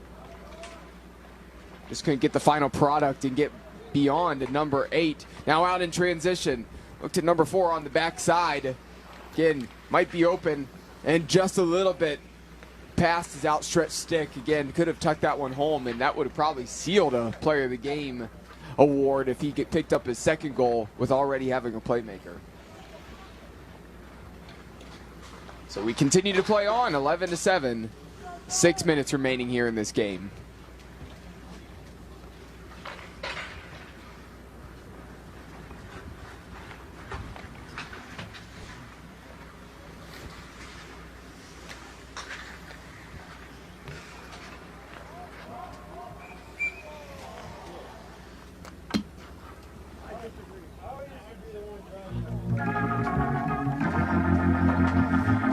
So a whistle, a stoppage in play, a few changes for Whalers White, and face-off coming pretty close to us here, up near the glass. Won by Whalers Black.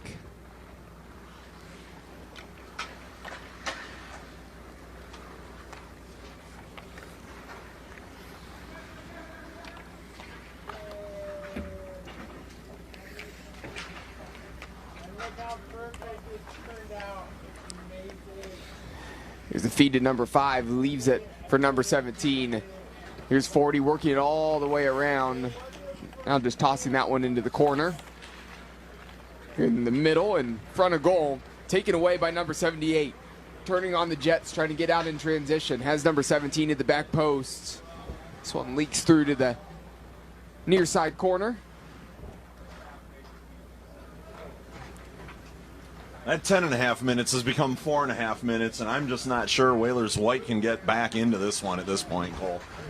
No, I just think the momentum they had earlier got killed off, and the energy, the intensity just isn't there, and it's wave after really of attack. And there's number 25 again with another shot. Now that one's saved, and we're gonna have a face-off coming up. But I would honestly be surprised with 4 minutes remaining if this one ends 11-7 with the way Black's playing. Wouldn't be surprised if they get another goal. On the face-off, here's number 13 for Black in the corner. Number 25 in the middle if he can find him. Trying to get back to the puck.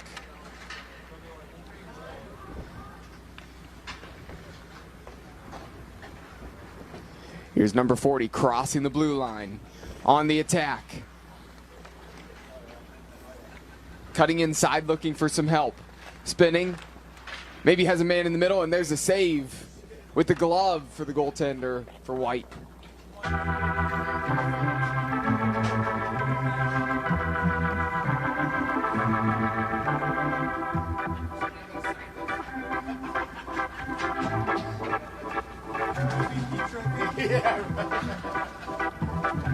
So face-off upcoming after both teams make some changes. Face-off won by Black.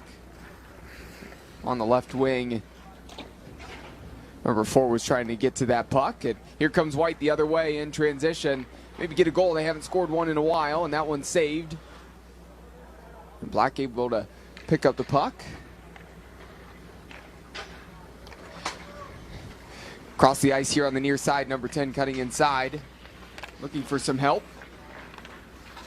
And that one last-ditch defending. And here comes White the other way in transition. So back and forth these two teams go here. Last couple of possessions. And needing to cover that one up is the goaltender for Black. And a face-off upcoming. Just over 2 minutes remaining in this game.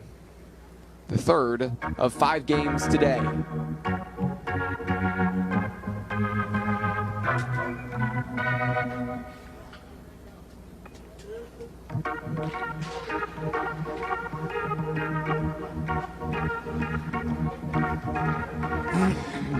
Puck thrown down the ice to the right of us here.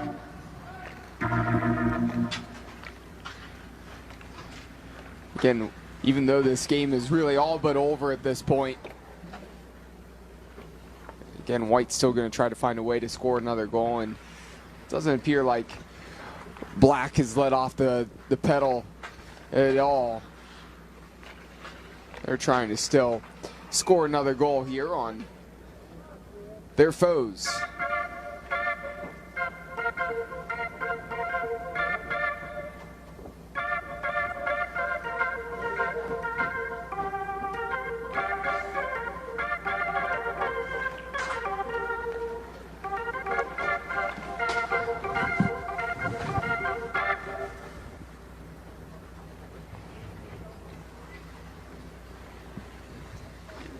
1 minute, less than 1 minute remaining in the second half.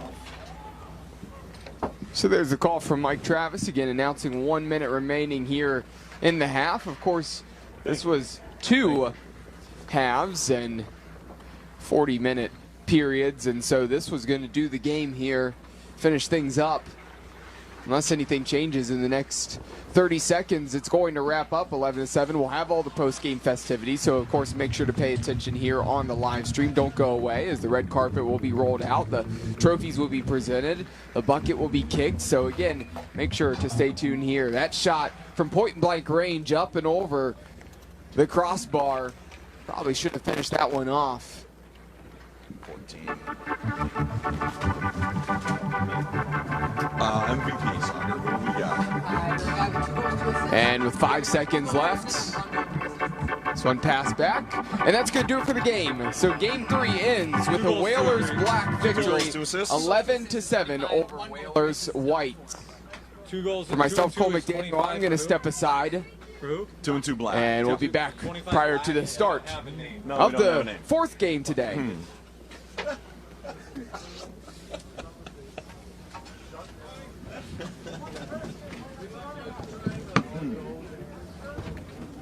I'll get a name for you. Nope. Got it? Nope. Nope. That's their punishment. They got to learn. Gonna learn one way or another. Today they learned, Dominic Reggio. Today they learned. Way better than what I had. Yep. Guys, I'll take the other mic from you. Oh, yep.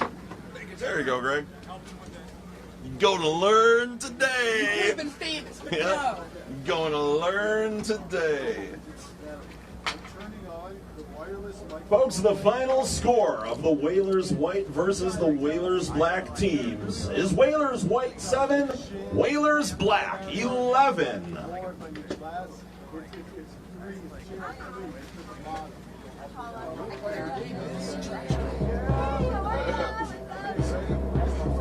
Just put them all. We got. They're all going in.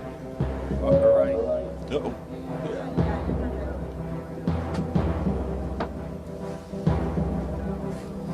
All right, the MVP of today's game is number 25 from Whalers Black with 2 goals and 2 assists on the afternoon. Congratulations on your MVP.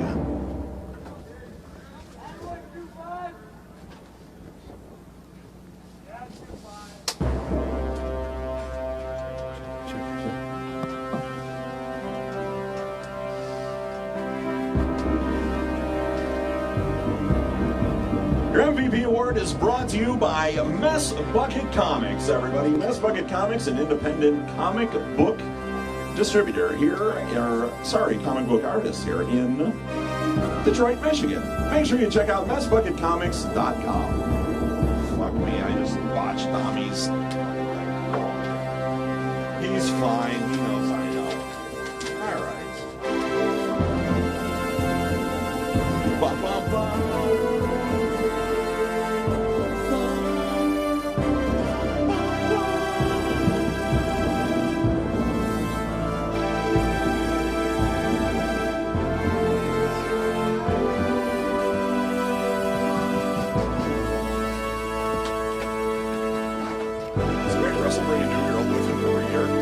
Does Greg Russell bring a new girl with him every year? I don't think I've ever seen the same girl out there with him from year to year. Yeah. Thanks for having a good time. I wonder if it's an intern that's come out and do that with him or something. You having a great time, Karen? I'm always having a great time when I'm here with you, Greg. And I think Frozen Fish Fiasco today. Well, you know, we just saw who all the champions were. So now we've had a special interview with someone from winning team.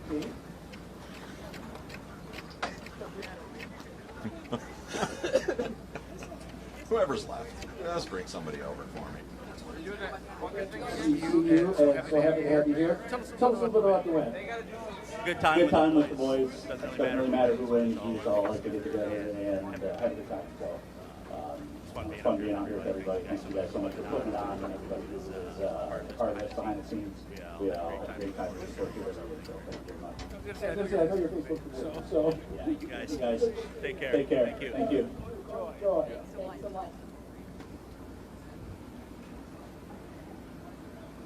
Win winds up having to kick the can. All right, let me get it done. Let's see it.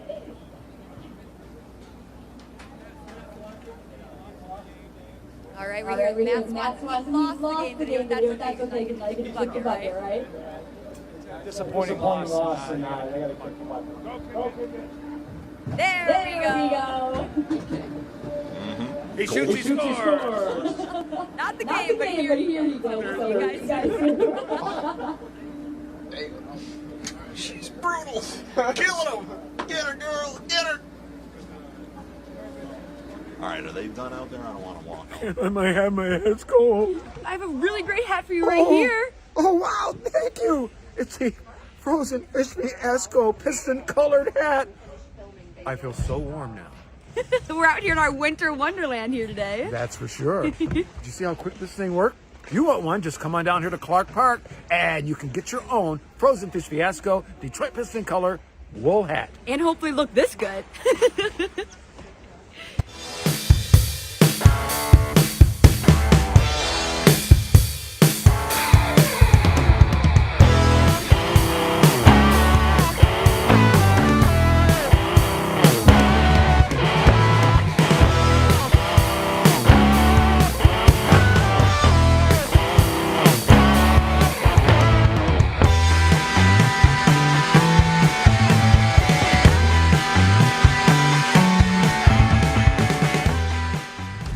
This is the truck that helps keep families safe, and the truck that helps you get far from home.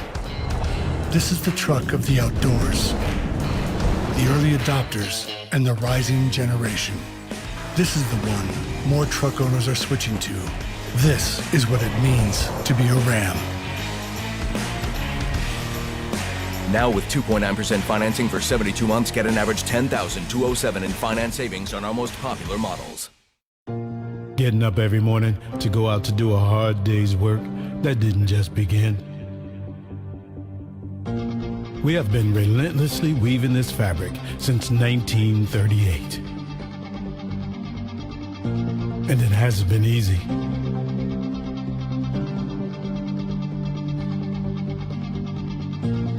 We have been an important spark in an engine that has powered generations.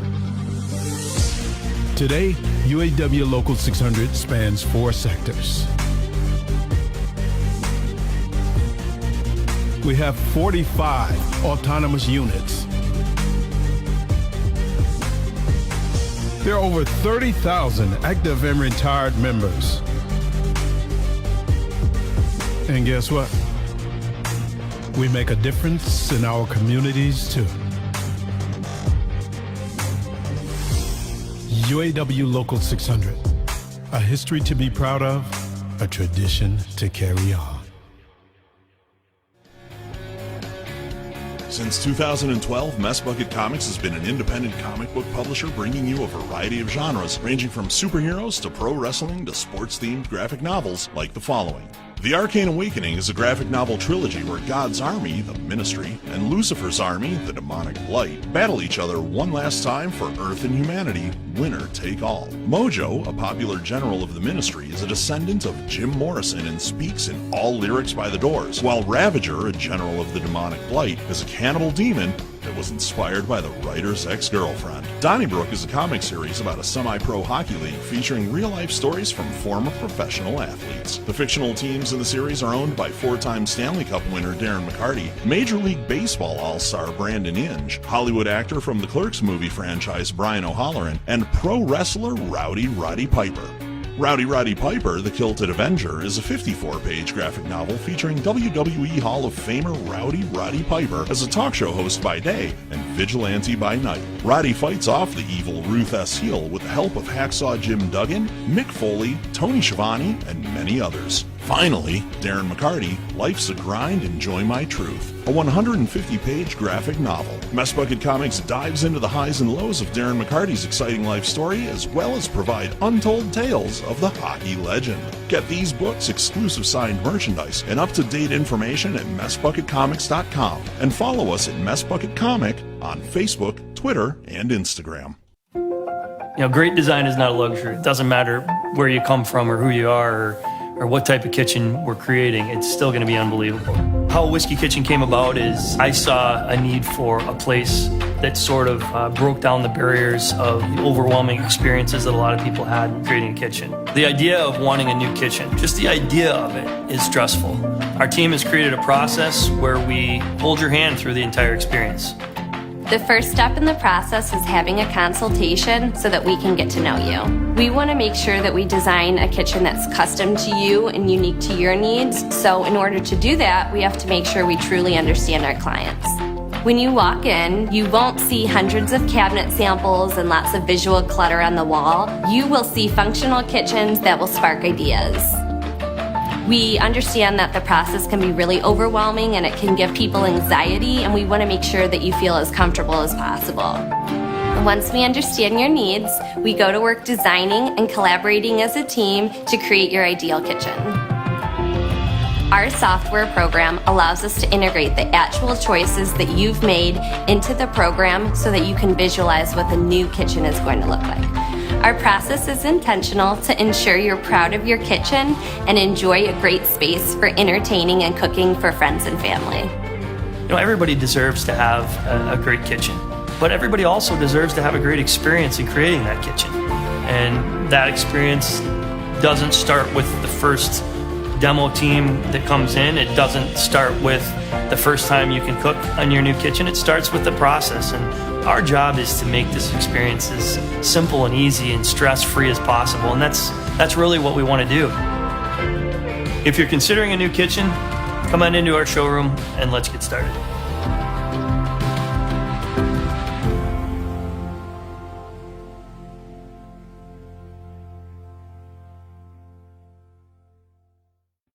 Miracle Flow, you know? A lot of people claiming, oh, hockey here, this, hockey that. There's only one. There's only one.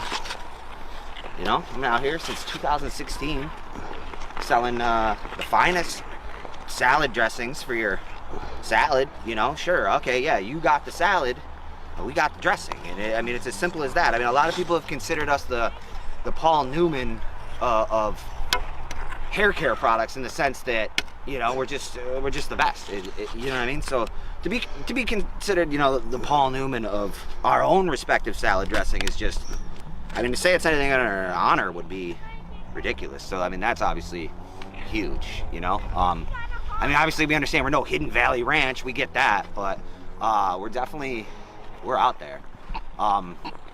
You know, if they're not going to stock us in the shampoo aisle, we're going to try again in the salad dressing aisle, because I mean, it works either way. A Dream Limousine continues to be Metro Detroit's finest luxury transportation service. 734-542-6800. Offering late model luxury SUVs to brand new party buses that seat up to 34 passengers. 734-542-6800. Including the one-of-a-kind Escalade Stretch with the exciting jet door.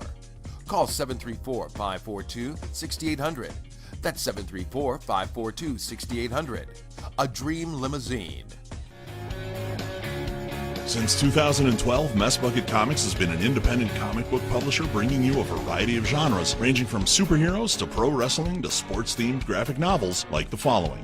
The Arcane Awakening is a graphic novel trilogy where God's army, the Ministry, and Lucifer's army, the Demonic Blight, battle each other one last time for Earth and humanity, winner take all. Mojo, a popular general of the Ministry, is a descendant of Jim Morrison and speaks in all lyrics by the Doors, while Ravager, a general of the Demonic Blight, is a cannibal demon that was inspired by the writer's ex-girlfriend. Donnybrook is a comic series about a semi-pro hockey league featuring real-life stories from former professional athletes. The fictional teams in the series are owned by four-time Stanley Cup winner Darren McCarty, Major League Baseball all-star Brandon Inge, Hollywood actor from the Clerks movie franchise Brian O'Halloran, and pro wrestler Rowdy Roddy Piper. Rowdy Roddy Piper, the Kilted Avenger, is a 54-page graphic novel featuring WWE Hall of Famer Rowdy Roddy Piper as a talk show host by day and vigilante by night. Roddy fights off the evil Ruth S. Heel with the help of Hacksaw Jim Duggan, Mick Foley, Tony Schiavone, and many others. Finally, Darren McCarty, Life's a Grind, Enjoy My Truth, a 150-page graphic novel. Mess Bucket Comics dives into the highs and lows of Darren McCarty's exciting life story, as well as provide untold tales of the hockey legend. Get these books, exclusive signed merchandise, and up-to-date information at messbucketcomics.com, and follow us at Mess Bucket Comic on Facebook, Twitter, and Instagram. This is the truck that helps keep families safe, and the truck that helps you get far from home. This is the truck of the outdoors, the early adopters, and the rising generation. This is the one more truck owners are switching to. This is what it means to be a Ram. Now with 2.9% financing for 72 months, get an average $10,207 in finance savings on our most popular models.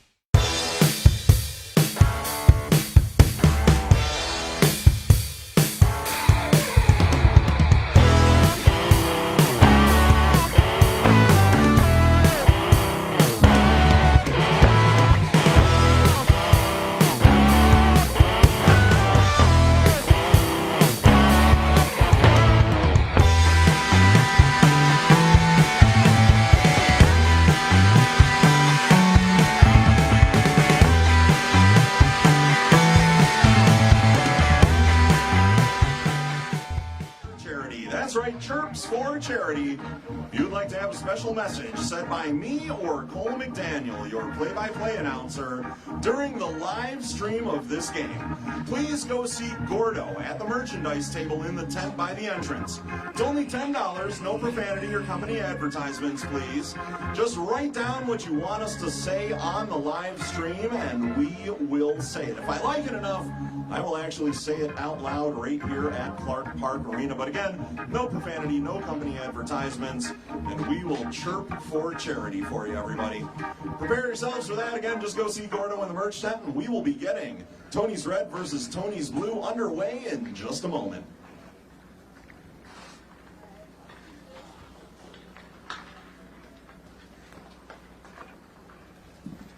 Started the game too. I'm going to take a knee here and let you cover where we were. Oh, long legs, short benches, hard to move around. All right. What is on fire? Okay. You just got a little too close. I didn't think I was, and I'm like, what is burning down there? Yeah. Yeah. Cooked another pair 2 years in a row. The tradition lives on. Yeah, right.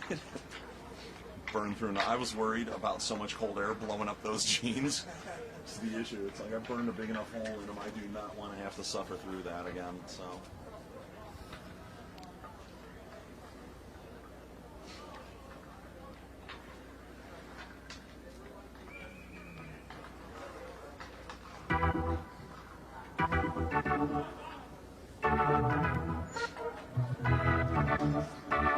Nobody in the stands.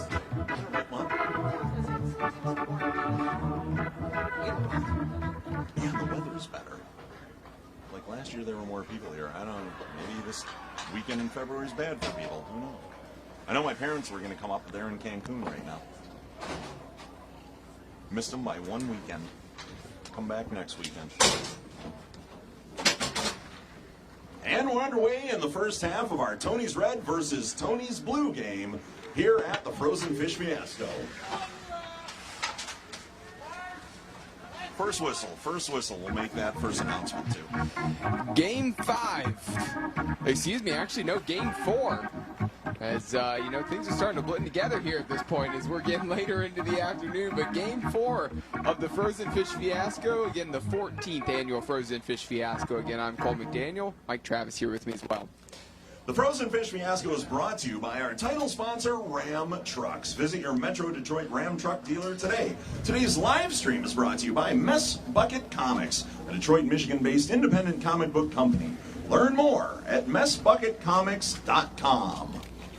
So 2 40-minute periods, again, just like the last game, as this one's between Tony's Red and Tony's Blue here from Clark Park. And a reminder as this game begins and gets underway here now, the Frozen Fish Fiasco is brought to you by our title sponsor, Ram Trucks. Visit your Metro Detroit Ram Truck dealer today.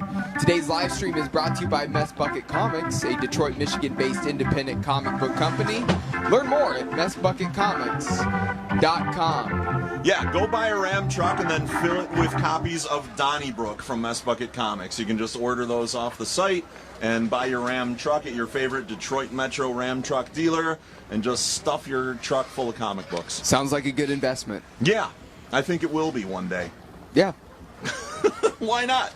Donnybrook's a heck of a comic. I'm going to tell you, I have read it. I am aware of the people who are sharing stories with the writer and creator, Dominic Riggio, like Darren McCarty himself has added stories to that, and a few other professional athletes. So a lot of fun stuff in that comic. And again, Dominic Riggio, again, really the head of all this, putting on this great event. Again, all the proceeds benefit the Clark Park Coalition. Such a wonderful event we talked about all weekend. But again, you've heard Mike talk about come out, support this event.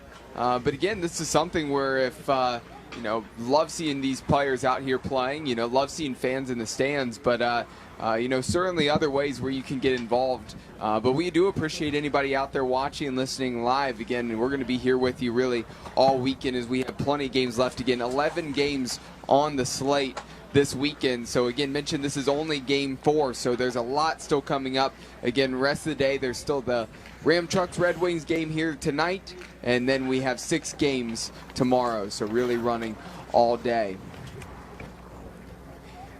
Tony's Blue trying to win the puck down in the corner here now, getting out of their defensive end. Taken away by number 11, Andrew Georgine.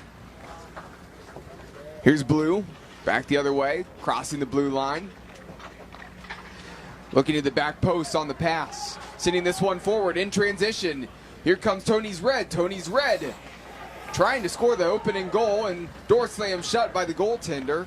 Excellent save there by Paul Petrus. Yeah, an easy breakaway opportunity there for Eric Beaupre from Tony's Red, and just gets too close. Goalie was in perfect position. Beaupre couldn't finish that one off. So Paul Petrus, the goaltender, supposedly an avid Disney fan, and really hasn't missed a Disney premiere since Frozen, supposedly. So there's plenty of movies that have come out since that time, so that's impressive. Yeah, that is impressive. That is an actual Disney fan. I would give that to him. But if he missed the premieres for Aladdin, The Lion King, is he really a Disney fan? Yeah, Can we give it to him since Frozen? He missed is Finding Nemo Disney? Or it's Pixar, so it's in the family, right? Technically, yes. Yeah. So yeah, he missed a lot, and I don't know. I'd say he's like a casual Disney fan, maybe. Now, if we walk into his house and his bedroom has Anna and Elsa painted on the wall, and they aren't in a weird compromising position or something, then I would believe that he's a Disney fan. If it was just like a scene from the movie, especially if he doesn't have children and he's still got the big fat heads on the wall. Yeah. If that's the case, I would give that to him. If you're weird about your Disney fandom, though, you're no Disney fan. You're just a weird freak that people don't want to talk to at Comic-Cons. Here's a pass across the ice, picked up in neutral ice there by Troy Friedman. If you are that weird freak at Comic-Cons, by the way, just know you're the weird freak that nobody wants to talk to at the Comic-Con because you do weird things with manipulating Disney characters into compromising positions, and it makes the people around you uncomfortable. So stop it.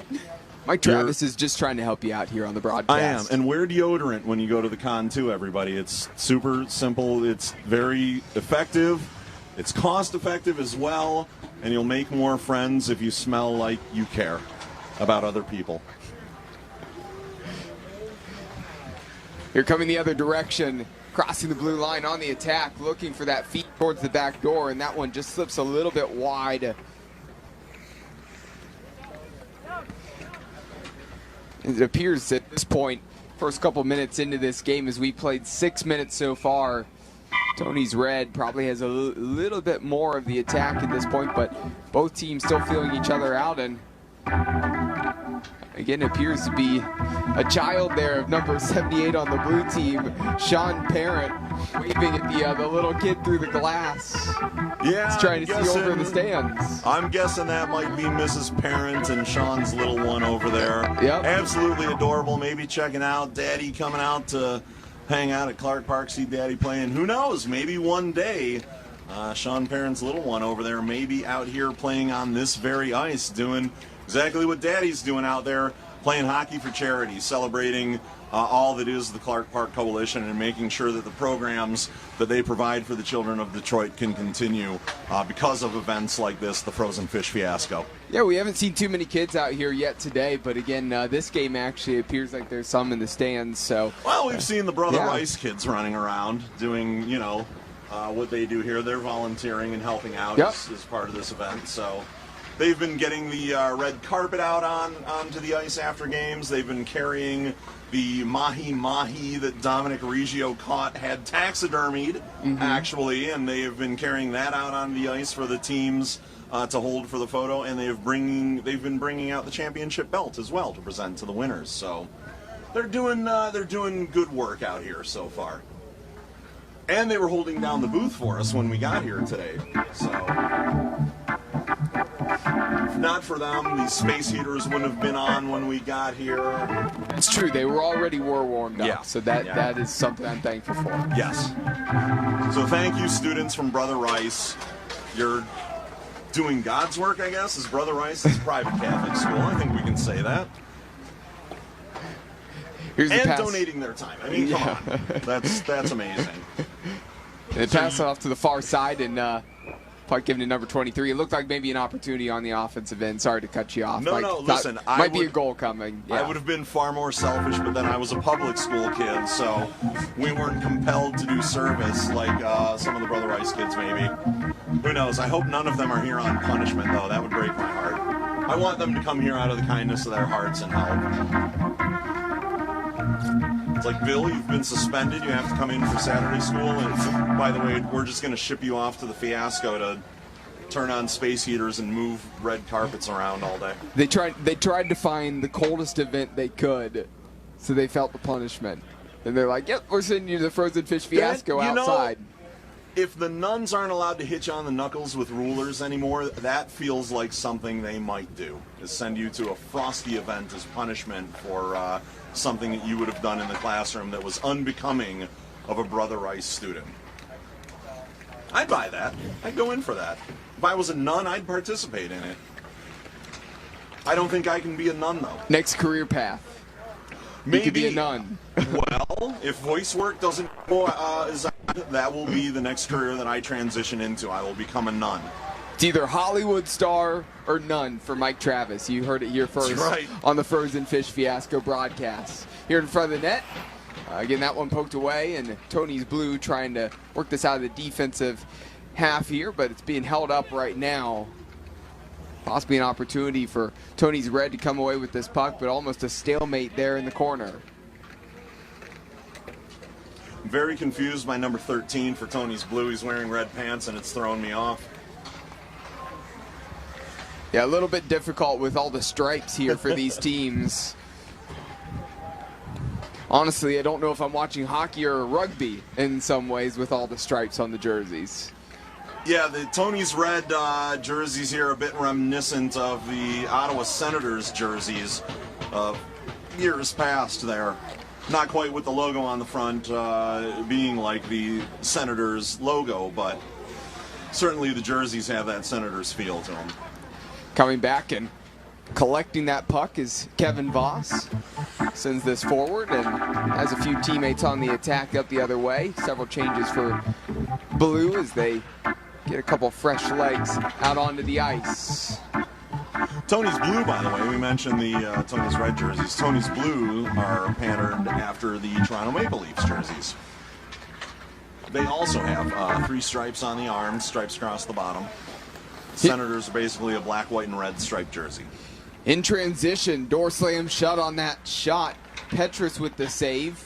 Really looked like Charlie Bell fired it right into the chest there. There's another save off of that shot. Bell had another opportunity.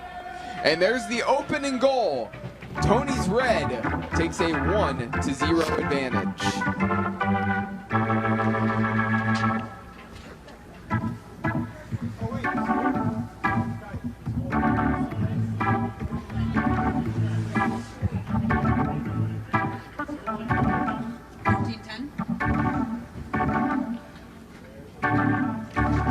Tony's Red goal scored by number 13, Kevin Davis. The assist goes to number 10, Charlie Bell.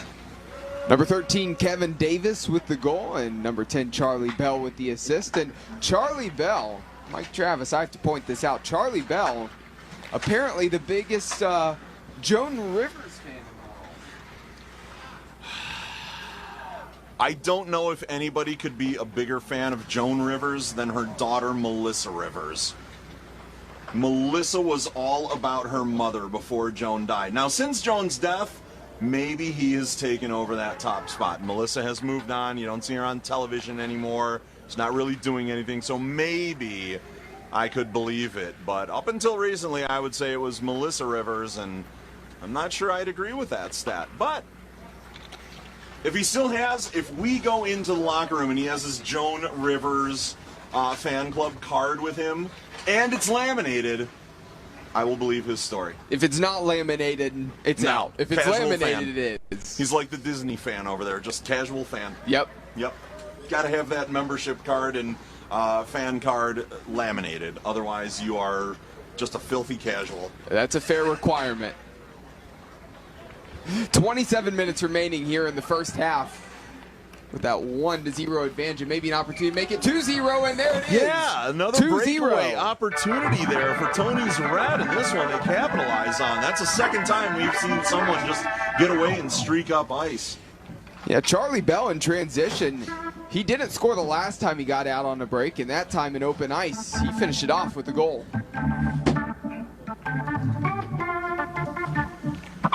Tony's Red goal scored by number 10, Charlie Bell. That mic is wired, and that mic just went out. Did you hear it? I heard it drop. I don't know what happened, but it cut out partially through my Charlie Bell club. Oh, there's another goal. So 3 in quick succession now for Tony's Red. Snuck that one into the top corner where Mama hides the cookies. That was a pretty wrist shot from the low circles over there that just finds the back of the net. Yeah, red hot at this point, pouring on the goals.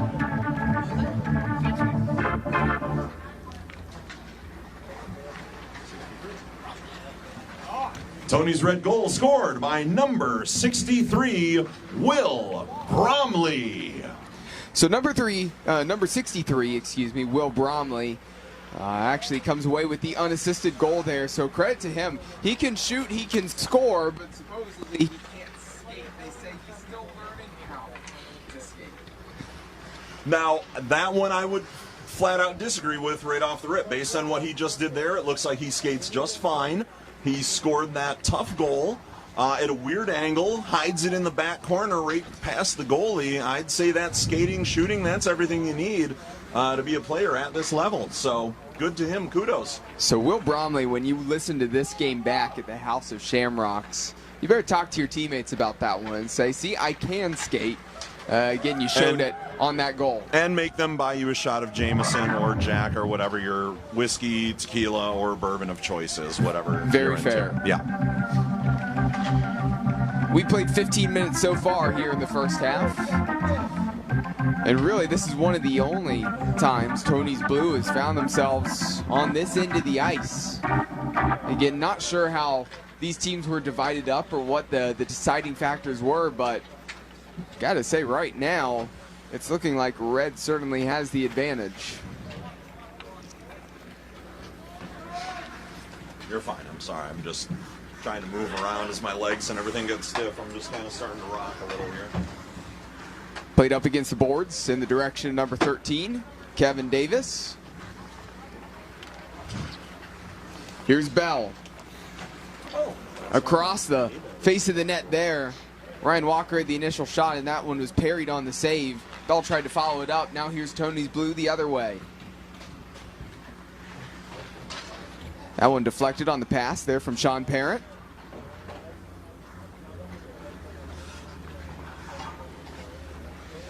Up along the glass.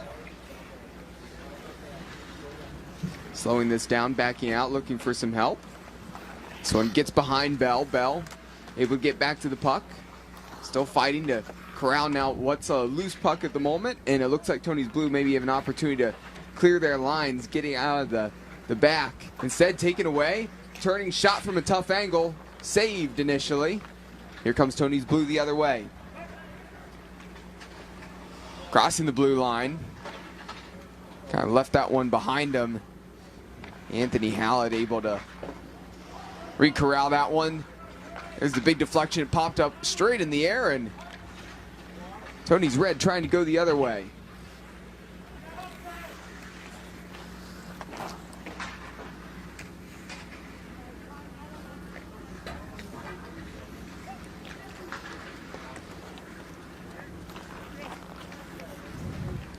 In the middle, Petrus just bumps that to a teammate.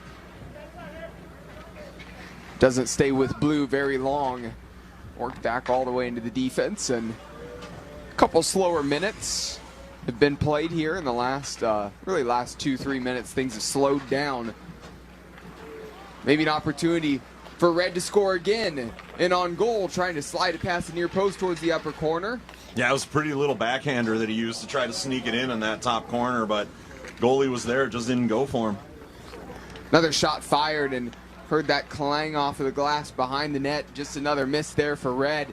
Vast majority of the offensive chances so far. Now down the corner, needing some help. Mike Warderman. Crossing the blue line now is Friedman. Friedman. Looking for a teammate. Able to connect with a teammate. There's a shot in tight. Looked like it might leak through and sneak by Petrus there, but Petrus gets on top of that, covers it up, and we have a face-off upcoming. 21.5 minutes remaining in the first period.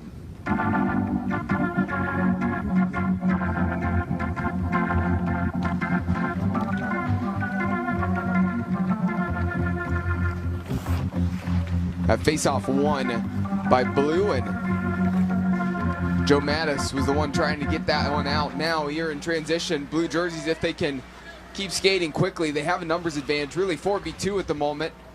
And a poor pass, but also almost kind of a poor move. That diagonal run by Bob Coburn really was one where he should have maybe hung closer to the back post and took himself out of that play, and that pass went well behind, and they squandered what was a great offensive really set for them there out in transition. I haven't been paying enough attention maybe, but does it feel like Troy Friedman's been out there for a while, number 7. It looks like he's finally coming in for a change now, but Friedman had a lot of minutes on that shift out there. Yeah, he did, and again, because this team got split up really in half, again, not the deepest benches here either, and we've seen that for the last couple of games where these teams, yeah, they've been getting their changes in quickly, but they really only have 2 lines when you look at the numbers.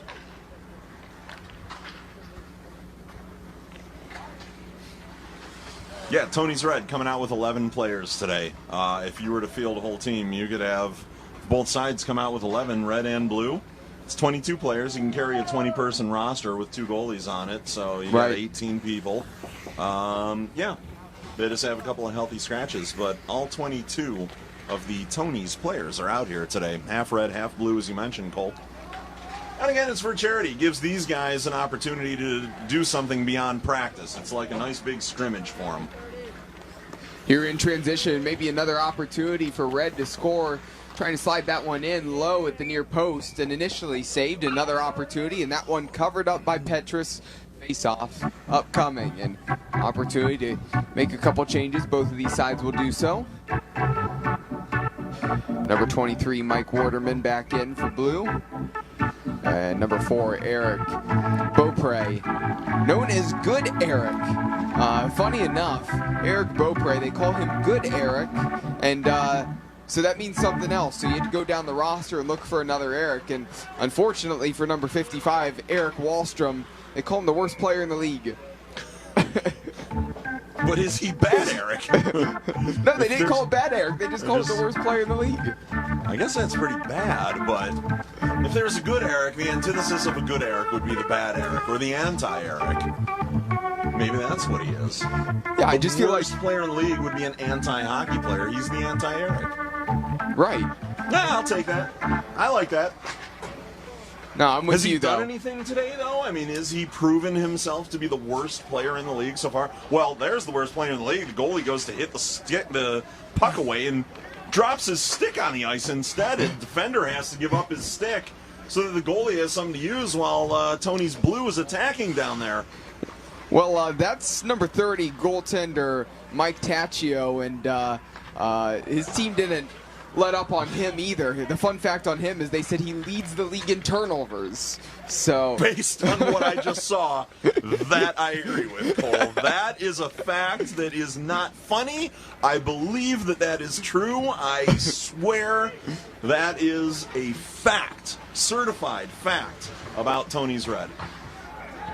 Yeah, a little bit of a mess there in front of net, and Blue comes crashing in, and they clean it up, and they get their really first goal here of the game and break the deadlock for them on the scoreboard, 3-1.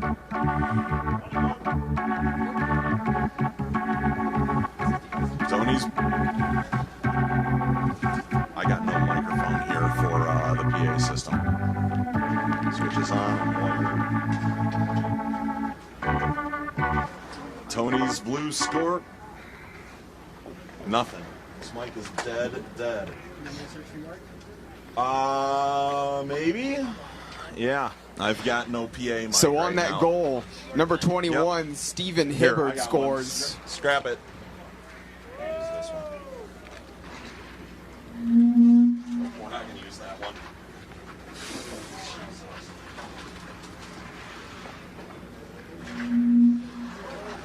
Can't use that mic either. I don't have a PA mic right now, and I'm this far away from both speakers back here trying to talk into it, so I couldn't announce that goal. The wired mic is dead. Back now.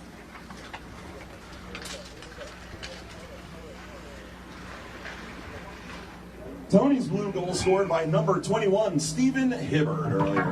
Mike is giving us a little trouble over here, folks. We'll get it squared away in just a moment. Hot. Way too hot. What happened to those mics? So 3-1 the score, as I mentioned. 16 minutes remaining here in the period. The one that was dead is wired. Christ. Hold on.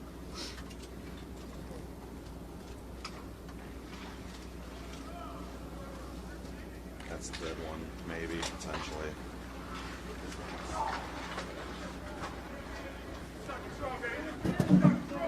Okay. Thank you. No, give her the dead one. Here. Keep it. Bury it in the yard like a dead squirrel carcass. Eat it next You're year. crossing the blue line. This thing is Sean so Parent hot right tried now, to find though, a teammate, and that was Connor Duncan, and just a little bit ahead of him. And that one came back on while still you with did Blue, that. they tried to fire it down towards the corner. but- Pass appeared yeah. to be intended in the direction of Sean Parent. Hey, about 15 minutes left here, Cole. So in the first half, that's nice. This one seems to be moving by a whole lot quicker than the last one for some reason. Yeah, I think maybe the pace maybe picked up a little bit. I think there's been a lot more in transition, and it's a whole lot easier when we have names to talk about. That's and true, some fun too. facts as well. That's true as well.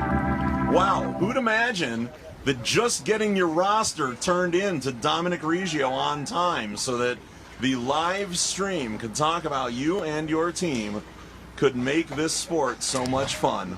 I'm just astonished. It makes no sense to me. I had no idea about that previously. Truthfully, it should be easier to not have to say the players' names. It's actually harder. So, even if you don't want to come up with the weird fun facts or anything, everybody, please get your rosters into Dominic if you are participating in the Frozen Fish Fiasco. If you're just coming down here as a fan, well, if you want us to know who you are, the best way to do that is chirp for charity. Pay $10 to Gordo inside the merchandise tent. He will write your whatever your message is on a card, and Cole or I, or both, will read that here on the live stream. And if I like it enough, I may even read it to the crowd assembled here at Clark Park Ice Arena, outside, in sight of the Ambassador Bridge to Canada, here in Greater Metro Detroit. Here comes Tony's Red in transition once again. Charlie Bell having a good afternoon so far, and on that shot, the save, and that one's covered up, and a face-off upcoming. Plenty of room, Cole, by the way, in the VIP seats. I can see them from here right now very clearly. Those hockey stick-backed Adirondack chairs over there. The fire pit seems to still be burning. So if you wanted to come in and sit and live like a VIP at the Frozen Fish Fiasco, that is an option for you. You can always check into what that would cost you on your way into the arena for the final game of today, or potentially any of the games tomorrow. Puck played down the boards, and Tony's Blue has it right now, looking to switch side of the ice that the puck was on, and intercepted by Tony's Red. Leaving this one back for Joe Mattis. Played up along the boards, and this one going to be an icing call. Get your Smirnoff Ice out, everybody. It's an icing call. It's time to ice yourself and your friends. Even though Smirnoff is not sponsoring us, I'm going to get us a Smirnoff sponsorship by saying it's a Smirnoff Ice icing call. Try Smirnoff Ice. You're welcome, Dominic Reggio. Send that in to Smirnoff. Make sure we get sponsored. I'm sure there'll be a sponsor next year once they hear that. 100%. It's going to totally turn the tide for us to get Smirnoff Ice as our sponsor of all of the icing calls here at Clark Park's Frozen Fish Fiasco. Coming back to corral that puck, number 21, Steven Hibbard. Hibbard on the far side. Playing this one back to Morales.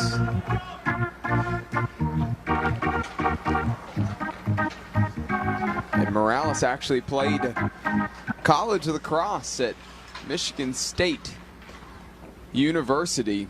So a cool fun fact there. Getting some similarities between lacrosse and hockey. You and I actually talked about that together not too long ago, last night actually. Yeah. So no, there's certainly some similarities of how they set up plays and how they try to get some shots off. So the skills translate, that's for sure.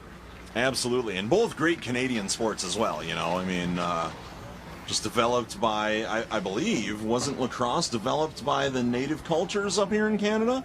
They were the first ones to be playing that sport, and maybe hockey as well. I'm not entirely certain about my history on the sports, but I feel like both being Canadian sports, it may have been an indigenous game that was turned into a popular cultural game. So perhaps, yeah. I mean, let's face it, there was essentially a form of basketball being played by the Mayans in Mexico. Mm-hmm. You know? So, entirely possible. That's a fun fact. True or not, it sounds great. Let's just run with it. We'll go with it. That's Mike's fun fact of the night, everybody. Yeah, I think we've had quite a few fun facts of the night, but brought to you by Ram Trucks. No, it is not. Ram Trucks does not want to be associated with my stupid fun fact. But they might after they listen to this back. Well, no, you know what? They're just going to remain our title sponsor here at the Frozen Fish Fiasco, and we are very thankful to have them here with us. In fact, they're going to be coming up in the next game as well, Cole. Yep, they will, and that is coming up very shortly as this game continues to wind down. Again, the sun continuing to set a little bit. Again, we've been out here all day. It's been a fun one, and just 9.5 minutes now, just a little over 9.5 minutes remaining here in this half. Of course, there's going to be a second period, a second half. They'll be 40 minutes long, and that will be coming up here very shortly. There is Zamboni will come out, and they'll get a cut on the ice down, and then the teams will be back out for the second half. But plenty of hockey action here left in this day, and of course talked about the big one to finish off the night. Still 3-1 here in this game, as Tony's Red has really been the lead, but Tony's Blue starting to pick it up here a little bit in the last couple of minutes. Some more opportunities. Yeah, Tony's Red is finding their spots, though, now, where they were able to run away with it and put Blue back on their heels earlier. They're starting to find the cracks in the armor here. They can get through the Blue defense. Blue's really tightened it up at the blue line as Red's trying to come in, but with just under 9 minutes left, they're starting to chip away at the Blue defenses and can end up netting another one here before this first half is over. Yeah, and plenty of time to do so. Lots of time on the clock, and part of what's working out for Tony's Blue right now is they're not letting Tony's Red get out in transition as much. I mean, the first quite a few minutes of this game, it felt like wave after of attack, really, getting out there and going 1v1 with the goaltender, and certainly credit to Petrus making some saves, because it probably could be a little bit wider of a scoring margin here right now. Could easily be 4, 5, 6-1 at this point, but credit to the goaltender doing what he needs to do to keep his team in it. Yeah, sort of the unsung heroes out there are the goaltenders, and certainly Petrus is one of those today. If he's not getting some stick taps and everything from the team for his effort, they're doing it wrong, because he is right now keeping them in this one with another beautiful save like that one there. Shot by number 9, Alex Ur, and on that shot, moving pretty well as he cut towards the middle. Supposedly, again, he's playing through and they put quote unquote, they definitely put in parentheses, an injury. So, but moving along pretty well out here on the ice, competing. Is a rash like that really an injury? To some maybe, to some no. Did you see it? It's No. terrifying. It looks like what the clickers have on The Last of Us.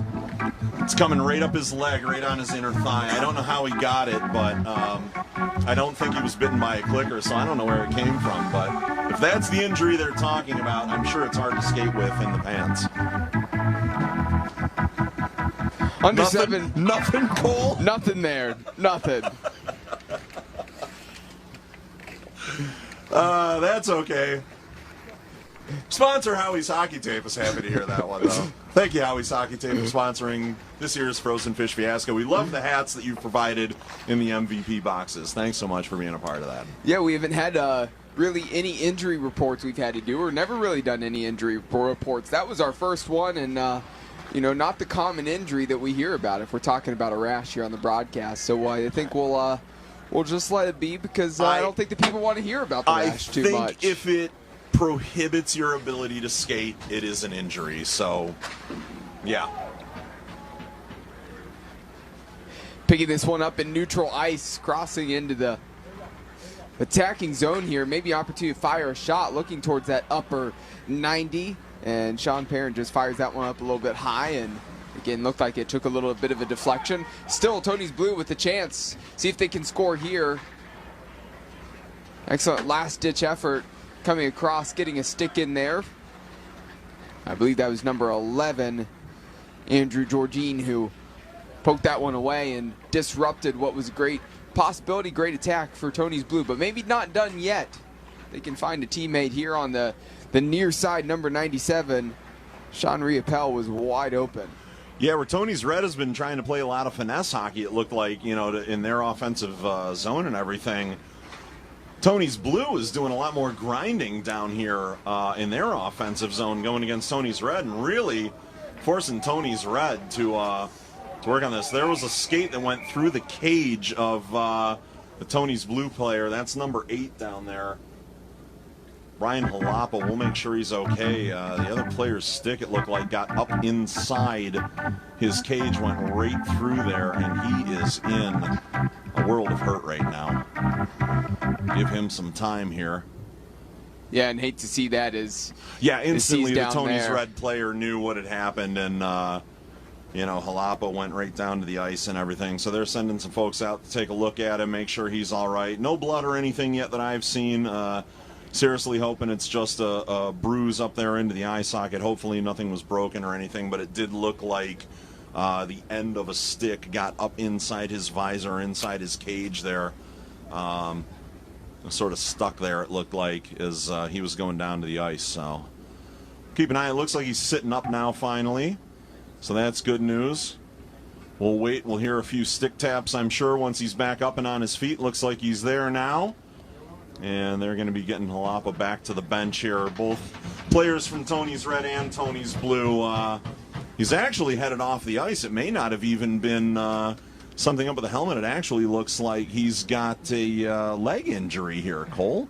Yeah, it appeared like it's the leg, and that's what he's nursing there, and they're going to take him back here now. Yeah, completely unexpected. That is not what I saw at all out there, but they were on the far side of the ice as well, so hard to tell exactly what was going on. But yeah, Jalapa's headed back to the locker room here now. He's limping back there, so maybe a knee got twisted or something. Hopefully we'll get some attention to him back there. Make sure everything's all right.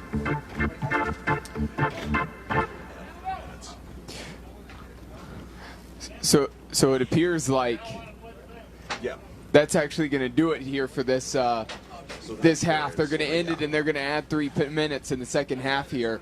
So that's going to do it for the first half with that injury, and both teams will go to the locker rooms, and you're going to finish up 3-1. Folks, don't. This microphone is dead again. What is going on?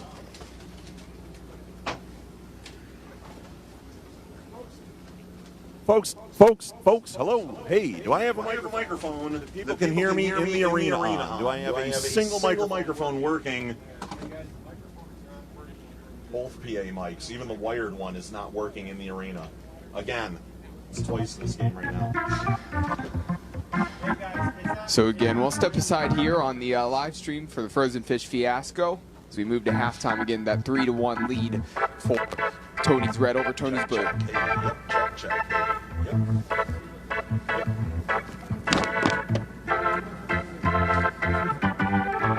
Check. Yeah. Hey. We'll make it work though. Yeah, we'll figure it out. Start the second half here.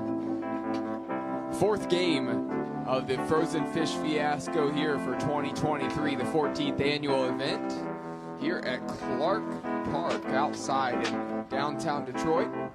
3 additional minutes added on the clock here for this half after that injury at the end of the first half, and Brian Jalapa actually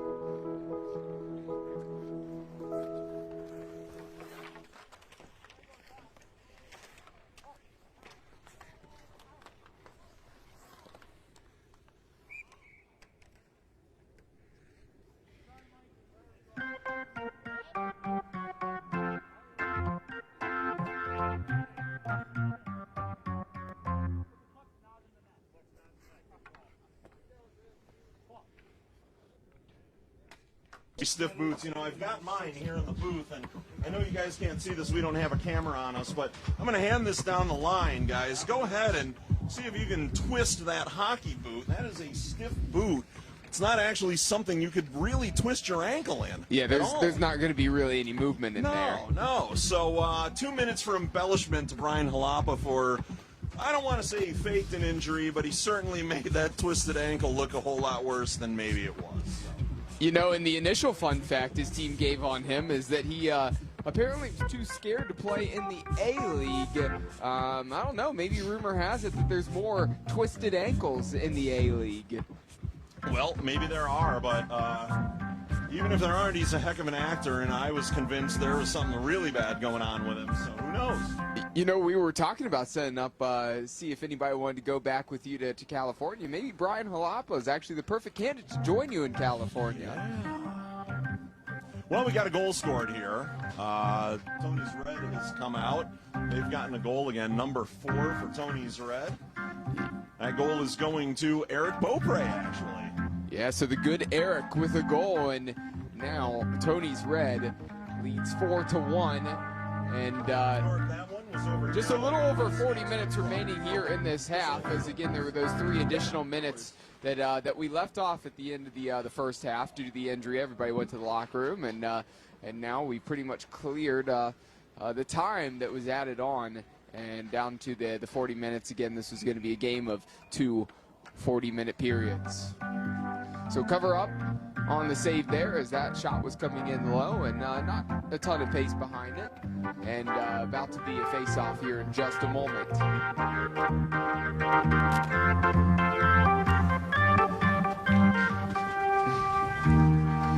Face-off win for Tony's Blue. Just goes to the Bears, right? I need this one to just make noise to the people. Crossing the blue line, that one poked away from Connor Duncan, and here comes Tony's Red the other direction. Again with their lead. Crossing the blue line, shot fired, and that's deflected, and again heard it hit the glass, and that one nearly made its way over the top. And we have a face-off here upcoming. Check. Hey, yep, check. You guys can hear me? I can't hear you.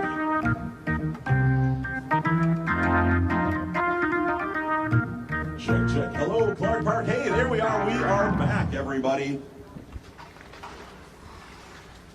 The last goal for Tony's Red was scored by number 4, Eric Beaupre. And just an update on Brian Halapa there. He twisted his ankle before the half. We sort of sacrificed the 3 minutes at the end of the first half and tacked them on here to the second half. So if you're wondering why when you came back out there were 43 minutes on the clock, folks, that is why 3 minutes from the first half were added to the second half.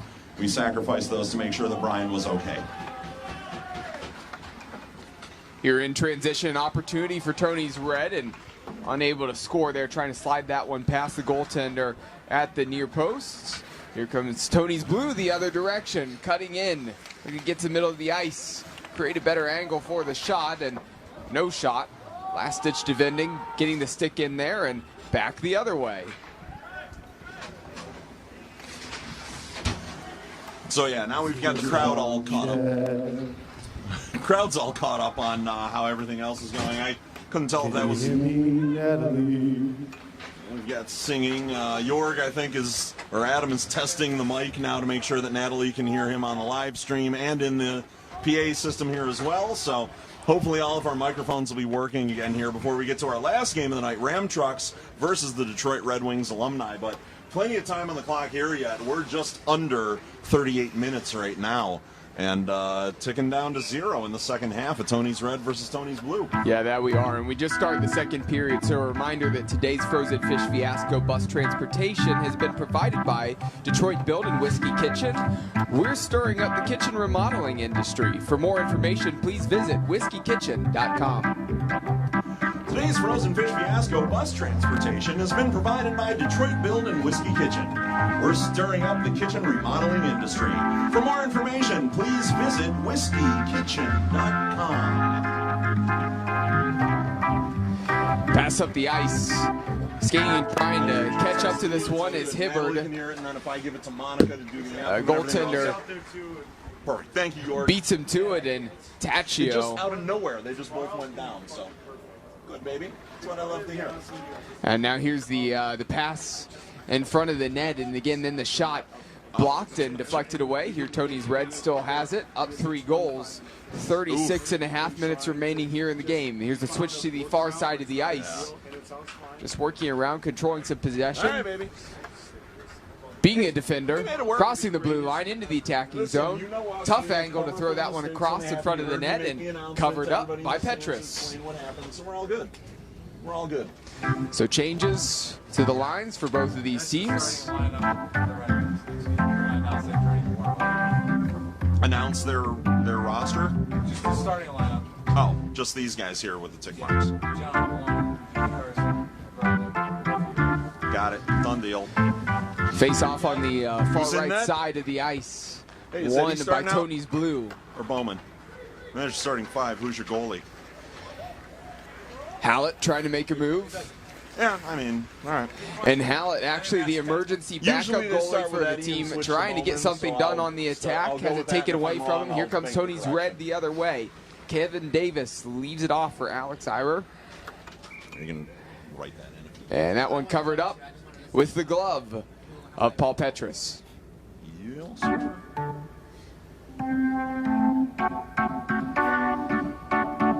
Well, Cole, lots going on there before the second half. Besides the injury to Jalapa, we have been dealing with some microphone issues here in the arena. We've got them all sorted out now. The fans here at Clark Park can hear us. All of you participating in the live stream can hear us. And when Monica Notaro comes out to sing the national anthem here for the Detroit Red Wings alumni game versus Ram Trucks, you will be able to hear Monica Notaro sing the anthem as well. So how about that? Again, that's fantastic. Of course, always a great slate of people out here for the Red Wings alumni game. And Monica Notaro, her singing the national anthem is always another additional treat that we have here when the Red Wings alumni team plays, which is always fantastic. So we should be all straightened out. So everybody on the live stream, as well as everybody who's in attendance here, they're going to get to hear the national anthem. And so we should be all good to go. Of course, you've been able to continue to hear us here on the live stream. As you're watching and listening here live on frozenfishfiasco.com on the website. And thanks to our excellent production staff for making sure that those issues are taken care of when they arise on the fly like that. That's just sometimes you can't plan for in cold weather, and they're doing an excellent job to keep everything up and running for all of us and all of you. So big shout out to Jorg, Natalie, Justin, everybody else with their crew who's working really hard today to make sure that all of this is working and all of you are seeing the product that we're putting out there today. And hopefully you'll have an opportunity to come and see us live. If not this year, hopefully next year or somewhere down the line. The Frozen Fish Fiasco, I think, is a wonderful event. I think it's an excellent run event, excellently run event as well. And I'd love to see more people in the stands in the future. So tell your friends about us. If you've enjoyed watching the live stream coverage, make sure you tell somebody else what we're doing up here to come out and check out some outdoor hockey in Southwest Detroit here. Here's an opportunity in the slap shot there from number 63, Will Bromley. And save, and now kind of just hanging out. Paul Petrus again was pretty relaxed back there in goal as his team's going the other direction. Now crossing the blue line, fires a shot, and that had some pace and an excellent glove save. Quick reactions there from Mike Taccio. Yeah, that was Mike Westerman. Mike Westerman getting a hold of that one.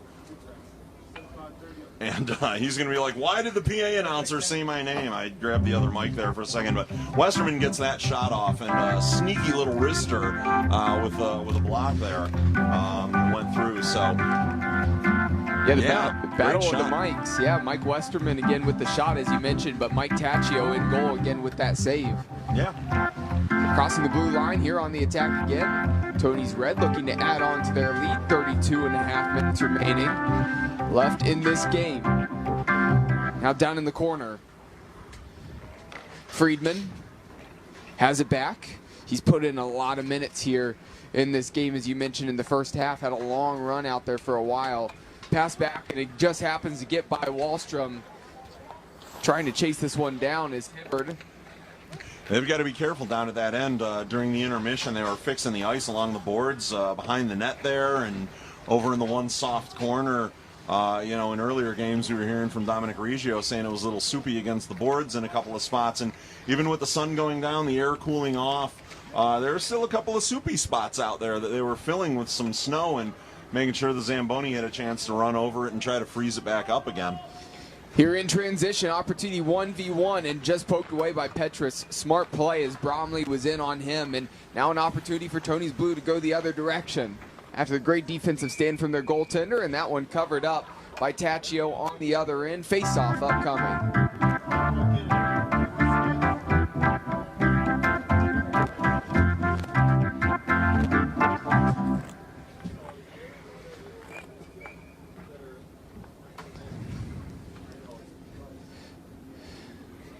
So the face-off here now, and won by Tony's Red. Wrapping that one around the boards.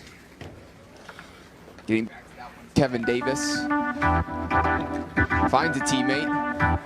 Now here's Davis in transition, turning on the Jets. Slowing down, finding a pass in the middle, and trying to clean that one up. And excellent opportunity for Tony's Red, and unable to score there on that chance. Paul Petrus, again, making the stop defensively. Yeah, a little bit of tricky, fancy passing and everything there as well from Tony's Red, taking it down into the offensive zone and kind of putting it behind their back as they've gone past the net to leave it behind for somebody else coming, and then that guy leaves it behind for somebody coming. Nice effort, but just didn't pay off for him there. Hopefully further down the line, Tony's Red will be able to get another one doing that exact same thing with crisp, clean passing and a nice finish. Tony's Red intercepting the pass and actually just poking away and shot off, and that one fired low and heard it hit the boards behind the net. Still down in the corner. Again, talked about those corners being a little bit soupy, and it wasn't just the corner here to the right-hand side. Again, that left-hand side had some of those same issues as well. You just see the puck maybe slow down a little bit in those corners, despite them taking care of that here a little bit earlier. There's the save. And we say soupy, so for those who haven't been on the ice before, haven't skated, a soupy corner is basically like skating through slush. Yeah. Is what that ends up being like over there. So I'm sure if you live here in the northwest or northern coast, northeast Ohio, things like that, where Cole and I are from, you have walked in slush, and that is what a soupy corner is. It is just a corner of slush that the puck, your skates, your stick, nothing moves through it like it's supposed to. And it really just slows everything down. It could be part of the reason Jalapa might have twisted his ankle in his boot against the boards over there as well. Well, the best way to describe it as well is when you have weather like that, or you're driving through like slush and you're in your car, again, you don't want your cruise control on, because when one tire catches that slush, again, the tire's going to keep on spinning, but it's slowing it down in that slush. It's the same thing for these guys. I mean, when one of your skates hits the slush and the other's not on the slush, right. The other one Keeps is going. basically that tire that's trying to keep going through, what slows you down, and that's when you see some spills start to happen as well. Absolutely. So under 29 minutes left to go here in the game, and still a score of 4-1. The fourth game here of this Saturday, and one more left today.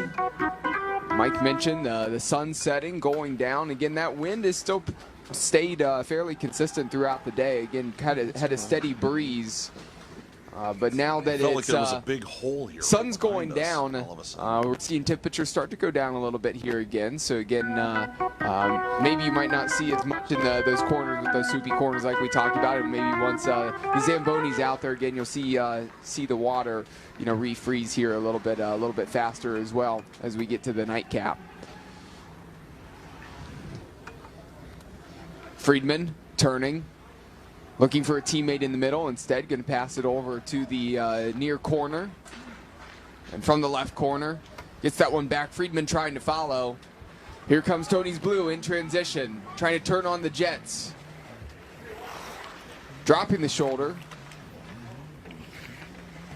Getting by, but well done by Tony's Red to recover defensively, and going to be tough to get a pass They're away. hugging. That is just adorable here before Valentine's Day down there. How sweet. And then a nice, soft little shove at the end. He set his stick over the glass to a fan over there. Just got rid of it. Just set it right off the ice. Yep.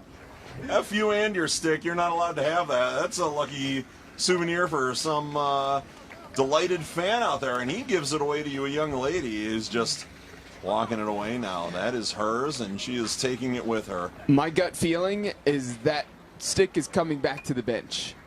I hope not. I hope that she takes that stick, and I hope that it is her souvenir for the day, never to be seen here again. I want her to run, but I think she's eyeing somebody over here and walking over. Yeah, how unfortunate is that? You're not supposed to do that. When you get a sous you keep it. Yeah, here she comes. Well, isn't that kind? Yeah. Yep. Very kind. Keep it running out of the arena the next time. Yeah, there's about two things you can do with it aside from give it back. I mean, you keep it, you run out of the arena, or there is a fire that she was pretty close to as well that needs to continue to have some wood put on that to keep the fire going tonight. So if you want to stay warm, toss the hockey stick in it as well. Yeah, they were actually right over there in that corner near the VIP seats, and it looks like our celebrity guest who will be part of the ceremonial puck drop of our next game is hanging out over there with his family right now as well in the VIP seats right now. I'm not going to say who it is. I don't want to spoil the surprise. We'll keep you watching so you can see who our celebrity puck drop participant is. Now, you can go to the website and find that information. It's all there if you were watching and following Twitter, Instagram, Facebook, anything else from the Fiasco. The Magic's already been spoiled. It's out there. We know who's coming to do that. He is in the house right now, but if you are unaware, I don't want to spoil the Magic for you. It's like your first time going to Disney. Yeah. Why should I tell you what's Yeah, I going to be mean, there? you could look it up, but Yeah. wouldn't you rather hear it from us when we actually start talking about it, when we get back on the broadcast for the following game, about to get that going? So Actually, I'd rather hear it from Sauger. let's get him back on the mic. Yeah, then Sauger, again. hey, we can do that. Is going to be dropping the puck in our next game. Or we could give him time to prep if he wants. No, I just learned who this gentleman is. Apparently it's Craig Monroe for the Detroit Tigers, part of the 2006 team that unfortunately fell a little short. But gave a good service for themselves. Yeah, that's right. Craig Monroe here with us. Thank you, Sauger. You are a gentleman and a scholar. A true natural. Yeah. Second time we've gotten him on the mic. I don't think we got him on the mic all last year. Now, what do they need us for? He can run the clock and he can talk on a mic. We're done. Sauger, it's yours. Take over. We're going to go drinking. Save me a beer. Yep. Tomorrow you have all responsibilities, it sounds like. Yep, that's what that means. And get ready because McCarty's going to be here, and you know what that's like. So, hi, Darren, by the way, if you're watching. I know he's got an event this evening. I think Darren is out in the community. I'm not sure if is tonight the night he's playing with his band, or is he doing the podcast, or is he doing his comedy show, or is he wrestling again? Darren is involved in so many different things currently. It's hard to tell where he's at and what he's doing most of the time. If he's not playing hockey, I don't even know where to find him if I don't follow him on his websites or on his social media. Here's Tony's red. I think that hit the official up against the boards as they were trying to pass that one into the neutral zone there, and Tony's blue because of that comes away with the puck. Need to get something going here, down 3 goals. Still a lot of time on the clock, 23 and a half minutes remaining here in this game. Now down in the corner, Hibbard. In the middle, Westerman was the closest one to it, but taken away by Tony's red. There's a little tug on the back of the shirt.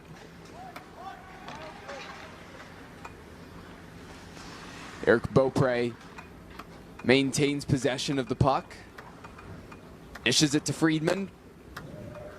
And Friedman loses it right up against the boards. Yeah, that's one of those soupy spots out there. The puck just stops. Friedman thought he was going to be taking it around with him, and puck just disappeared off his stick and fell into a slush puddle back there.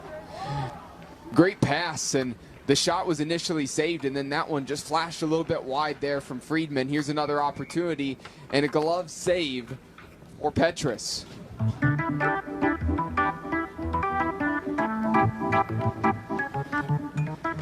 Yeah, despite the score, this is a pretty evenly matched game, actually.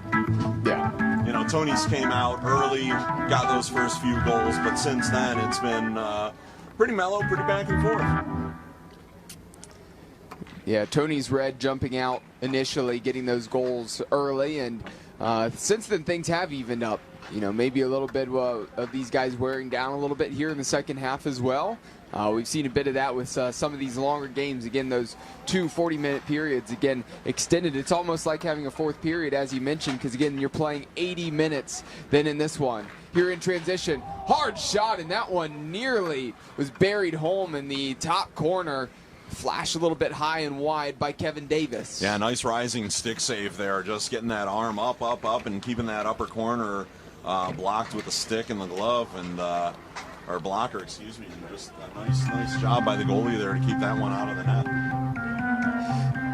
Here's Charlie Bell. Charlie Bell wants to get a goal, and again, that one he just missed a little bit wide.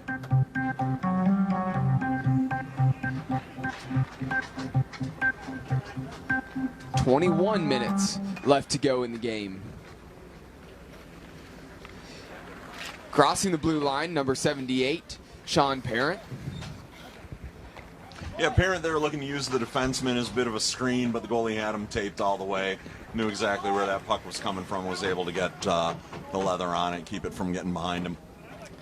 And Parent, notably the guy on the team that apparently thinks he's the best shootout player on the team. So again, when there's a shootout, Parent is calling his own number and wants to step up. Yeah, nope, false. That goes to Parent's little kid in the stands. We know that that is the best shootout competitor for either Tony's squad.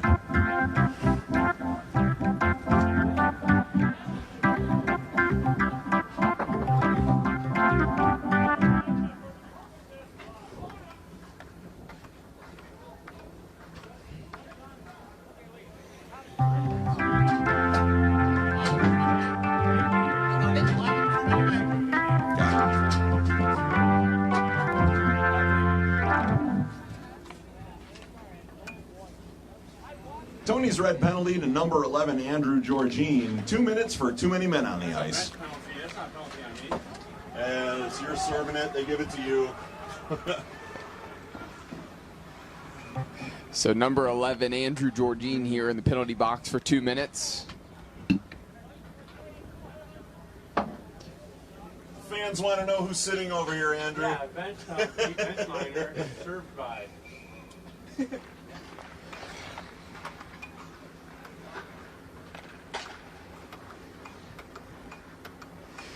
So a minute and a half remaining here in this power play opportunity for Tony's Blue. Crossing the blue line. Met by several defenders.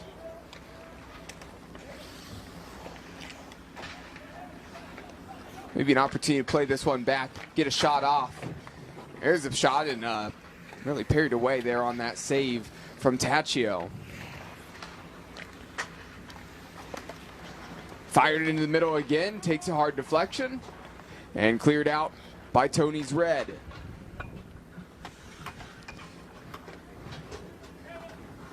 So far, here on this attempted power play kill, Tony's Red doing a good job so far, and Tony's Blue really hasn't had much of an opportunity to get a ton of quality shots off. Nothing coming in too close. It's been more from distance. And now maybe one last wave of attack here until we get back to even numbers. 20 seconds remaining here in the power play. Laid off, looking to cut inside. Connor Duncan in the middle. Scramble for the loose puck. And this one going to make its way out past the blue line.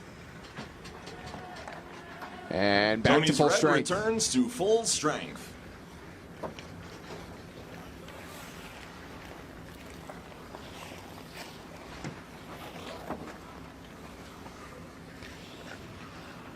Mattis.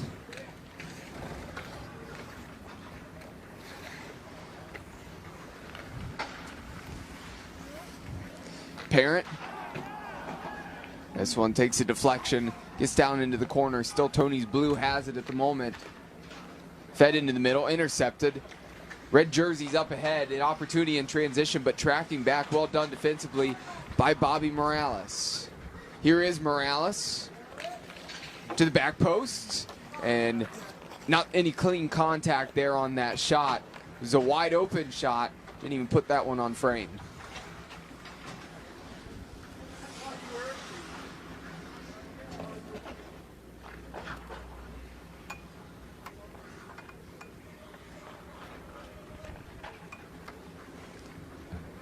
Far side of the ice, Connor Duncan trying to drag that one behind, looking for a pass, and taken away by a Tony's Red defender.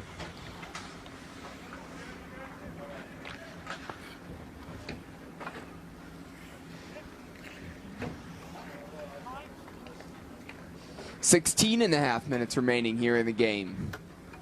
And the lights have turned on officially here at Clark Park.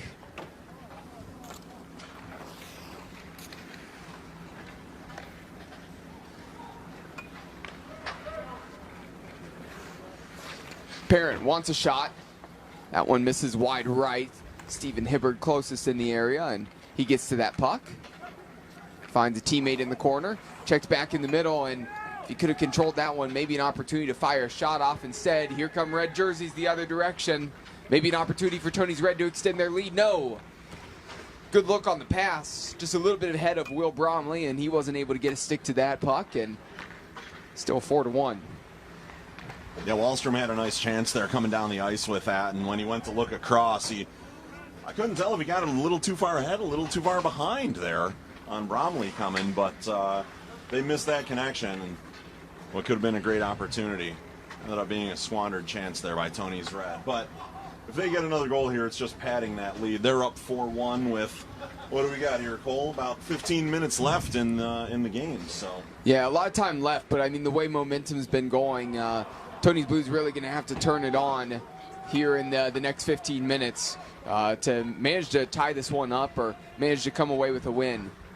And I haven't seen Jalapa come back out to the bench, so Tony's Blue might be skating down a man as well on a short bench as it is. So those guys are going to tire out one man quicker than Tony's Red anyway. Jalapa had been a big part of the offense for Tony's Blue before his injury earlier in the game today, so hopefully they don't wear down too much and they can get a respect goal back on the board here before time runs out on them. Hey, an icing call. Haven't had one of those in a while. Did you say an icing call, Cole McDaniel? That is a Smirnoff Ice icing call. That's right, Smirnoff Ice. Proud, not a sponsor of the Frozen Fish Fiasco yet, but hopefully sometime in the near future we'll be able to get them to be our icing sponsor. Ice your friends with a Smirnoff Ice, everybody.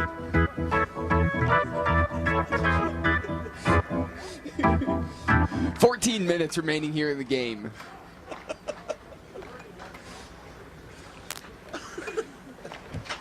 There's got to be like a local promotion or distributor or somebody who can make that happen. Tommy knows. And on side of the ice. We're going to make it happen. Smirnoff Ice sponsorship. Smirnoff, if you're Tony's listening, Blue sponsor into us. the attacking zone. In transition, great opportunity getting in close, and that one's covered up with the glove of Mike Tacchio. Mike Westerman, the one in transition, and took off his glove for a second. Looked like he was wiping off some of the snow, some of the ice off the stick as he's about to face off here in just a moment. Puck dropped, and looks like it's going to be won by Tony's Red. Getting to that is Eric Beaupre. Oh, we're swapping some jerseys over here now. I'm seeing blue go red, and what's happening? Now we're not going to know who anybody is. Yeah, a little bit late to be swapping jerseys here as we've only got less than 13 minutes remaining here in this game.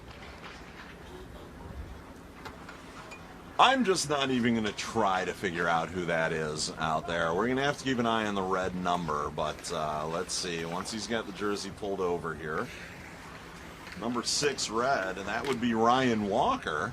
But he's over here on the Tony's Blue bench wearing a Tony's Red jersey.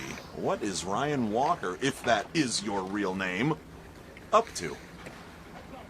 Yeah, not too sure on that.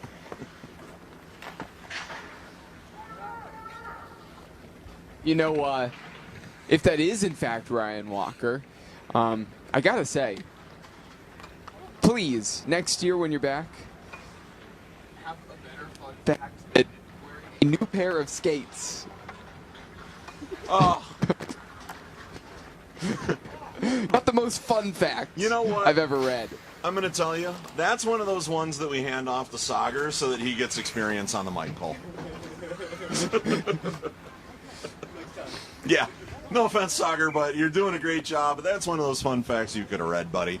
Really embellish it, really make it something special so that it's not the garbage fun fact that it is that Cole just had to read. That's embarrassing for you, Cole. Yeah, so Ryan Walker, wherever you are, next year, come up with a better fun fact, please. I guarantee you there's something more interesting than that you're wearing a new pair of skates.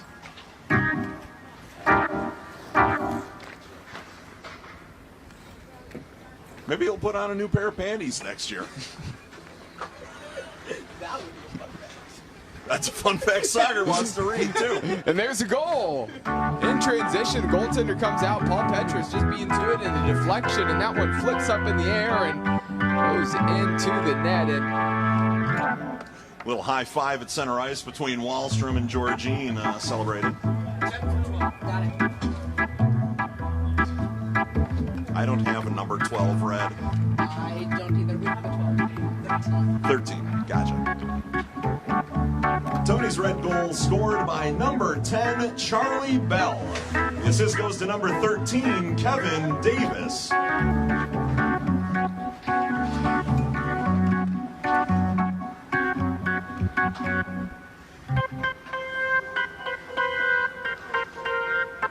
little bit of the Doors.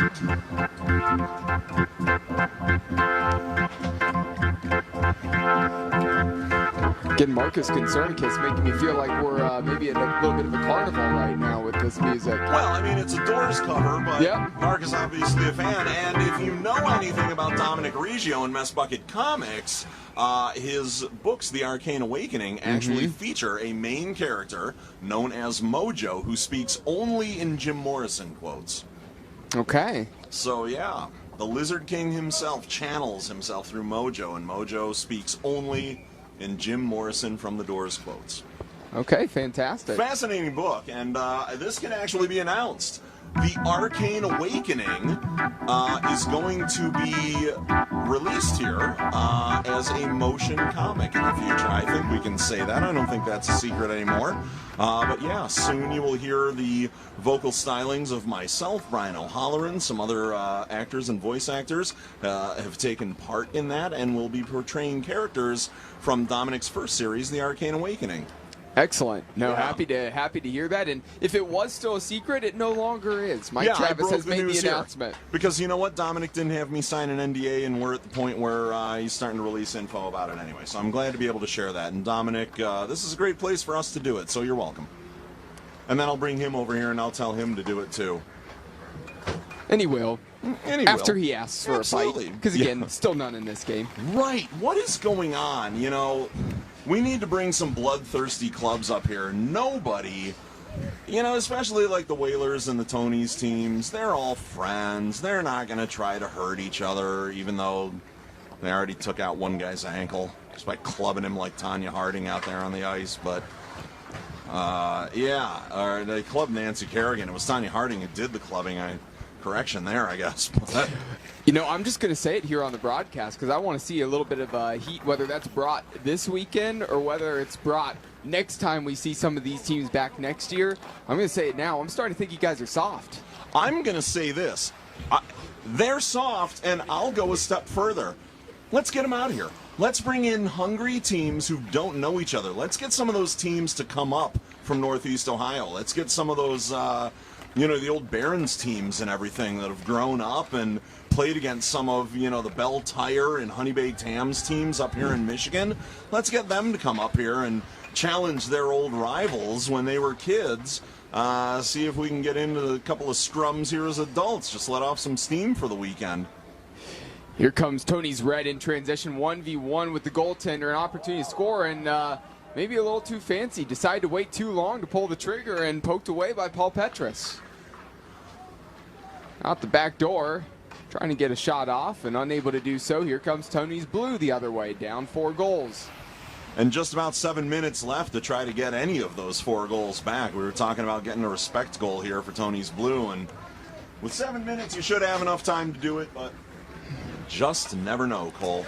Back in transition once again for Tony's Red. It's starting to look a little bit like we saw at the very beginning of the game when Tony's Red was getting out in transition. It's why they have the lead that they do here right now. Unable to score on either of those chances, but if you continue to let number 10 Charlie Bell leak out, I mean, the world's biggest Joan Rivers fan, apparently, he is going to hurt you at some point. 6.5 minutes here remaining in this game.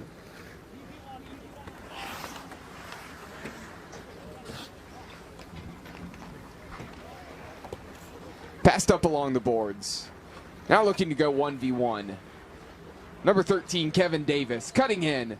Looking to get a shot off and puts that one up and over the goaltender, and there's a goal for Tony's Red. 6-1. 6 minutes remaining in the game.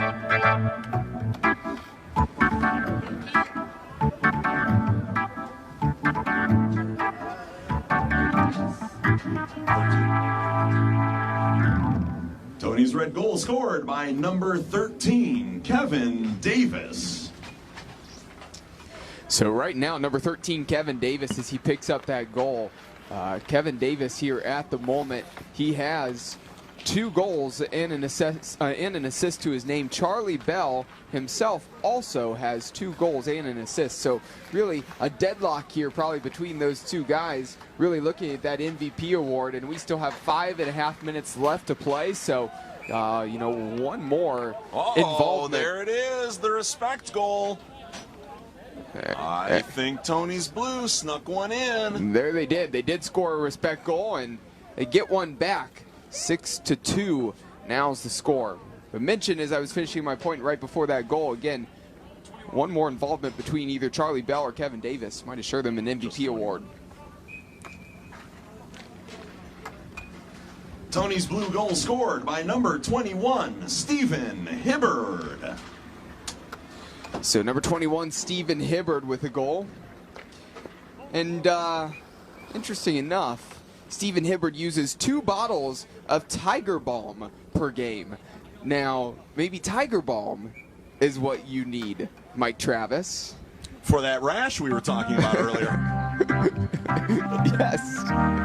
You could use it in place of the chapstick you've been looking for all day.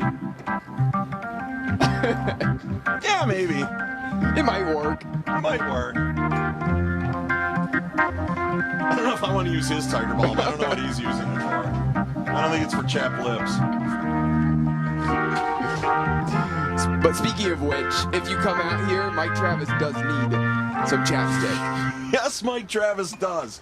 Please bring chapstick to Mike Travis, and don't leave it in your purse too long. Let it get all warm and gooey and get lint on it or anything. I don't want that weird chapstick. I want some real chapstick here. Wow, another respect goal, by the way. Tony's Blue all of a sudden. Yeah, Tony's Blue hadn't been able to score for really a long time here in this game, and there they get 2 quick goals. Now 6-3 with 3.5 minutes remaining. Tony's Blue scored. Goal scored by number 78, Sean Parent. The assist goes to number 11, Connor Duncan. I'm basically falling asleep sitting up right now. I'm so done. I am so tired. That jet lag from LA is catching up, Cole. I believe it. I can't think. I need more food. 2 slices of pizza and no. 3 beers are not a snack. Yeah. I am running on empty with 1 more game to go tonight and just under 3 minutes left in this one. Yeah, and sorry I have to do this to you, Mike, but we were talking about the chapstick. So if anybody out there, if you can't find chapstick again, a jar of Vaseline will do as well, and you can bring that for Mike Travis. And of course, if and when Dominic Riggio listens to this back, supposedly, if Mike Travis has provided a jar of Vaseline, he might create a new competition. Not just where a jar. across We need enough Vaseline to really grease me up and get me to slide across the ice covered in Vaseline. I think if you're covered in Vaseline, you could slide farther than that can does when they kick it. If they kick me across the ice, wake me up a little bit here. That could be a good event. Yeah. You know what? We could even do it tomorrow. I'm sure Darren Kick McCarty. the PA announcer. Darren McCarty would be happy to be a part of that. I believe, I'm Mike sure. Travis. Andrew Georgine might be a part of it today, too, because that's a bench minor, not a penalty on me. You know what? If you hadn't done anything wrong, we wouldn't even be having the conversation, Georgine. Serve the penalty and keep it down over there. How about that? Yeah, Georgine talks a big game because he claims to be in the only frozen fish fiasco fight, and I guarantee that is false. That is false. We have seen others. Yep, absolutely. I have seen others. I know that Michael Batinger was a part of one from the TDL Vipers, and Correct. I don't think that was against Andrew Georgine. No, that was against Hutch Paving. They went they went into the boards and into the penalty box, continuing right to throw over there punches. next to me. Yes. That was a crazy, crazy fight. It was right at your feet as you were just looking was straight right down. at my Yep. feet. That's right. Yeah. So we know, in fact, Andrew Georgine, no offense, but you lied. Yeah. What does he know? He's going to hear this while he's enjoying pizza. He's going to wait for me in the parking lot at House of Shamrocks now as well. Well, then we'd finally get a fight. Well, yeah, absolutely. And then I'll do my sponsorship read, and we'll be good to go.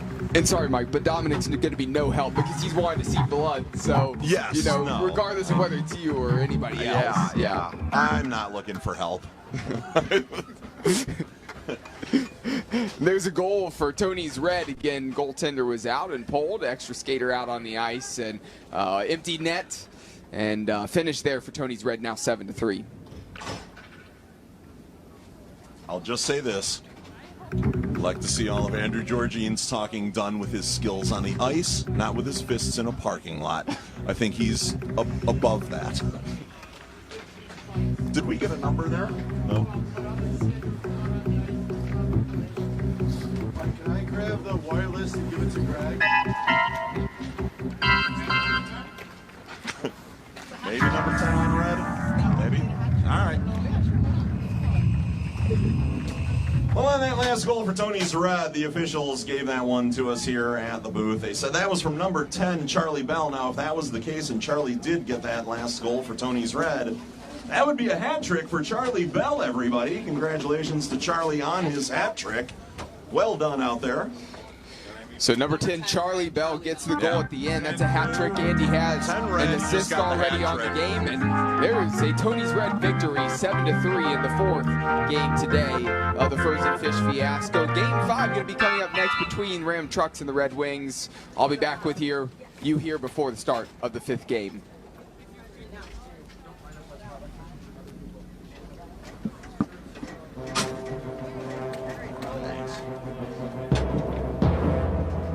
At the end of this game, everybody, the final score is Tony's Red 7, Tony's Blue 3. Coming out to the ice now, we're getting the red carpet out there, all of the awards. We're going to announce our MVP of tonight's game. From Tony's Red with 3 goals and an assist, congratulations once again to number 10, Charlie Bell. Tonight's MVP. Congratulations, Charlie. Your most valuable player is brought to you by Mess Bucket Comics.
This is just so much fun, as always, being out here on the ice. What about you? I know you're having yours. It's awesome seeing the guys out here playing hockey the way it should be. We're outside, we're on the ice, playing just like they were kids again, you know?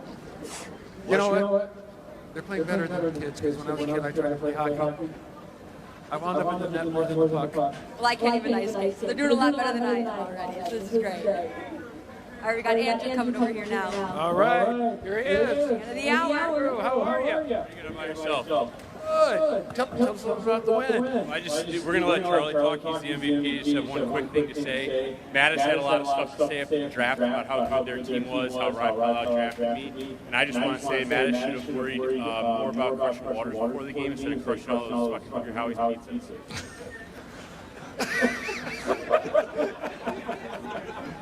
Okay. What do you want to Charlie to come over too? Did he already kick it? Oh, we got to do a replay. Charlie, how are you?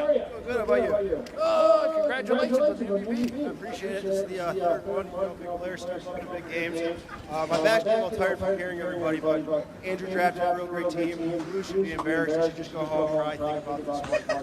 We kicked the dog shit out of them once again. And you know what? I really think our offense was impeccable and our defense was regular. I think could have handled it. Better team won. There you go. Good seeing you again. Who can argue with that? So, thanks so much for back with more. Where's Yo, Adrian, we got the championship game coming up. The Detroit Red Wing alumni team taking on Ram Trucks for the championship for this belt. How's it look? It looks great. I love it. Yo, more coming up after this. I do sound like Stallone, don't I? You do, a little bit. Yeah. Yo.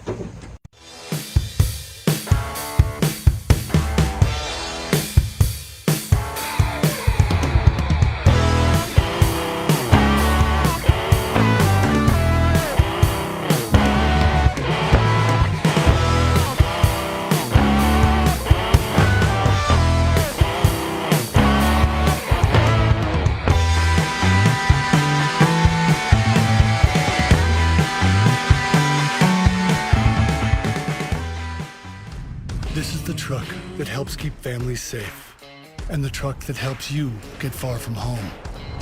This is the truck of the outdoors, the early adopters, and the rising generation.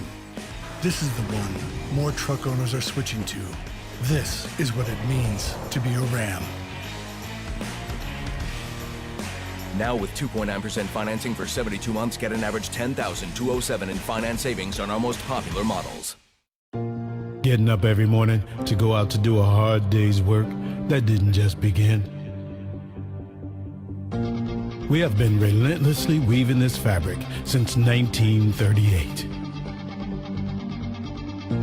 And it hasn't been easy.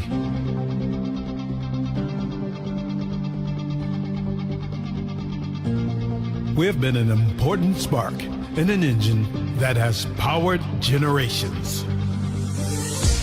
Today, UAW Local 600 spans 4 sectors. We have 45 autonomous units. There are over 30,000 active and retired members. And guess what? We make a difference in our communities too. UAW Local 600, a history to be proud of, a tradition to carry on. Since 2012, Mess Bucket Comics has been an independent comic book publisher bringing you a variety of genres, ranging from superheroes to pro wrestling to sports-themed graphic novels like the following. The Arcane Awakening is a graphic novel trilogy where God's army, the Ministry, and Lucifer's army, the Demonic Blight, battle each other one last time for Earth and humanity, winner take all. Mojo, a popular general of the Ministry, is a descendant of Jim Morrison and speaks in all lyrics by the Doors, while Ravager, a general of the Demonic Blight, is a cannibal demon that was inspired by the writer's ex-girlfriend. Donnybrook is a comic series about a semi-pro hockey league featuring real-life stories from former professional athletes. The fictional teams in the series are owned by 4-time Stanley Cup winner Darren McCarty, Major League Baseball all-star Brandon Inge, Hollywood actor from the Clerks movie franchise Brian O'Halloran, and pro wrestler Rowdy Roddy Piper. Rowdy Roddy Piper, the Kilted Avenger, is a 54-page graphic novel featuring WWE Hall of Famer Rowdy Roddy Piper as a talk show host by day and vigilante by night. Roddy fights off the evil Ruth S. Heel with the help of Hacksaw Jim Duggan, Mick Foley, Tony Schiavone, and many others. Finally, Darren McCarty, Life's a Grind, Enjoy My Truth, a 150-page graphic novel. Mess Bucket Comics dives into the highs and lows of Darren McCarty's exciting life story, as well as provide untold tales of the hockey legend. Get these books, exclusive signed merchandise, and up-to-date information at MessBucketComics.com, and follow us at Mess Bucket Comic on Facebook, Twitter, and Instagram. You know, great design is not a luxury. It doesn't matter where you come from or who you are or what type of kitchen we're creating, it's still going to be unbelievable. How Whiskey Kitchen came about is I saw a need for a place that sort of broke down the barriers of the overwhelming experiences that a lot of people had in creating a kitchen. The idea of wanting a new kitchen, just the idea of it is stressful. Our team has created a process where we hold your hand through the entire experience.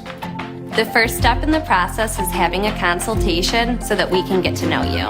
We want to make sure that we design a kitchen that's custom to you and unique to your needs. So in order to do that, we have to make sure we truly understand our clients. When you walk in, you won't see hundreds of cabinet samples and lots of visual clutter on the wall. You will see functional kitchens that will spark ideas.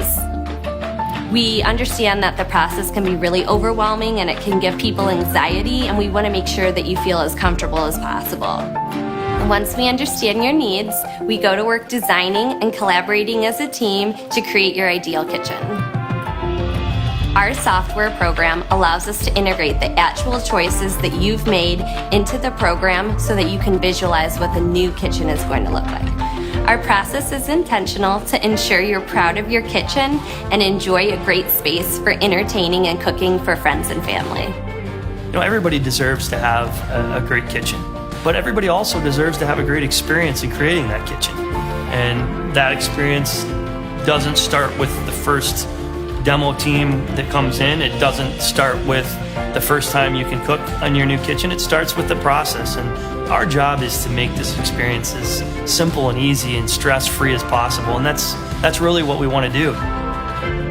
If you're considering a new kitchen, come on into our showroom and let's get started.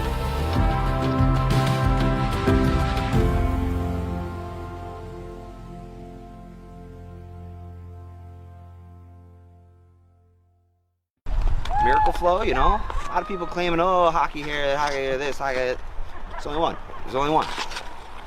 You know, I'm out here since 2016, selling the finest salad dressings for your salad. You know, sure, okay, yeah, you got the salad, but we got the dressing. And I mean, it's as simple as that. I mean, a lot of people have considered us the Paul Newman of hair care products, in the sense that, you know, we're just the best. You know what I mean? So to be considered, you know, the Paul Newman of our own respective salad dressing is just, I mean, to say it's anything other than an honor would be ridiculous. So I mean, that's obviously huge. You know, I mean, obviously we understand we're no Hidden Valley Ranch. We get that, but we're out there.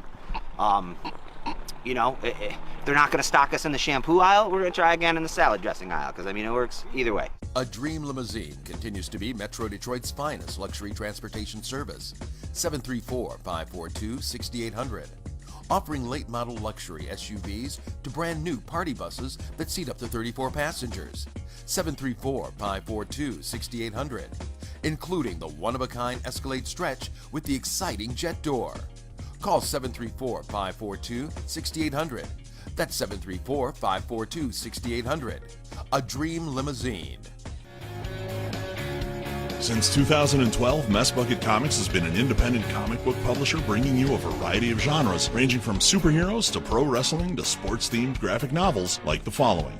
The Arcane Awakening is a graphic novel trilogy where God's army, the Ministry, and Lucifer's army, the Demonic Blight, battle each other one last time for Earth and humanity, winner take all. Mojo, a popular general of the Ministry, is a descendant of Jim Morrison and speaks in all lyrics by the Doors, while Ravager, a general of the Demonic Blight, is a cannibal demon that was inspired by the writer's ex-girlfriend. Donnybrook is a comic series about a semi-pro hockey league featuring real-life stories from former professional athletes. The fictional teams in the series are owned by four-time Stanley Cup winner Darren McCarty, Major League Baseball all-star Brandon Inge, Hollywood actor from the Clerks movie franchise Brian O'Halloran, and pro wrestler Rowdy Roddy Piper. Rowdy Roddy Piper, the Kilted Avenger, is a 54-page graphic novel featuring WWE Hall of Famer Rowdy Roddy Piper as a talk show host by day and vigilante by night. Roddy fights off the evil Ruth S. Heel with the help of Hacksaw Jim Duggan, Mick Foley, Tony Schiavone, and many others. Finally, Darren McCarty, Life's a Grind, Enjoy My Truth, a 150-page graphic novel. Mess Bucket Comics dives into the highs and lows of Darren McCarty's exciting life story, as well as provide untold tales of the hockey legend. Get these books, exclusive signed merchandise, and up-to-date information at MessBucketComics.com, and follow us at Mess Bucket Comic on Facebook, Twitter, and Instagram. This is the truck that helps keep families safe, and the truck that helps you get far from home. This is the truck of the outdoors, the early adopters, and the rising generation. This is the one more truck owners are switching to. This is what it means to be a Ram. Now with 2.9% financing for 72 months, get an average $10,207 in finance savings on our most popular models.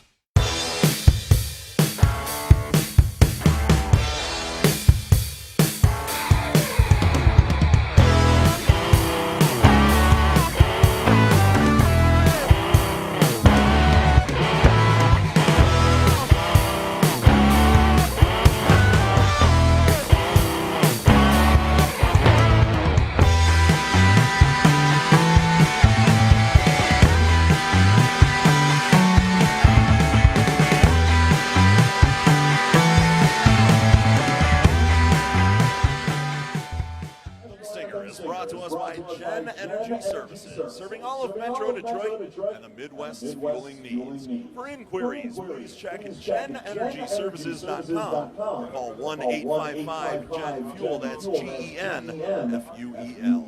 And now, ladies and gentlemen of the Frozen Fish Fiasco, the official anthem singer of the Detroit Red Wings. Let's get loud, let's get our hands together, let's hear it for Monica Notaro.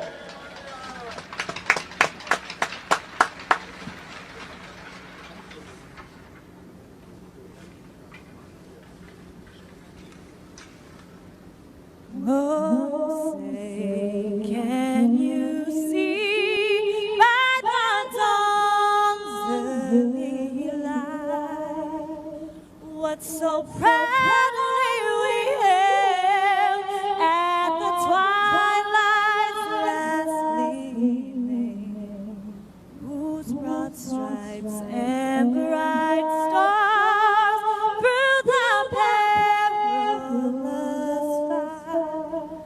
Oh, the ramparts we watched were so gallantly streaming, and the rockets red-glare, the bombs bursting in air, gave proof through the night that our flag was still there. Oh, who say does that star-spangled banner yet wave? Oh, the land of the free and the home of the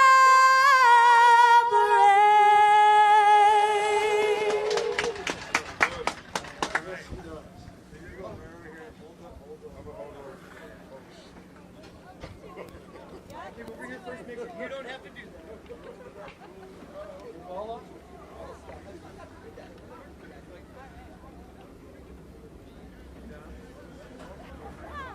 How are you?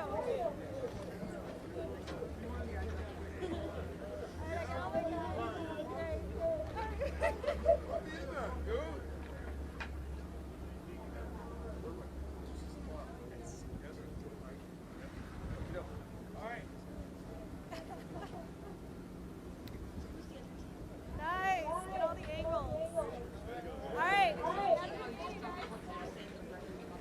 Thanks so much. Great job. Yeah.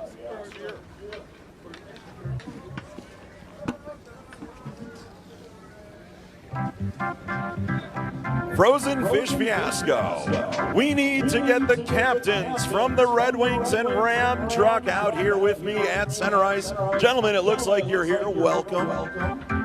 At this time, we'd like to welcome a very special guest to drop the puck this evening. He is a former Detroit Tiger player from 2002 to 2007, and his 6 postseason home runs in 2006 led to a Tigers World Series appearance. You can hear him now as an analyst for Bally's Sports Detroit, as well as a color commentator on the Detroit Tigers radio network. Ladies and gentlemen, let's hear it for Craig Monroe!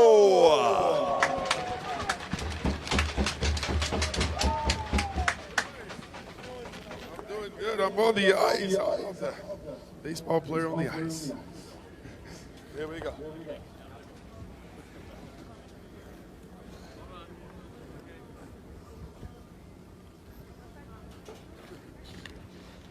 Hey, thank you, guys. Thank you. Good luck. Good luck. Good luck.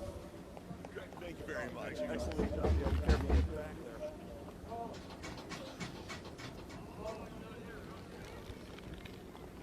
The Frozen Fish Fiasco is brought to you by our title sponsor, Ram Trucks. Visit your Metro Detroit Ram truck dealer today. Today's live stream is brought to you by Mess Bucket Comics, a Detroit, Michigan-based independent comic book company. Learn more at messbucketcomics.com. The Frozen Fish Fiasco is brought to you by our title sponsor, Ram Trucks. Visit your Metro Detroit Ram Truck dealer today. Today's live stream is brought to you by Mess Bucket Comics, a Detroit, Michigan-based independent comic book company. Learn more at messbucketcomics.com. Good evening and welcome in. It is Game 5, the 5th and final game today of Saturday here at the Frozen Fish Fiasco. Of course, 6 coming our way on Sunday. Again, but with these 5 games, it's been a good one this afternoon, really stretching all the way since this morning. Lineup tonight for the Detroit Red Wings. Number 33, John Bloom. Number 12, Jimmy Carson. Number 25, John Ogrodnik. Number 55, Larry Murphy. Number 20, Mickey Redmond. And it looks like in net down there, we've got number 41, Eddie Mito. So again, if you're tuning in and just tuned in here to the live stream of this 5th game, is Ram Trucks, a title sponsor. They're going up against the Detroit Red Wings alumni team. Again, Cole McDaniel here bringing you the play-by-play action. Mike Travis, who announced the starting lineup for the Detroit Red Wings alumni team, again joining me in color commentary as well this evening. Sun fully down, lights are on. Again, the stars are out. Ed Mio in goal, initially laying out and making an early save. And this is a Ram Trucks team that actually has been competitive at times with this Red Wings alumni team. 2 years ago, this game went to a penalty shootout, and it was a tight matchup again last year. So we'll see what happens this evening. 2 25-minute periods up on the clock. And again, you are going to see the Red Wings in action again tomorrow afternoon. So they have 2 games over the course of these next 2 days. So 1 minute played so far, 0's up on the scoreboard. Jimmy Carson. Here's Dean Kolstad. Kolstad coming up from the defense and hitting a shot there, and that is saved by the goaltender Trevor Porter. So, Mike, I know you just made your announcement here just a moment ago, and again, we got this started with Monica Nataro singing the national anthem to get this one started, as well as we had the ceremonial puck drop. So all the pregame festivities that we love about this, they've been completed, but hey, we love this game as well. I mean, it's fun to see these guys out here playing again, and you know the Ram Truck guys and everybody who comes and watches this and supports, they love seeing these Red Wing alumni players out on the ice. Yeah, you know, here in our 3rd year, Cole, I've definitely sort of earned a little, I don't know what you want to call it, a little cachet or something out there. When Monica comes in, she knows who I am now. It's like talking to your little sister or something when she comes over. Everybody's feeling like family. And Craig Monroe, man, the whole time he's walking down that carpet, can't believe that he's a baseball player out on the ice. He's like, I'm on the ice. Right. I'm on the ice. Like the whole time he's walking down. It's great, man. It was the same thing last year with The Godfather. You know, couldn't believe he was out there. This was way too cold for him last season, but Craig was pretty impressed, and even Mickey Redmond was out there and said, hey, how about this, a baseball player out here on the ice with us? So definitely a lot of love, a lot of camaraderie from all the Detroit sports teams and the players over the years. And it's so much fun for me to see and be a part of that out there with them. And like I said, everybody's just kind of a big family here. This is the game we come for. This is the game that puts the butts in seats, brings fans from their homes out to Clark Park, and this is our feature game of the day, of the evening, and we got one more with them again tomorrow. Yeah, totally going to be a fun one, and you said it really well. And actually about that ceremonial puck drop, it is funny where it is such an honor for those guys that come out there and drop the puck, because it's a lot of times a once-in-a-lifetime experience, even for these guys who are famous, big-name guys. They maybe only do this one time in their life, yeah. So they soak in the moment, you know, just as you would expect most people would with that, which is pretty cool.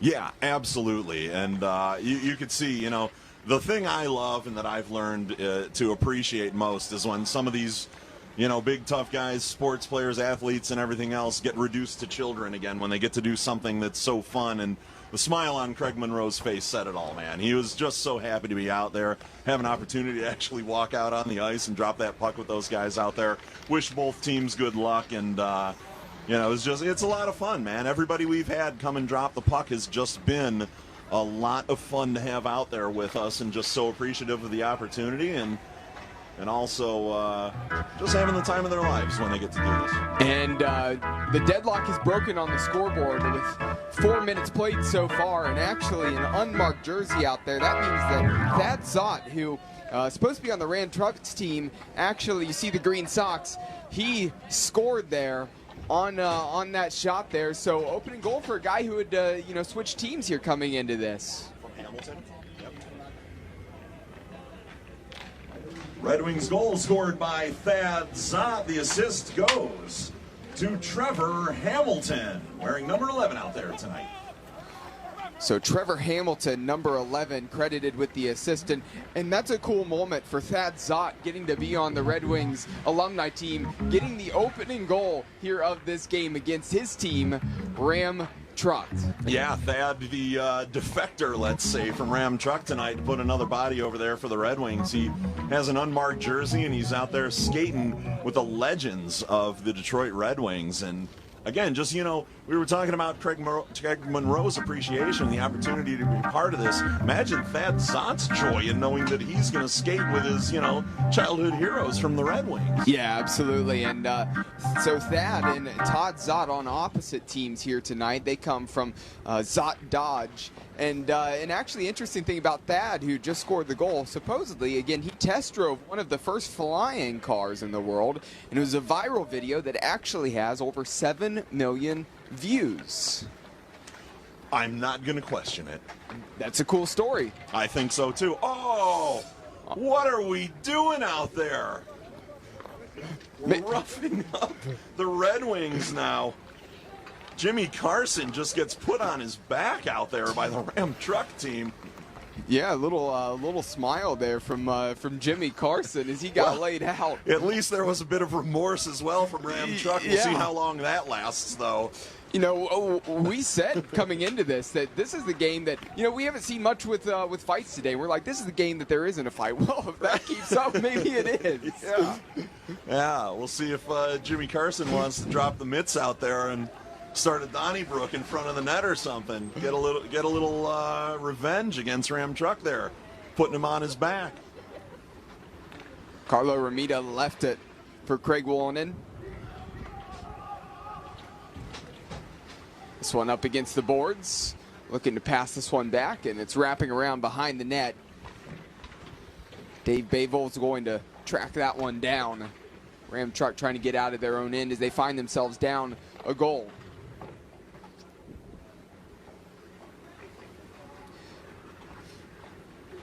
This one behind the net, and have to say that I do like Ram Truck's newer jerseys as well. We've only seen them in the black jerseys previously, and now they have the white jerseys with the green numerals, and I think it looks really clean out here on the ice. Yeah, absolutely. Great look for Ram Truck. Black pants, white jerseys, a little bit of green trim and everything on them as well. I'm actually liking the change to these unis for them. And plain white socks as well. Yeah, some of the sock choices, though, I don't understand. I've seen some blue socks, and I've seen some other colors, but the guys wearing the white socks, again, looking clean with those uniforms.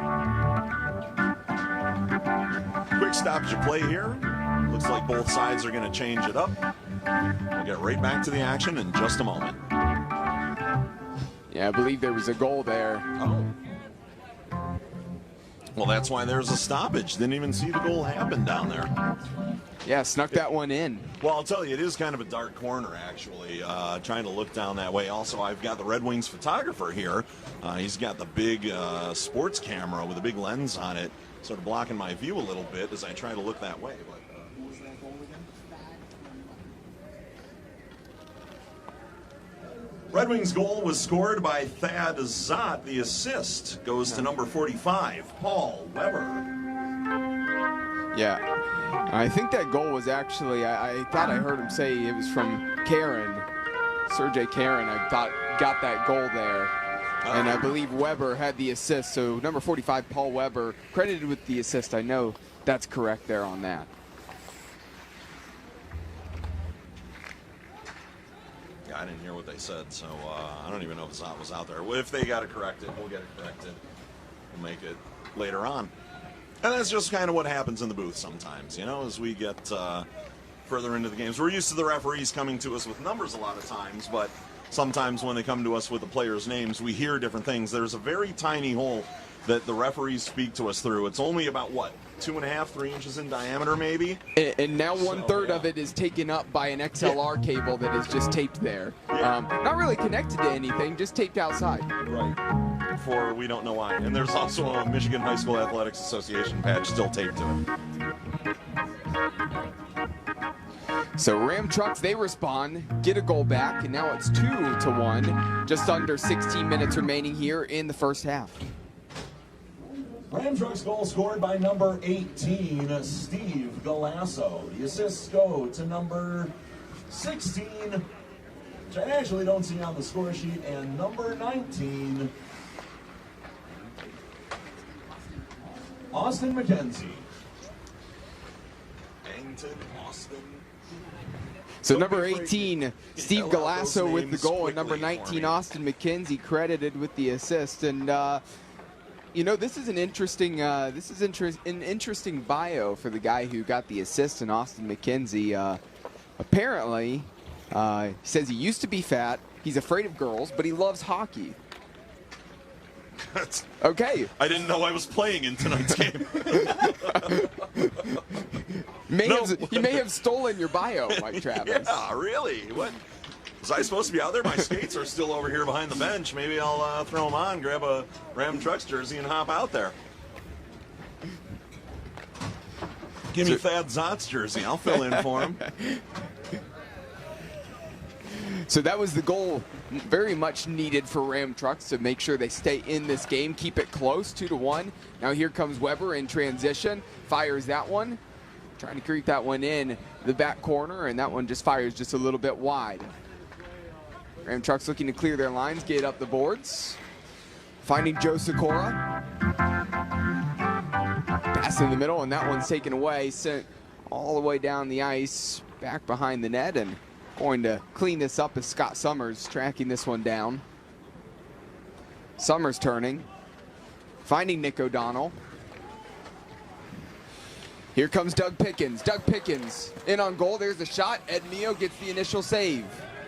And there's the finish. And an equalizer, 2-2, between Ram Trucks and the Detroit Red Wings alumni team.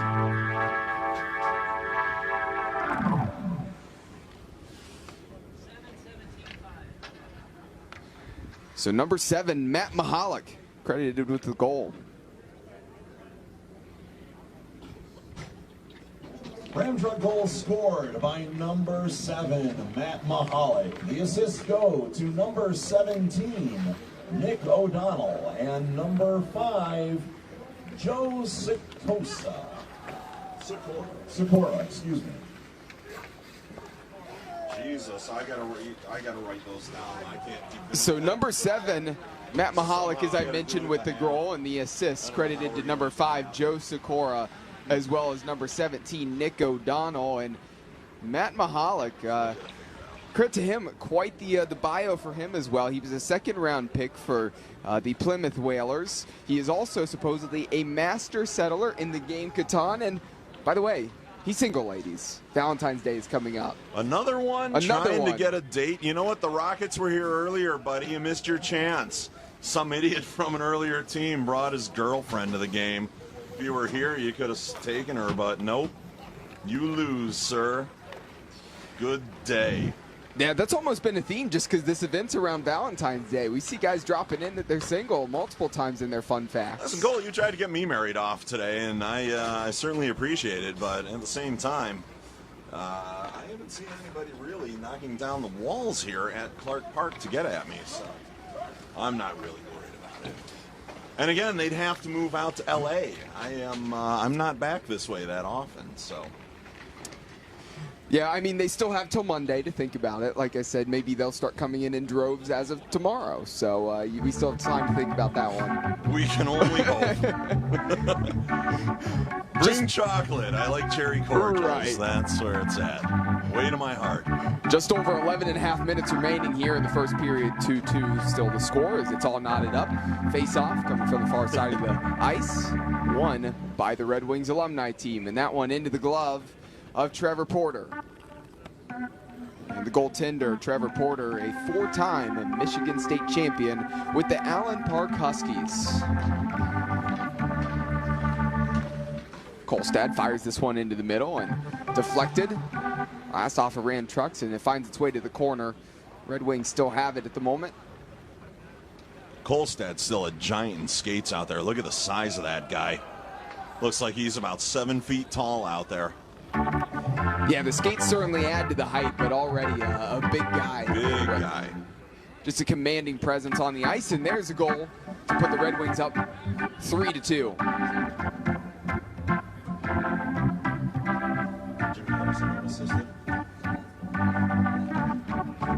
Red Wings goal scored by number 12, Jimmy Carson. So number 12, Jimmy Carson with the unassisted goal, and now 1 goal advantage for the Red Wings. And just under 10.5 minutes here remaining in the first half. Again, if you're just now tuning in to the live stream, again, 2 periods of 25 minutes. There will be an intermission in between. Of course, the ice will have the Zamboni come out, so we'll have the brief pause in the action in between that. Here the Red Wings lost possession, trying to track back, get to it. Kolstad appears like he's going to be the first one there as Ed Mio sets it up and leaves it for him. We're inside of 10 minutes now as well, Cole. In our first half of 2 25-minute halves, as Cole mentioned at the top of the broadcast. So Ram Trucks in the offensive zone here right now, looking to find an open teammate, and turns that one over. Mickey Redmond comes away with it and launches it our direction off of the boards, and that one's going to go all the way down to the other end of the ice. An opportunity to get some changes. Wait a minute. That should have been a Smirnoff Ice icing goal. It should have been. They let it go. We'll get one. Don't worry, folks. I'm sure we'll get another icing as the Red Wings alumni legs tire out a little bit later here, maybe in the second half. We might see a few icing calls out here. Stay tuned. Get ready for your unofficial Smirnoff Ice icing call. Yeah, I think this official may be not calling that because he doesn't want to hear about our unofficial official sponsor, but he needs to call it. Yeah, how else are we going to get Smirnoff Ice to pay for you and I to come back here year after year after year, Colt? Yeah, and in transition, there's a shot and a beautiful save there by Ed Mio. Laid out, full extension on the save, and face-off upcoming, and that is a key save there as Steve Galasso had plenty of room and fired that one going 1v1 with Mio. Yeah, how about Mio laying out too, man? And a lot of people will say Ed Mio still got it. He likes to tell him he never lost it. I would think so.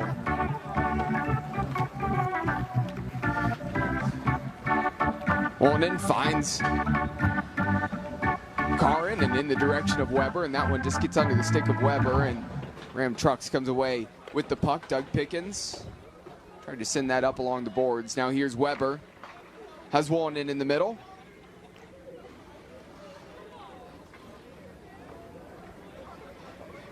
Maybe a race to this puck. Mio's going to be the one to get to it and wrap it around. Galasso going to be the first one to get there. Maybe an opportunity for the shot, and that one just parried away. Still Ram Trucks has it in a dangerous position.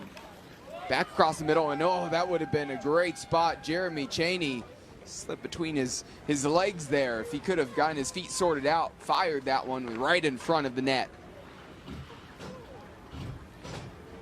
That one saved.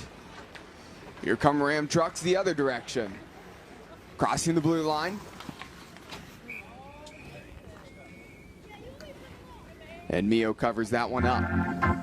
Yeah, number we haven't called yet tonight, and another one of the celebrities in tonight's Red Wings game. Number 90 out there, Dave Coulier from Full House fame. Yep. Also a stand-up for a while and everything else. Dave out there on the ice playing with the Red Wings alumni as well this evening. So great to have Dave Coulier in the house with us. Yeah, a guy we haven't had the last 2 years. So so great to sometimes see some different faces we haven't seen in past years join the Red Wings alumni team.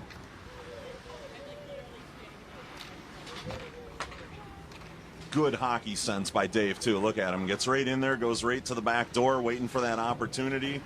Still hanging around down there while the Red Wings control it and from that deep corner, put it right back into the slot area, giving somebody a chance who was coming down, streaking through the slot, maybe put one in on net, maybe get a goal. Yeah, and that was a good look, trying to slide that through the middle. Hamilton was the closest one to that puck, and here's Coulier. Across the ice to Hamilton. Zott fires that one. That one's deflected. It's going to hit the boards, and Ram Truck's going to try to clear their lines, get out of their defensive zone. Instead, here's Hamilton, maybe a great opportunity. Turning this one back, has Murphy in support. Instead, goes to Kolstad here on the near side. Fires that one towards the back post in the direction of Zott, and Zott got bodied by his own guy. Kolstad's so strong, I thought that puck hit him in the skate and knocked him down. Big Kolstad out there, standing 7'8" in skates, 7'5" normally. He's a giant amongst men out there, and a hard shot from him off the log that he's carrying. Doesn't even have a hockey stick, just a giant redwood that he carries with him out there to swing at the puck. Nearly took Thad Zott right out of his boots, that pass. Yeah, that he did. Is this one being held up in the corner by John Ogrodnik? Allowed some time for the Red Wings to get a couple changes in. Here come Ram Trucks the other direction, looking to make some moves, and that one taken away. Here's Ogrodnik. He has open ice, going 1v1. Ogrodnik fires. Cleans Initial it up, save. can't get it. Yeah, wow. Johnny Ogrodnik, though, with 2 chances, can't get either of them. Trevor Porter said, I'm not intimidated by you. Not one bit. No goals coming there for Ogrodnik on 2 good chances. Deflection, and that one looks like it was saved by Mio and just went over the frame. That was close. And Ed Mio is all over the place back there. Ed Mio's rolling around on the ground doing everything he can. It's less Labatt Bear that he's doing right now after that one really pretty save he had, and more just kind of, he looks like Nick the goalie in the TikTok videos, just roll around and talking while he's hanging out back there. But he's having fun, you know, and that's what counts. Getting Eddie out here every year for this game is a great time. It's fun seeing him out there. And there's a shot in tight, and Weber shaking his head. Paul Weber thought he should have had a goal there, and another nice save there for Trevor Porter. Under 4 minutes remaining here in the first half. 3-2 lead for the Red Wings.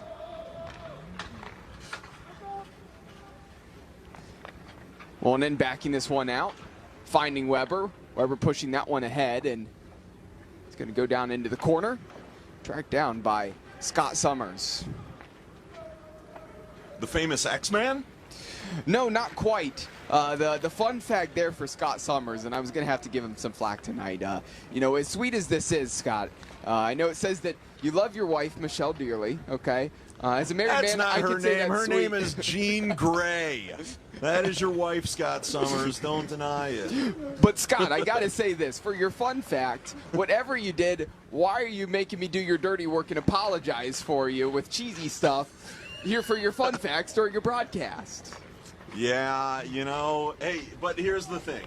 If that had been a $10 chirp, we would have read it anyway. So we will have to remember to charge $10 to Scott Summers after the game for reading his apology to his wife. And Scott, that probably better not be your Valentine's Day present for Michelle, me needing to read that on air here. Yeah, no, while she's still here, maybe you can get Monica Notaro to come and serenade your wife with something that isn't the national anthem, not necessarily thought of as a romantic song. Maybe you could find something that your wife actually likes. Something nice, something from, I don't know, the Britney Spears catalog. Maybe Jennifer Lopez. I don't know what your wife's into, Scott, but good luck. I hope it all works out and your wife accepts your apology. 2 minutes remaining here in this game. The Red Wings are up a goal, 3-2. Collier in transition. That one just a little bit far ahead, and Ram Trucks comes away with it. This one down into the corner. Ed Mio easily going to get across to that and look to find a teammate. Collier feeds that one ahead. Hamilton in transition. Hamilton pulling this one back. And that one saved by Trevor Porter.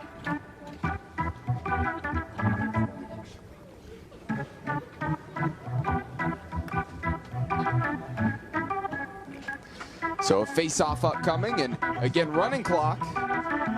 So clock continues to tick down as we are approaching that halftime intermission. He looks worn out. Yep. I mean, hopefully it'll get us through the end, but yeah, we'll have to. One and sure picks this one up, for tomorrow. puts it down, finds Hamilton. Hamilton flashes that one just wide of the post. Collier in the corner, trying to win this one back, take it away from Ram Trucks. Going to make its way to Steve Galasso. Now off to the far side, Austin McKenzie. McKenzie cutting in, looking to make a move, couldn't get by John Bloom.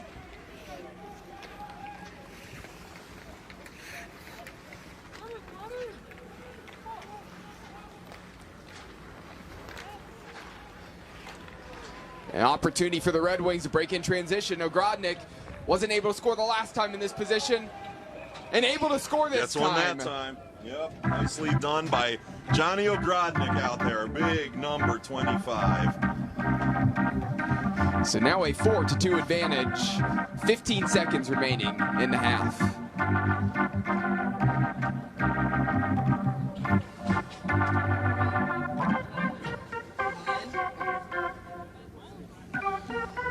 Red Wings goal scored by number 25, John Ogrodnik. The assist goes to number 6, Craig Wolanin. So mentioned John Ogrodnik getting that goal, and number 6, Craig Wolanin credited with the assist. And now we're going to have that halftime intermission, the break, and Zamboni's going to come out. Again, second half coming up here shortly. At the end of the first half, fans, it's Ram Truck 2, your Detroit Red Wings 4. So don't go anywhere. Here for the live stream.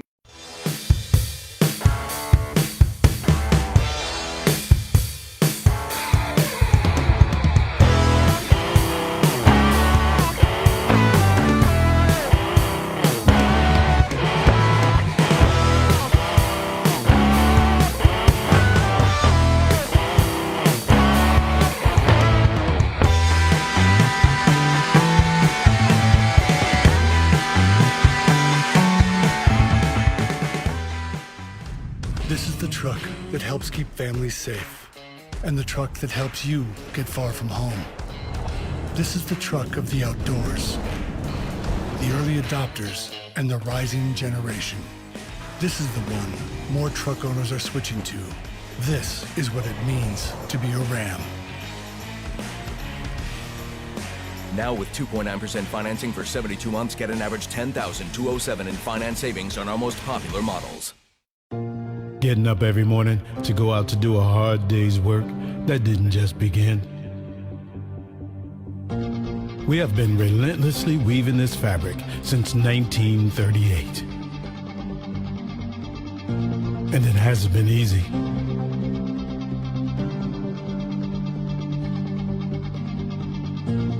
We have been an important spark in an engine that has powered generations. Today, UAW Local 600 spans 4 sectors. We have 45 autonomous units. There are over 30,000 active and retired members. And guess what? We make a difference in our communities too. UAW Local 600, a history to be proud of, a tradition to carry on. Since 2012, Mess Bucket Comics has been an independent comic book publisher bringing you a variety of genres, ranging from superheroes to pro wrestling to sports-themed graphic novels like the following. The Arcane Awakening is a graphic novel trilogy where God's army, the Ministry, and Lucifer's army, the Demonic Blight, battle each other one last time for Earth and humanity, winner take all. Mojo, a popular general of the Ministry, is a descendant of Jim Morrison and speaks in all lyrics by the Doors, while Ravager, a general of the Demonic Blight, is a cannibal demon that was inspired by the writer's ex-girlfriend. Donnybrook is a comic series about a semi-pro hockey league featuring real-life stories from former professional athletes. The fictional teams in the series are owned by four-time Stanley Cup winner Darren McCarty, Major League Baseball all-star Brandon Inge, Hollywood actor from the Clerks movie franchise Brian O'Halloran, and pro wrestler Rowdy Roddy Piper.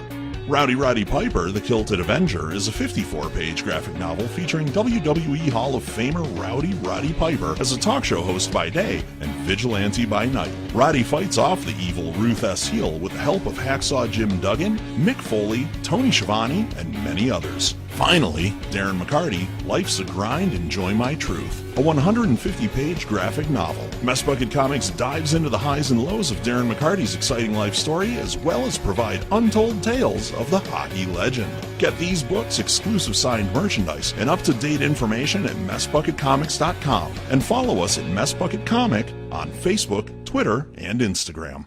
You know, great design is not a luxury. It doesn't matter where you come from or who you are or what type of kitchen we're creating, it's still going to be unbelievable. How Whiskey Kitchen came about is I saw a need for a place that sort of broke down the barriers of the overwhelming experiences that a lot of people had in creating a kitchen. The idea of wanting a new kitchen, just the idea of it is stressful. Our team has created a process where we hold your hand through the entire experience. The first step in the process is having a consultation so that we can get to know you. We want to make sure that we design a kitchen that's custom to you and unique to your needs. So in order to do that, we have to make sure we truly understand our clients. When you walk in, you won't see hundreds of cabinet samples and lots of visual clutter on the wall. You will see functional kitchens that will spark ideas.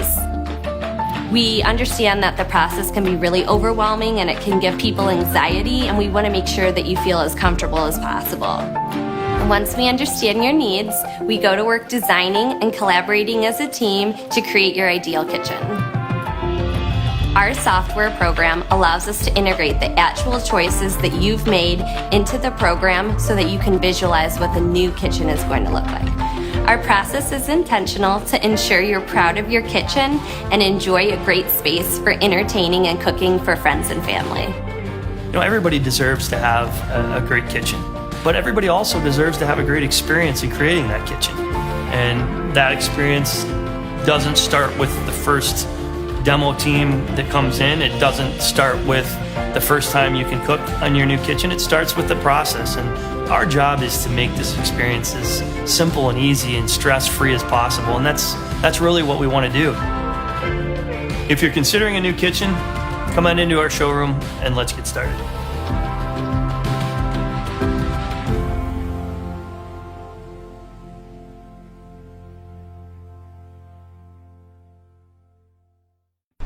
Miracle Flow, you know? A lot of people claiming, oh, hockey here, hockey this, hockey that.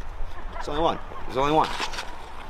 You know, I've been out here since 2016 selling the finest salad dressings for your salad, you know? Sure, okay, yeah, you got the salad, but we got the dressing. And I mean, it's as simple as that. I mean, a lot of people have considered us the Paul Newman of hair care products, in the sense that, you know, we're just the best. You know what I mean? So to be considered, you know, the Paul Newman of our own respective salad dressing is just, I mean, to say it's anything in our honor would be ridiculous. So I mean, that's obviously huge, you know. I mean, obviously we understand we're no Hidden Valley Ranch, we get that, but we're out there. You know, if they're not going to stock us in the shampoo aisle, we're going to try again in the salad dressing aisle, because I mean, it works either way. A Dream Limousine continues to be Metro Detroit's finest luxury transportation service. 734-542-6800. Offering late model luxury SUVs to brand new party buses that seat up to 34 passengers. 734-542-6800. Including the one-of-a-kind Escalade Stretch with the exciting jet door. Call 734-542-6800. That's 734-542-6800. A Dream Limousine. Since 2012, Mess Bucket Comics has been an independent comic book publisher bringing you a variety of genres, ranging from superheroes to pro wrestling to sports-themed graphic novels like the following. The Arcane Awakening is a graphic novel trilogy where God's army, the Ministry, and Lucifer's army, the Demonic Blight, battle each other one last time for Earth and humanity, winner take all. Mojo, a popular general of the Ministry, is a descendant of Jim Morrison and speaks in all lyrics by the Doors, while Ravager, a general of the Demonic Blight, is a cannibal demon that was inspired by the writer's ex-girlfriend. Donnybrook is a comic series about a semi-pro hockey league featuring real-life stories from former professional athletes. The fictional teams in the series are owned by four-time Stanley Cup winner Darren McCarty, Major League Baseball all-star Brandon Inge, Hollywood actor from the Clerks movie franchise Brian O'Halloran, and pro wrestler Rowdy Roddy Piper. Rowdy Roddy Piper, the Kilted Avenger, is a 54-page graphic novel featuring WWE Hall of Famer Rowdy Roddy Piper as a talk show host by day and vigilante by night. Roddy fights off the evil Ruth S. Heel with the help of Hacksaw Jim Duggan, Mick Foley, Tony Schiavone, and many others. Finally, Darren McCarty, Life's a Grind, Enjoy My Truth, a 150-page graphic novel. Mess Bucket Comics dives into the highs and lows of Darren McCarty's exciting life story, as well as provide untold tales of the hockey legend. Get these books, exclusive signed merchandise, and up-to-date information at messbucketcomics.com, and follow us at Mess Bucket Comic on Facebook, Twitter, and Instagram. This is the truck that helps keep families safe, and the truck that helps you get far from home. This is the truck of the outdoors, the early adopters, and the rising generation. This is the one more truck owners are switching to. This is what it means to be a Ram. Now with 2.9% financing for 72 months, get an average $10,207 in finance savings on our most popular models.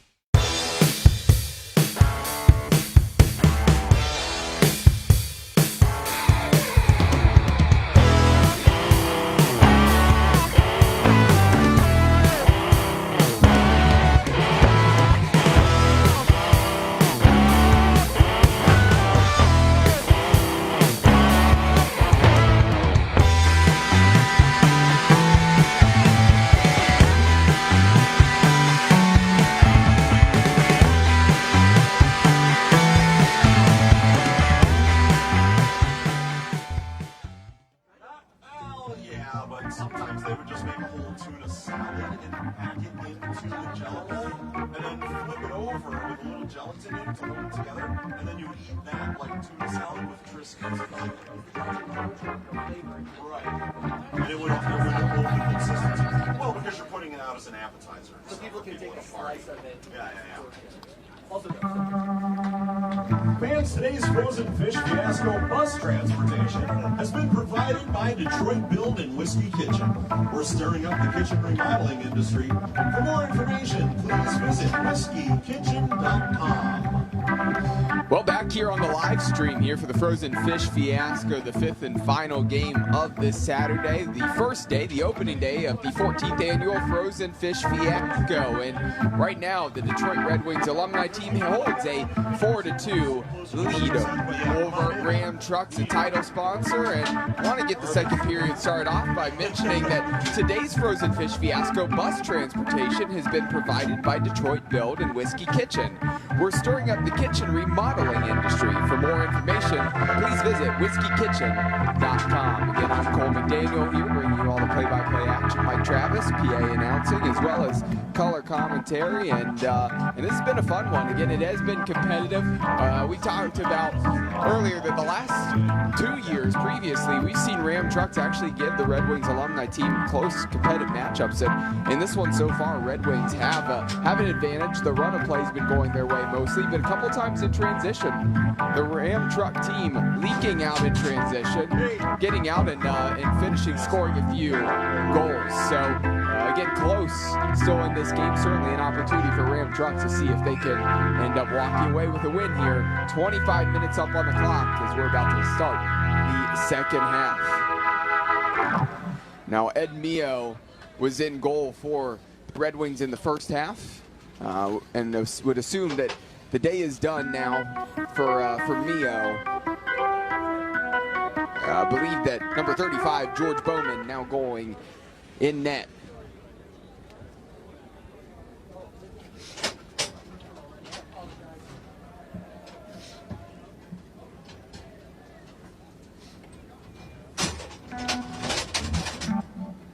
So about to get the second half underway. Changing goal is number 30, Russ Nichols, also in goal for Ram Trucks. It's off one by Ram Trucks, getting out. In transition initially, has this taken away in the offensive half. Going to keep it there. Matt Mahalik, who has a goal already, comes away with it. Here's a shot right in front of the net. This one deflected and blocked, and Bowman with the save. Fans, if you hadn't noticed, number 35, George Bowman, has replaced Eddie Mio in net for the second half for the Red Wings. Sorry, Cole, didn't mean to walk on that, but you said it's a live feed, but fans might not notice. Oh, absolutely. No, good call there on that. And that's what we typically see in these games. Usually Mio plays the first half and Bowman comes in for the second half. They have a good system going, and it's consistent really every game they have. Yep, absolutely. So pass back and puck with Larry Murphy over to Kolstad, getting his head up, looking for a teammate. Up the ice, here's Ogrodnik, who has a goal. He fires that one just a little bit high and to the right.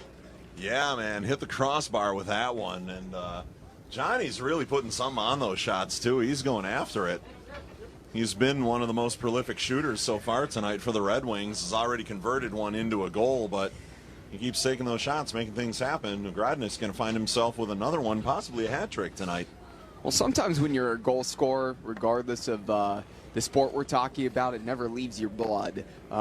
So no matter what age you are, your condition, you could maybe, I know for sure from my soccer background and soccer experience, you have guys who go out, they play in men's leagues, and they can't run around very much, but when the ball touches their foot up close to the goal, they can still finish and get a goal. Hey, look, for absolutely no reason at all, I brought hockey skates to an event that I'm announcing. I can't go out and skate out there with a microphone with me, but I brought my hockey skates. They're sitting here under the booth, and I'm waiting to take them maybe out tomorrow for a spin again for the first time in about, 10 years or so, maybe more. Well, you could go out there and skate with a microphone. It's just a matter of how will that go. Well, it's almost, I would just follow Darren McCarty around tomorrow, and it'd be like live miking McCarty. Just skate within about a foot or two of him the whole game. Chirp him all game. Yeah, all through warm-ups. I could chirp him. You'd hear my chirps, and you'd hear McCarty in the mic getting back at me for it. So, but yeah, if UAW 600 gave me a jersey, I'd sure go out and play for him. But I don't think that's going to happen. I do hope to get out there, though, and just skate around for a little bit with the boys as they come out and say hi to some old friends on the ice. Especially Jay Adams, like I said, is going to be here tomorrow. He was the stunt double for Ryan Hurst, who was Opie in Sons of Anarchy. Dave Coulier will be back, and we will also have the infamous Darren McCarty, four-time Stanley Cup winner, out there. And not to short him, Larry Murphy's here tonight. He also has 4 Stanley Cups. He's a Hall of Famer. He's skating out there tonight as well. Yeah, and tomorrow's supposed to be a beautiful day, and actually right around the time of the game tomorrow for the Red Wings, it's actually going to be pushing. We didn't get another update, though. Yeah, we don't have a goal. Actually going to be pushing. Oh, there you go. Yeah.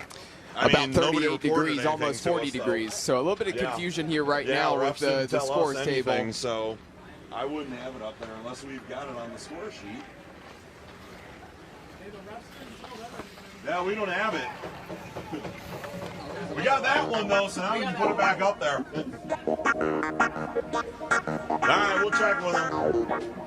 So there's a goal now for Ram Trucks. Again, they were claiming that they had a goal earlier. I didn't see a goal happen in this period. No, neither did I. Yeah, another no report to us here. We've only got one referee, though, operating the game, it looks like. Where's our other...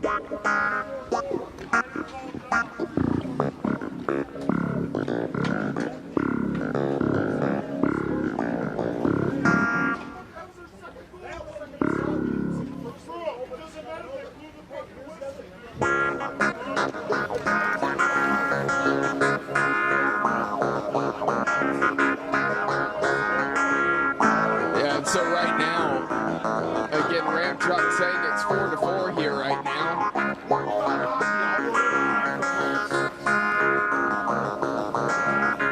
So listen, O'Donnell over there on the bench, this fucking caveman over there has lost his mind. He's had about 2 cases of beer already, and and he's on his phone calling Dominic to make sure that the scoreboard reflects 4-4. Now, I'm pretty sure the first goal that he wants up there didn't happen. It wasn't reported and nobody actually saw one. However, he's claiming it's 4-4. So now he's pitching a bitch because they sent the PA announcer over to talk to the Ram truck representative of there. I don't even know what he does. All I know is that his shoes are covered in shit and he left it all over the ice earlier. And they actually had to Zamboni that up. It was disgusting. We tried to blame it on the refs. I'm 100% sure now that was on the bottom of O'Donnell's feet. 100% certain. And it's still not fully cleaned up either on the ice, No, mind it's you. disgusting. It smells like O'Donnell turds.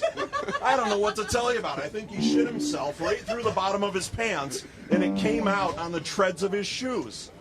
He's lost his mind. Mike Travis is losing it here on this broadcast. No, I'm fine. Keep an eye on O'Donnell, though. You want some blood? It's going to be between me and him.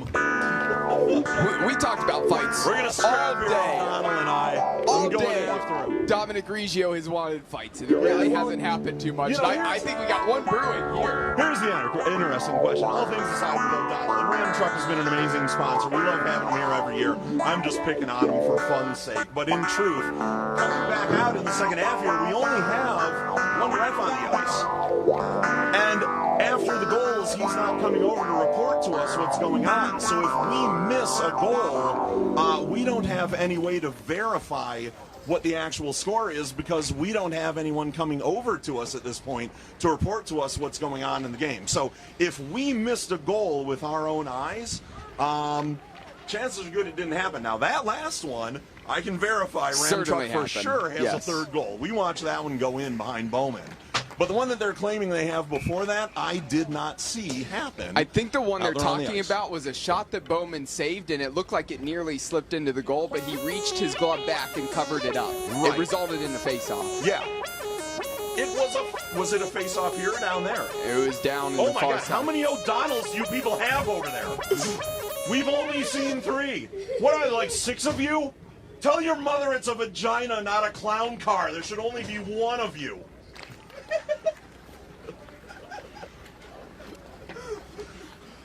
So 17 and a half minutes remaining here in the half. I just say things I make mouth sounds for money. Why are you on my There's a shot, and that one a goal for the Red Wings alumni team. So now they're up 2, and that's a goal that appeared like it came off the stick of Dave Coulier.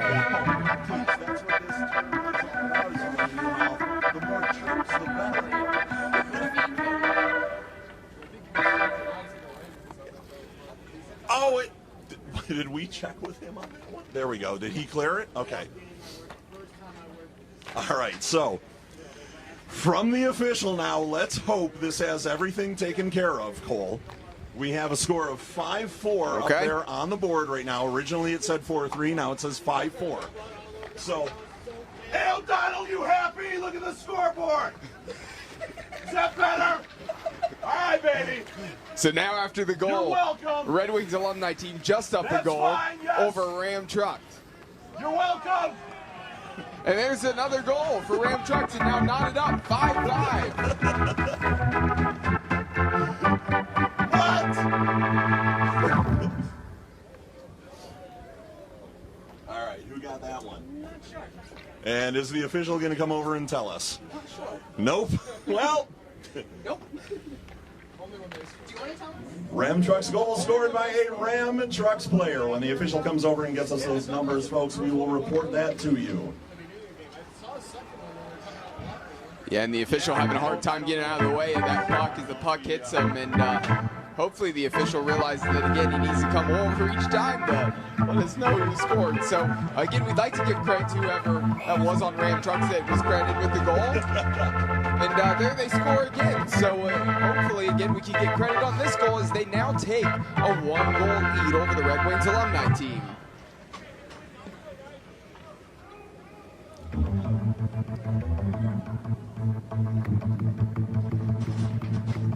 And the There's official, another goal for Ram Truck.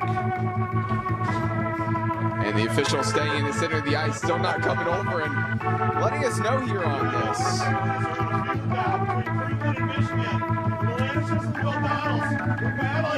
Don't come down south of Grady and play Erie.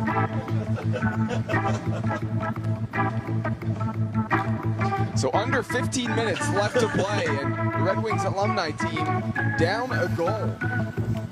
Ram Truck having all the momentum going their way here in the last couple of minutes. Here's Mickey Redmond taking away, tracking back. Getting to the puck is Doug Pickens. And actually, a guy in Doug Pickens who played AAA baseball in the Cleveland Indians organization. Here's a shot here at the near post, and that one saved by Bowman. Played across the middle, that one flashes across. Red Wings coming away with the puck. Ogrodnik It's all kinds of fire for you in the Fiasco. lays this one back to Paul Weber. Sending this one forward in the direction of Thad Zott. Here's Carlson to Zott. Zott trying to get control. Shoots that one a little bit high and wide as he fires that one up and over the net. I'm keeping a running tab.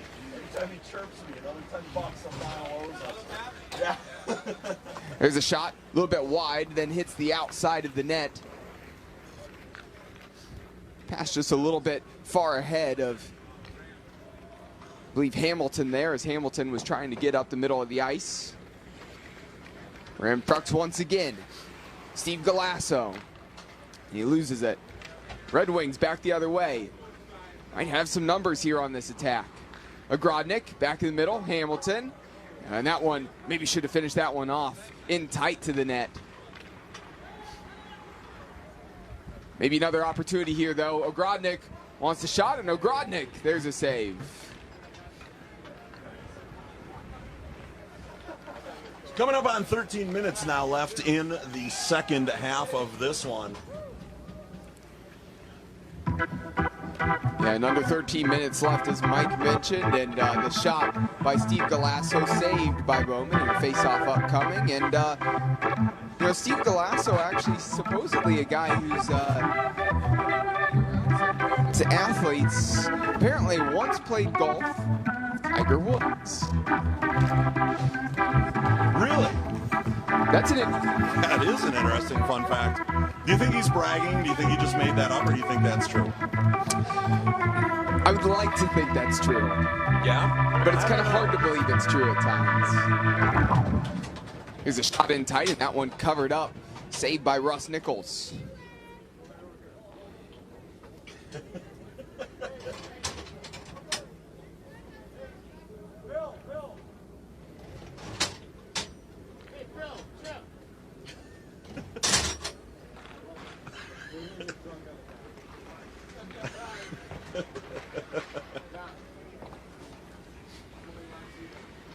So under 12 minutes left. Red Wings still searching for a goal here on the live stream here for the Frozen Fish Fiasco. Again, the 14th running of this annual event. And we're here at Clark Park under the lights. Pretty evening here right now for some hockey action. And we got a good one underway, and that one flashes across the face of the net. Carlo Romita was the closest one in the area.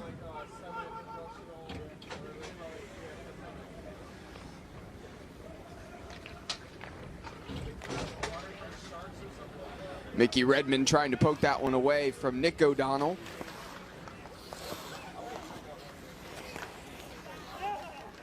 And there's a goal and a finish there for Ram Truck. Now they take a 2-goal lead, 7-5. Just a little over 10 minutes remaining in this game.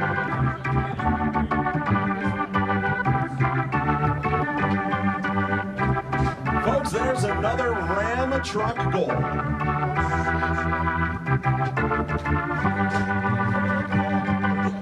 I know.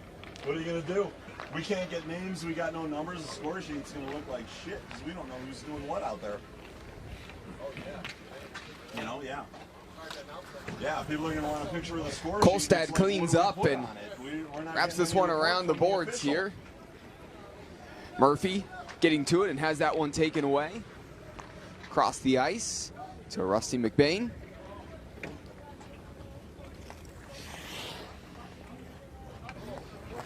Here's Kolstad looking for Redmond. Redmond, a little bit of a heavy touch off of the stick there, trying to set it up, and McBain dispossesses Redmond there. I mean, yeah, I don't know if we can, without it coming from the official, how official is it, right? Taken away by Hamilton. Hamilton in transition, opportunity to score. It's the goaltender down, and whoa, just misses that shot. A little bit off balance. Slipped that one wide of the post. Want that one back. Should probably be 7-6 for the Red Wings. Just down 1, but instead, still down 2. Ram Trucks want to add to their lead. That one flashes wide.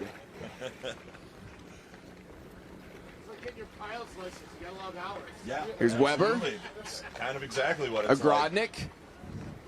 Across the ice to Hamilton. Hamilton, opportunity to respond. And that one's deflected on that shot. You know, it's surprising how much faster these 25-minute halves go. We're already inside of 9 minutes right now.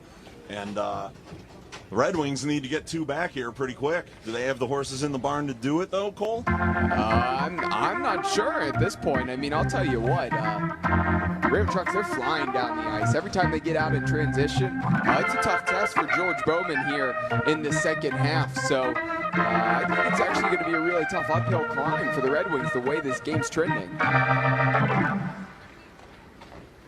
Of course, they won this game last year. It was a close one, once again. We were here for that one. Yeah, we remember that. We were talking about. Yep. We were talking about that one. Every game when it was shootout, it seemed like it was shootout year. And that was the year that the Vipers had that fight too, with much painting and everything. Yeah. Spilled out over where I'm standing there doing the house. Here's Carson. And Carson funny as hell watching that fight. Trying to find a teammate of Grodnik. Back to Weber. That one slips by Weber. Bowman going to come back to that. Coming in hard's number 6, Jeremy Chaney. Yep. Romita turns that one over. Golasso. Blum, closest defender in the area. Weber Bowman has to just push that one away. Up to Agrodnik. Agrodnik needing some help. Maybe going to look to go 1v1 here. Yeah, Grodnik's looking to be generous up there, but without anybody up there to help him, he took a look around, realized, maybe I'll just have to skate this one in myself. Now the Red Wings have the numbers in the offensive zone, though.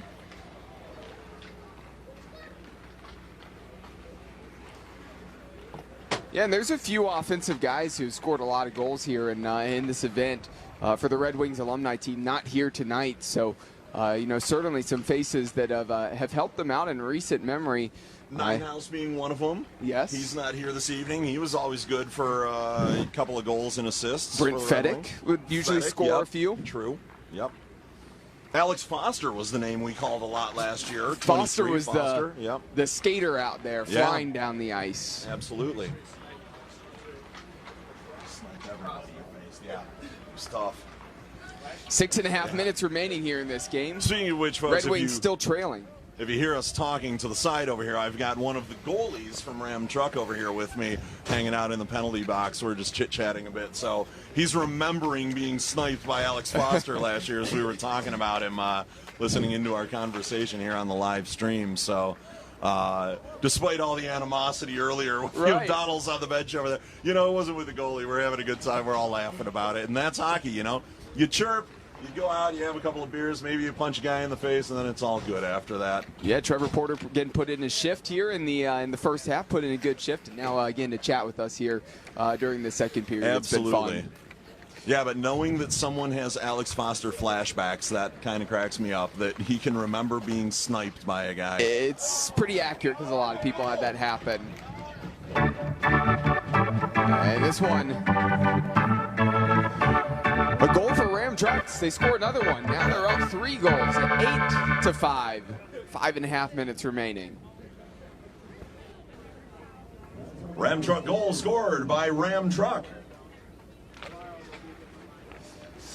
Can't believe a Ram truck was out on the ice and scored that goal, Mike Travis. Phenomenal to see it. Just put it in the four-wheel drive, and they're not slipping around at all out there. Should be. But that's built Ford tough, built Ram tough, built whatever they do. I don't even know. What is Ram? They're Dodge. Dodge. Ram, yeah. Yes. So, oh, I remember what Ram is. This is a Cleveland thing. Dieter from Rover's Morning Glory in Cleveland. He's a morning talk show co-host, and he would do the Ram truck commercials in the Cleveland area, and Ram stands for the right amount of muscle. That's what Ram was for. Okay. That's how they do Ram commercials back home. So, yeah. I don't know if they do that up here. We'll have to ask somebody from the Ram trucks team with the goalie over here. I'll see if that is indeed what Ram stands for. Here's Matt Mahalik looking for the pass in the direction of Joe Sikora.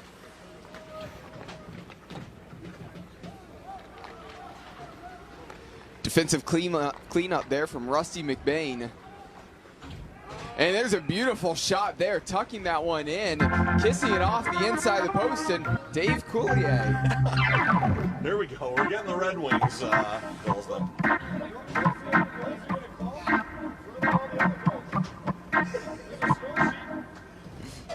Red Wings goal scored by number 90, Dave Coulier. He gets that one from number 55, Larry Murphy.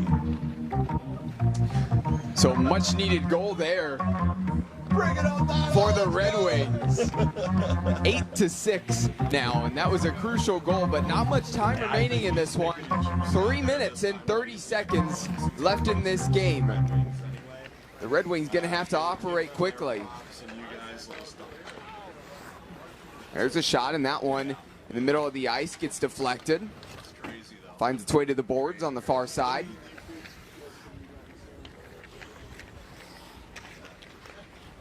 Pass into the middle, this one into the feet of Jimmy Carson. Coulier.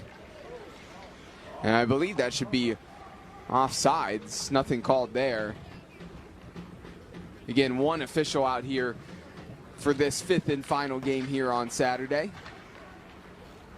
Yeah, that's making it a little tough out there for him to get all the Ram truck calls to us as he's trying to keep up, but he's doing the best he can, and he's decided to basically let us know when the Red Wings score so that we can make those announcements for the alumni team. That's just one of the things they do.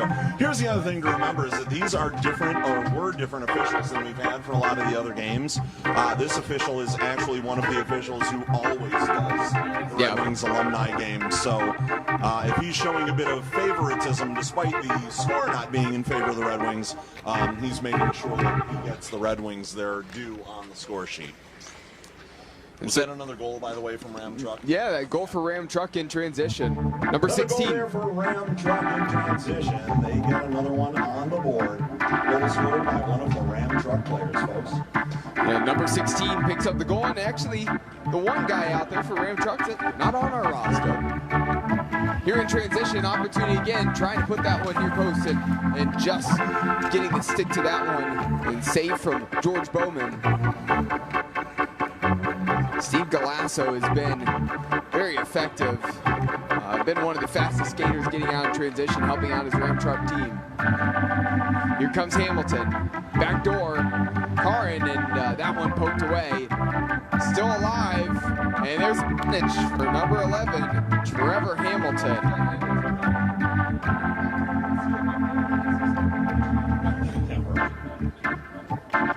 Well, Cole, we got about a $1.15 left here. Red Wings are down 2 goals. I think this might be the year that Ram Truck makes it happen. So 1 minute remaining, and the Red Wings still trail 9-7. Hamilton for a goal. Red Wings goal scored by number 11, Trevor Hamilton. Didn't quite get who the assist was from, but if we manage to get that from the official, we'll make sure we announce that to you, folks.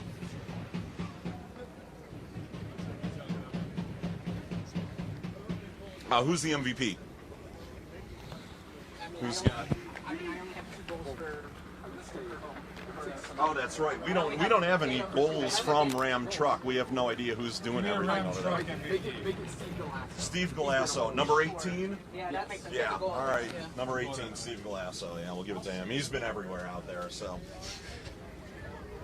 So again, without the stats here, trying to figure out an MVP here for the game. Of course, that announcement's coming up here. You're going to be able to catch that here on the live stream, and that is going to do it here for this game as the clock ticks down. 3 seconds left. Kolstad comes across, and that's game. Ram Trucks, the title sponsor here for the Frozen Fish Fiasco.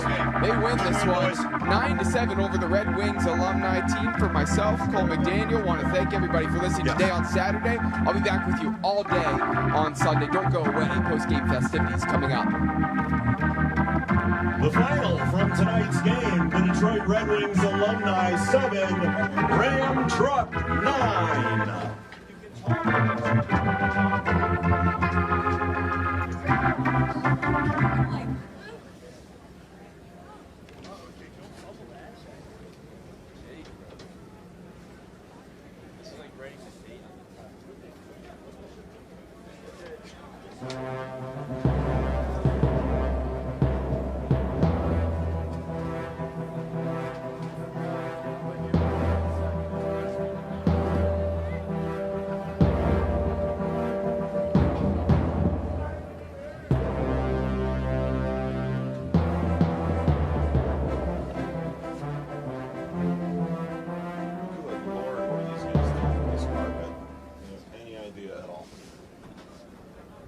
Just none. Twisting.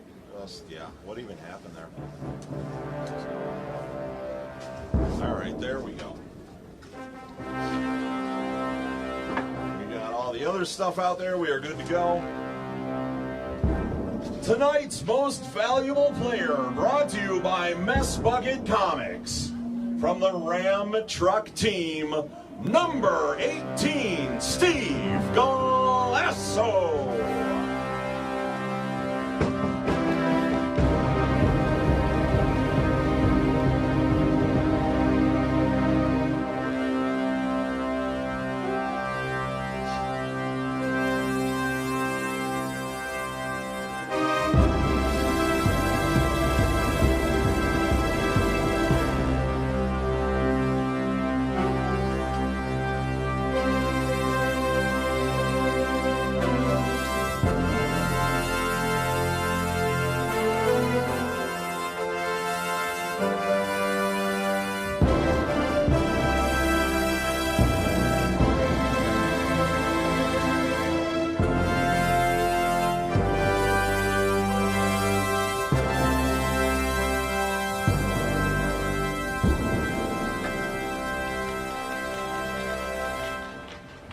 Fiasco fans, thank you for attending, and one last reminder, the House of Shamrock Sports Bar is just 15 minutes up the highway. They'll be showing a replay of tonight's game as well as giving proceeds of the profits from food and drink back to Clark Park. Please head up to House of Shamrocks tonight. Continue to support the Clark Park Coalition. Let's raise a lot of money for them this weekend for this fundraiser. Thanks again for coming out to the 2023 Frozen Fish Fiasco.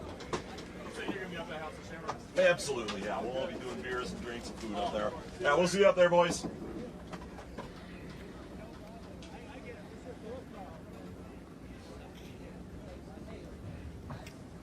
What an exciting day out here on the ice. We've all had such a great time at the Frozen Fish Fiasco. Got to tell you, it is a ball, isn't it, Karen? It's always a ball. I love being out here with everybody, seeing all the retired Red Wings players. It's amazing seeing Dave Goulet, everybody, all the kids out here. Just, it's a great example, you know. That's for sure. That is for was sure. He, hey, oh, man. You remember, Dom, was he the guy that was smoking cigars out there during warm-ups telling last year? Everybody say hi to Dom. Hey, Dom. Where's he at? Is he still out there or is he walking in? Oh, yeah. One guy's going to yeah. kick the can, right? One guy kicked the can. Of course. That's right. The one and only Dom. Finally got him on camera. Too funny, man. Too funny. But yeah, this is a lot of fun. Coming up now, our favorite part. Somebody's got to kick the can. Somebody's got to kick the can. And here we go. We're about to do it soon. They're setting it up. Here we go, getting it all ready, rolling up the red carpet. You know, there was one time we actually had a person who kicked the can into the goal. He's going to fall down and hurt himself. It looks like they weren't scoring before, but they were scoring then. So I'm glad they got it then. But let's see if they can do it now. That was our thing. If you had done that during the game, then you wouldn't have. Then you wouldn't have kicked the bucket. We're going to move away. All right, here we go. All right. All right, ready? Here we go. Kick the bucket in 3, 2. Who we got? Who's going to kick the bucket?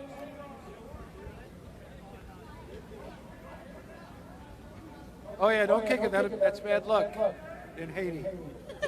They're still sorting out who's going to kick it. They haven't figured it out. All right. Here we go. Kick the bucket time. Play for the Red Wings. That's I'm gonna back up. Here he goes. He shoots. All right. And he scores. Way to go! Fantastic. Man, oh man, this thing. We've got much more fun and excitement also coming up tomorrow too. Yes, we'll see you guys back here tomorrow after awesome interviews right back here at the Frozen Fish Fiasco. Thank you This so much is for joining us. all dog shit that I don't need tomorrow. Get rid of all that.